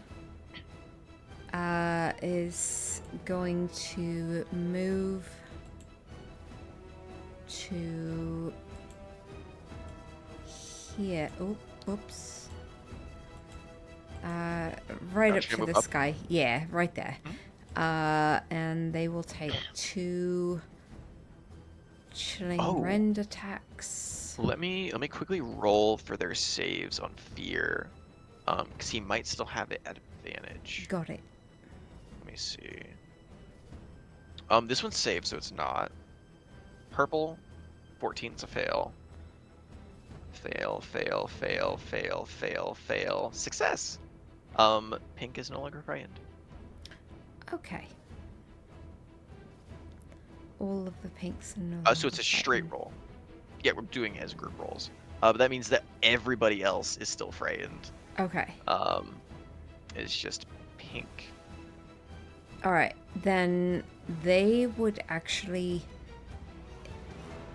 seeing those that are frightened of it, it would probably, Ezrin would probably actually move here. Sure. And they're going to take their first attack at the blue guy right next to it. Sure. That's a d20 plus 5. Fuck off. Second Definitely gonna miss. one at the purple. God damn it. 6. What is the bonus to that? Plus 5. 11. Oh no, it's using your spell attack modifier. That's 5. Just Oh, plus 8. Plus 8. 14. Okay. You need 1 or higher. 14 does just miss. Perfect. For 15 or above. Alright, so they do nothing. Oh wait, that was with advantage because they are still frightened. So that was just the 1 attack on blue. Go ahead and roll me another attack with advantage on purple. Well, I think they just have disadvantage, though, right? No. Creatures that you're attacking that are frightened have advantage. Or you have advantage against their, when you roll attacks against them. Oh. As long as whatever is frightening them is within their line of sight. And he is right up in their grill, so he does get advantage on it. So, plus... 16 hits. Go ahead and roll damage. Uh, I think with just the passive damage alone, he might just kill them. that's 1d12 plus 3. It's 1d12 plus 3 8. plus the spell's level for its 7 plus Plus whatever that 4. is. So it's 15 points of damage.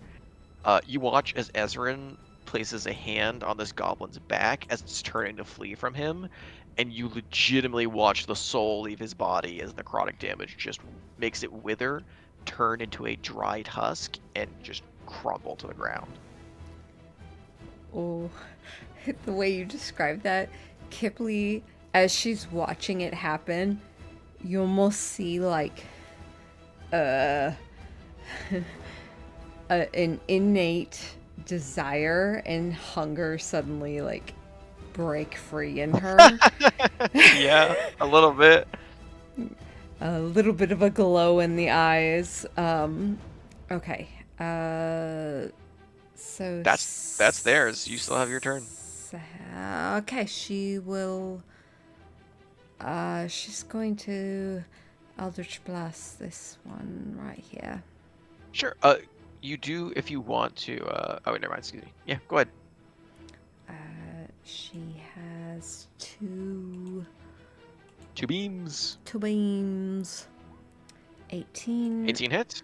And 27 definitely hits. Goddamn. 8 for the first. And 20 points of damage. You guys watch as Kipley just brutalizes this creature. 2 large patches of wood just peeling off of it, falling into the river below. They just begin to get carried downstream. Yeah, she's going to move desirably. Oh, you're getting in there? Oh, she Good can't shit. help it. She Good saw shit. something she wants. That's her turn. Cool. Hell yeah. Also keep in mind for those who had it, make sure to remove those temporary hit points because it's already been a day since the inspiration from Bernard. Oh, Forgot to say that before. It was 11, right? Correct. Okay, let me deduct an extra. But Mustang, that's you. You have 1 gobbo that's alive down here. You got the squad. A whole lot. And you have two I'm gonna currently cast Vortex Warp on that lady. down. On which one? Her. Her? Cool. You gonna shout anything beforehand, or you gonna do it? Can she do it? Was my voice gonna carry that far? I guess it's only 85 Yeah, feet. if you Do shout, it. Be scream.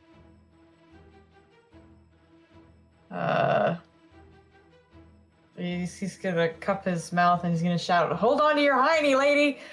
And then teleporter. And not exactly right next to him, like kind of somewhere off to the side, maybe behind this tree here. Give If you me can. Give me a charisma check. Just a raw charisma. Okay. You're not wasn't necessarily a persuading statement. Can I use my last inspiration for this? All 2. Yeah, go for it. That's better. 16. 16. Okay. Yeah, I'll allow it. This is essentially just her her trying to decide whether or not to resist against the spell as you shout out and then start casting something. But yeah, no, she will. She'll take it. Where do you want to put her? You got 90 feet. Let me rust out the ruler here. Can I put her behind this tree? Sure. Hold that Yeah. line for me. Here we go. Boop. Put it right there. Gotcha. That's your action. I'm Any not movement sure. or bonus? I don't think I could fire anything right now because I didn't cast You don't a have spell a shot. Yeah. that does But you damage. do have Bardic. I do have Bardic. You want to give But it? What do you call it? I'm definitely going to, let's see, 1, 2, 3, move over here. And yeah, we'll give Mammoth Bardic, and we'll call it good. Hell yeah. Cyrus's turn. Cyrus is gonna walk up to Survivor, do the most interesting turn ever, cast Cure Wounds. 3d8 plus 5. She's gonna use a third level. She looks severely injured. 22 points. Nice. She heals her up. And then is going to go ahead, starting to 5, 10, 15, 20. Just start walking down the goblins. Doesn't have any actions to deal with them yet, but is preparing to do so. Survivor's turn. You know, I'll make this one public. Just because if it's a failure, she's dead. Success. Cool. She's fine. She's gonna go ahead. This one's severely injured. Gonna reach out again. It's a hit. This one's just immediately dead. It only had a singular hit point left from your firebolt earlier. She's actually gonna run up. You just see Mammoth, this like massive, roughly about like 6'2", 6'3" individual, run up, grab onto your shoulder, just kind of spin you towards her, sees like the arrow in you and sees you in pain, and is gonna go ahead and cast Lesser Restoration on you to remove the poison. That is her turn. Thanks, Mom. Oh God, that is you, Mammoth. Okay. Wait, how much did she heal me for? Oh, she removed the poison. Oh, okay, yeah. You no longer have disadvantage. I'm gonna throw a. How big is 30 feet? I'm gonna throw a healing spirit somewhere. Somewhere. Wow, we're really branched out here. Well, because I don't want to catch the gobbies. What's the It's what's 30 feet. spirit read off? Don't you get to choose on Healing I think Spirit? you get to choose. Whatever you or a It says creature you can- any creature.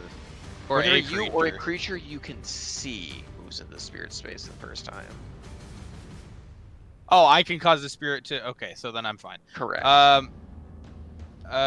Circle.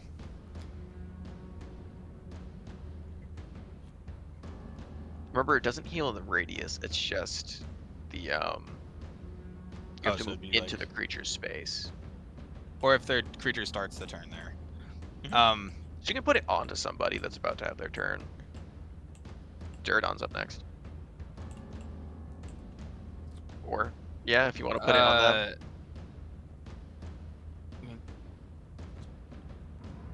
Actually, what's your... Wait, how big is the radius? So it's a Healing It's a Spirit range of 60 feet, but it's a 30-foot radius, right? I'm not No, bugging. it's 60 foot. It's a 60-foot range, but it's a 5-foot cube, so it takes up a singular square. Oh, I missed that. Yeah. So you can place it 60 feet from you, but So you know, you would need to move if you really if you wanted move, you can to. place it. Yeah. If you want to place it on her, you Yeah. can move it up. You can move yourself up a little bit and get within range.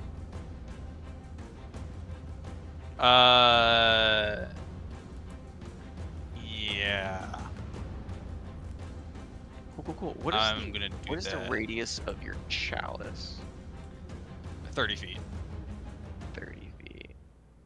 Cool. I'll tell you, if you want to get both of them up this turn, you technically can, because you have 65 feet of movement. So you can get here. From there, let me see, it's 5, 10, 15, 20, 25, it's 40.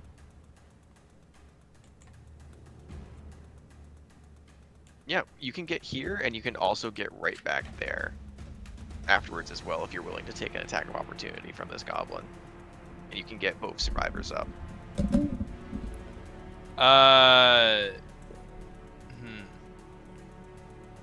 Because Healing Spirit one, Chalice the other. Yeah. Okay. Yeah. I'll do that. Let's roll a. Go ahead and roll healing for the survivor. Both of them are up. Is it? No, it's not plus mod. It's just a d6. 4 and 6. Good question. And then. All right. No. I guess it'd be 1d6 and then a d8 plus 5 for the second. So. Correct. So the second one would get the additional healing. Okay. Then so that's 10. So she gets 10. She gets 6. Cool. Yeah. She's no longer frightened. She's gonna go ahead. The Gabo is gonna go ahead and take an attack of opportunity on you. I'll roll this one here just in case he crits. Nope, 15. That's a miss. Just wild swing on you. Hell yeah. That's your movement action. You still have a bonus if you want. If we have anything. Did cast a spell. Yeah, I don't really have a bonus action. Cool. Duradon, that's you. Yeah, Dordan is gonna target the pink large creature in front of him. Yeah, go for it. Actually, is that creature frightened or no? He's no longer frightened. Cool. So I'm gonna go. Yeah, I'm gonna reckless attack. To make a threat roll. They got advantage anyway. Go for it.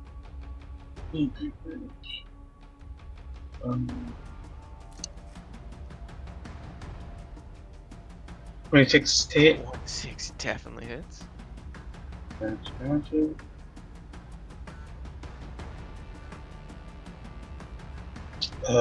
That is 28 points of damage on the first attack. 28 points of damage. Jesus Christ. Second attack. 24. 24 hits. Or no, what's that? 20 points of damage. Second attack, and then if it's still up, bonus action, third attack. It is still up. That's only a 14. 14 is a swing and a miss. But you, Gotcha, okay. you just carved through this thing's hit points. It went from looking slightly like bothered and fine to now at death's door. Nice. Cool. That's action, bonus action, any movement? You stay. I will get a bit closer. Move into right here. Cool. I'll ask you in case everyone wants to. We'll do a quick check-in. Jared has to pop out at 1. how are we all feeling on that as well? Do we want to cut off at 1, just get to the end of this turn and pick up next week? Or are we going a little bit past that? I'm good with cutting it off. Yeah, I'm gonna have to call it. I didn't sleep at all last night. I'm barely hanging on here. Perfectly understandable. All right, so this is going to be essentially the last round that we go for initiative, and then we'll pick it up next week. Gotcha. End Durdon's turn. Gobos and Wisps. Gobos. We're going to do this quick. Make an attack against Cyrus, since she walked up on them. 3 attacks. 1, 2, 3. 6, 13, and a 9, all of which miss. We'll do... they don't get their frightened turn until then. Purple is going to go ahead 60 feet. Is going to go ahead and launch a spike. And 10 feet. Still clips you. Mammoth, go ahead and give me a dex save.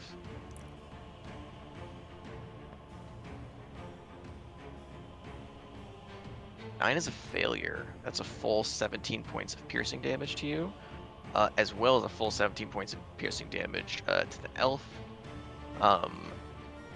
Red is going to actually hop down. It's going to come on up here. It's going to take 2 attacks against Mammoth as well. You know what? We'll be nice. We'll do these here as well. 22 and 18.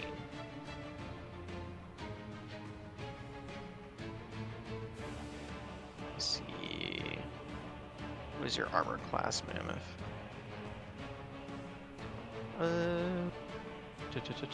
Upgrade to 19. Okay. That is a hit.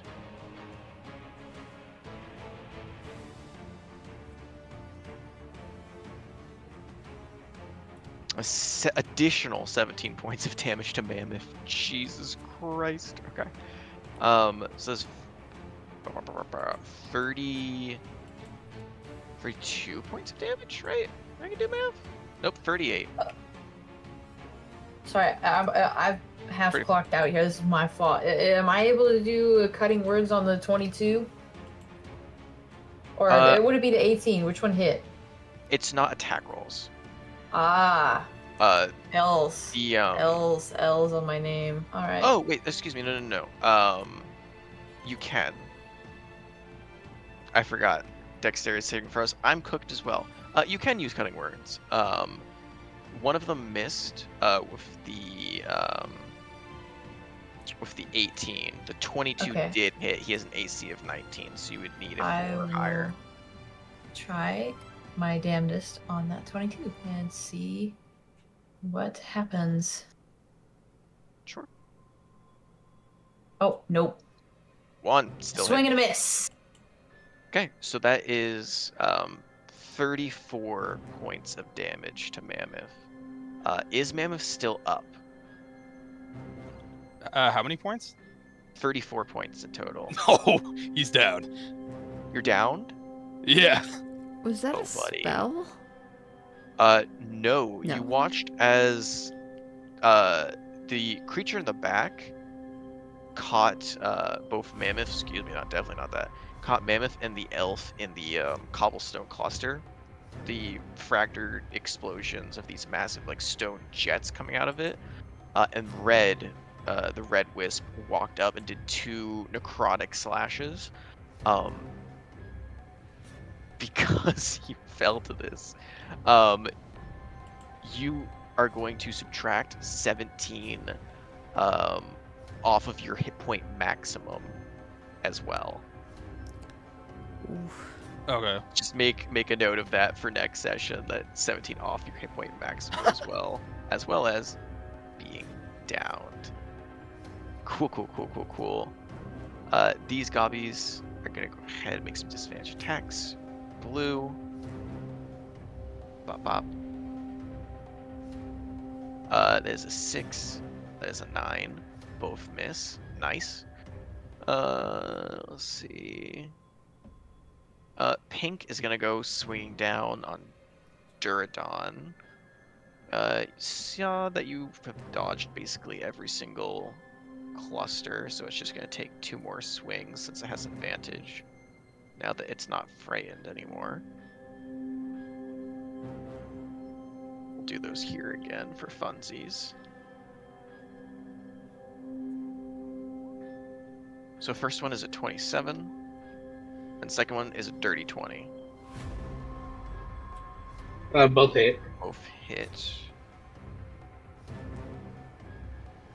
So you're taking 24 points of necrotic damage, halved down to 12 points of necrotic damage. I believe that is all of them. Oh, Green Goblin up here. It's gonna go ahead and take a pot shot at Mustang. That is a natural 1. Complete swing and a miss. Bastard. Can't believe that's you.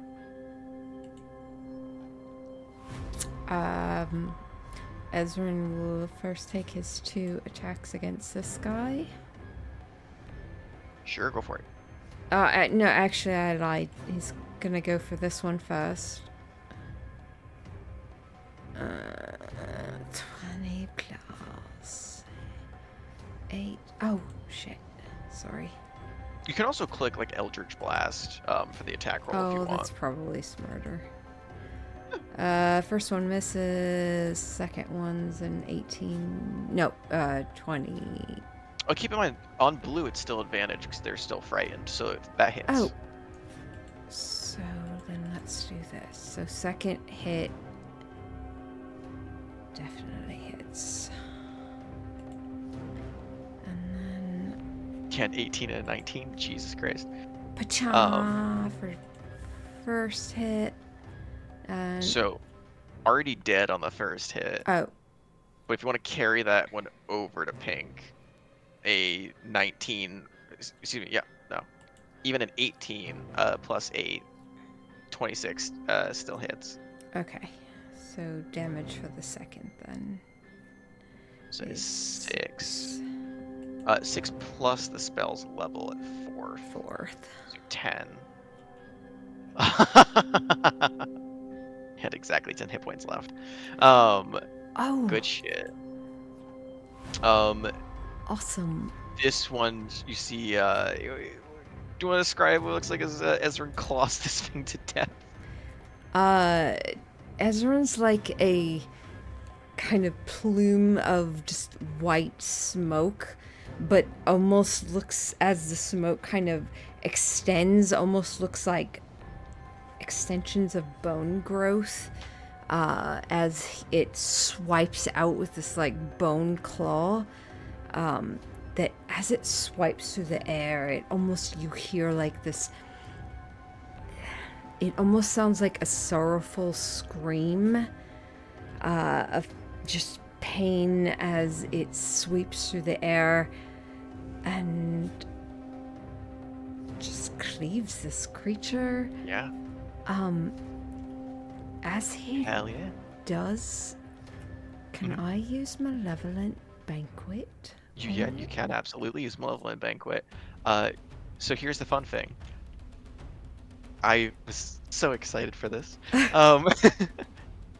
I would like you to go ahead and roll me a charisma saving throw.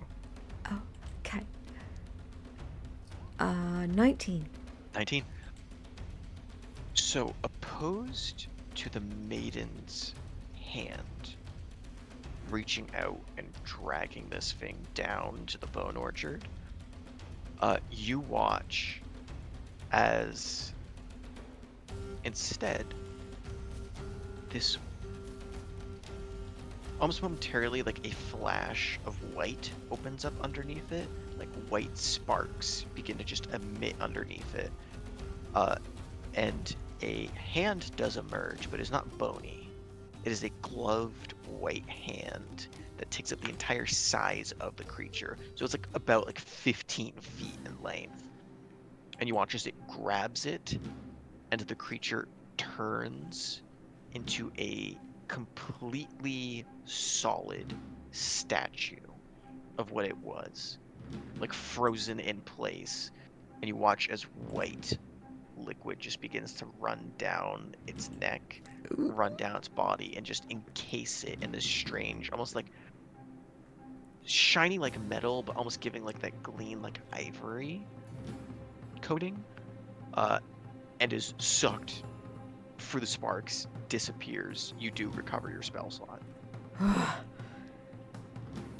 It works and functions completely normal, but you recognize that that was not the Bone Mother's hand that just reached through.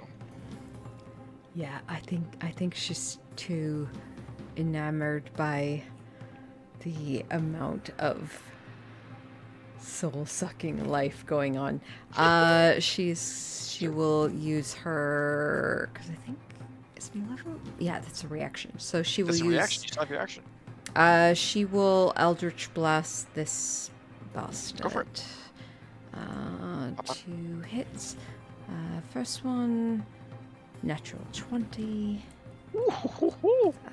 There's that. 20 points of damage. Huge. And then second one is 25 Definitely hits. for 8. 8.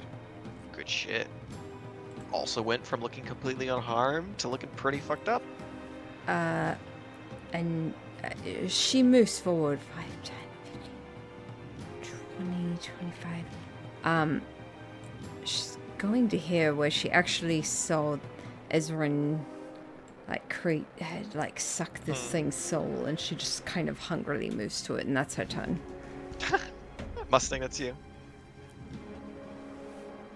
All right, time to secure the scene, and by the scene, I mean Mammoth's body. The child. Oh no. Yes. So let's see. You're gonna 25 feet away. no. I could heal him back, but I can't out heal whatever this thing's gonna do. Yeah. So we need to kill it. Go back up. Back up. And we're gonna pop a big iron up in here. Okay, so remember, you drop the shield, you pull it I out. drop the shield, pull out the big iron, put that bad boy together. We're gonna start a blast. Roll me some We'll attack start rolls. with Looking for an AC of 17 or higher. 21 on the first one. Definitely hits. All right, let's go 1, 2, 3, 4, 5. That is a cool 39 points of fire damage. Nice. 39 points of fire damage. Correct. Cool. Want to describe how the 39 points of fire damage turns into I believe what was that, like 78 points? Oh yeah. You know, it had 62 hit points left, and it just evaporates. Described it as so- wood for a reason. I Yeah. did pick up on that. So you kind of see that originally the bullet, it pierces through its chest, and as it does, the embers, they kind of start to spread as fire starts to consume it from the inside out, eventually hollowing it into charred remains of nothingness. And then he turns his sights on the unfortunate bastard all the way across the map Yeah, what's to the do range the of big same iron? thing. 200. Oh my god. That's the 800 one at disadvantage. Oh my god, that's the. Okay, That's Go for it. Okay. big iron. Yeah. there's a big iron.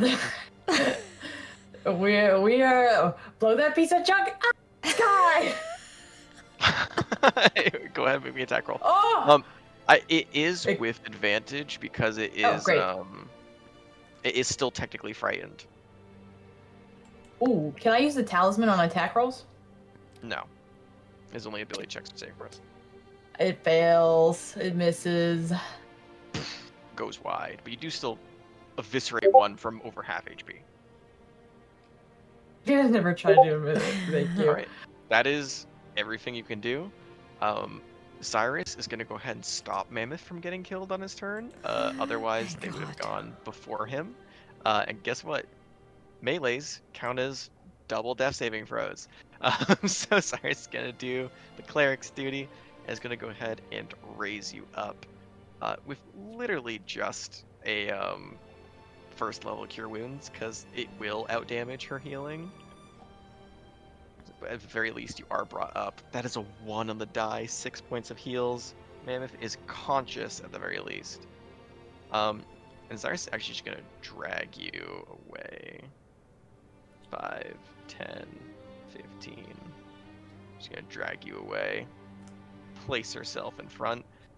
Survivors finally get to go. She's gonna go ahead and cast. Yeah, let's go ahead and do Withering Bloom. Let's get some con saves. 1, 2, 3. Do not have great con. They have a +0. It's a 5, 5, and an 8. All fail. 2d8. Blue, purple, and one of the pinks all drop dead. This one's just gonna fucking run for the wind. 5, 10, 15, 20, 25. Is gonna go ahead and take, you see like this little, like a larger kind of staff in her hand. It's gonna like take a running baseball bat swing at the goblin's skull. Hits. That is just barely a hit with a 15. 7 points of damage. Doesn't kill him, but he's hurt. And is gonna keep running right here. End of her movement. And actually, she's gonna try and finish him off with Thorn Whip. And that is 17 to hit. She Beyblade let it rip, and the goblin's head comes clean off of its body. Mammoth, that is you. You are prone, you are at 6 hit points, but you are alive. There's only 1, 2, 3, 4 goblins remain. Excuse me, 5 goblins remain, and 1 of the whittled wisps.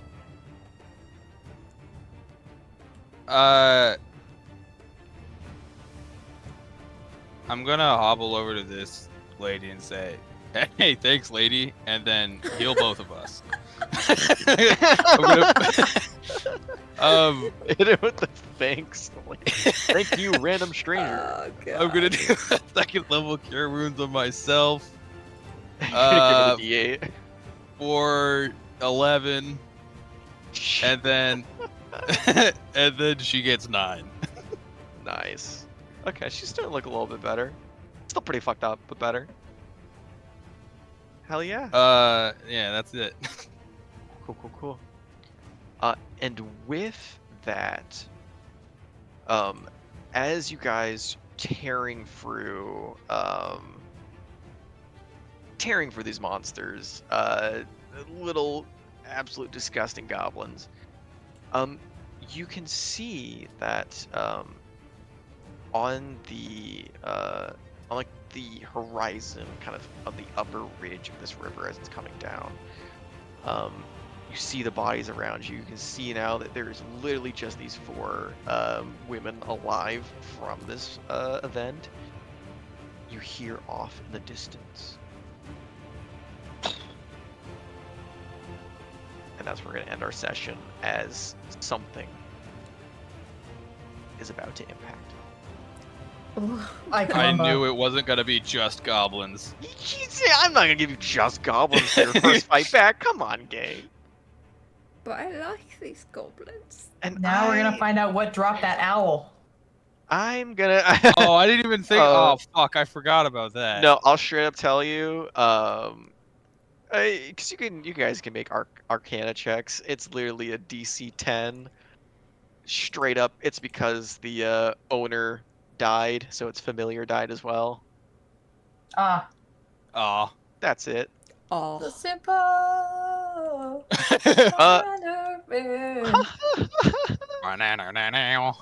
Uh, but I'll be nice. Do you guys wanna you guys wanna see what your doom looks like for next week? no.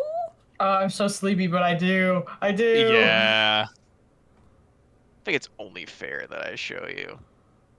Man, I can't believe I got down by goblins. Brother, let me tell you, they rolled so well because they get a D6 sneak attack if they're hidden, and they Mhm. kept rolling above your passive, so they got the D6. Holy shit, did like you got poison, so they had advantage, so they got sneak attack on every roll. So they were just hitting like sixes on every single one. You guys This remember the is Wolverine movie? oh yeah, 100%. Just pin cushion. Um, Yeah. you see over the horizon line this What the hell? massive creature lumbering down towards you. I look like a Pokemon. That's Is sick he as within shit. 200 feet? Where? Is he within 800 Um, feet? he Is he within 800 feet? he is most definitely within 200 feet. But that is where we're gonna call it. His ass is grass, and I'm doing the mowing from across the lawn. Oh god. I think you should double and give it to the next people. Definitely give it next. You know, you also see like 5 other treants all lining up, putting on like just dousing themselves in water so they don't burn. Uh, but yeah, good shit, everybody. I hope you Welcome back, party enjoyed. people. Welcome back Hell to yeah. combat. It was gonna Hell yeah. eventually happen. All I'm Yeah. gonna say is, this is just part 1 of the 99 gang. Oh my god. Prepare yourselves for next session. These How many more these aren't miles do we go? Alexa, play um Letdown by Radiohead. these oh my god. Oh, fucking beautiful. These aren't one-time events anymore. With the new thing, I told you they'd be connected to something, to at least one of the party members. So you're not gonna have to roll for at least, you know, another night or so. We'll see. But have a good night, sleep well. Thank you all for playing.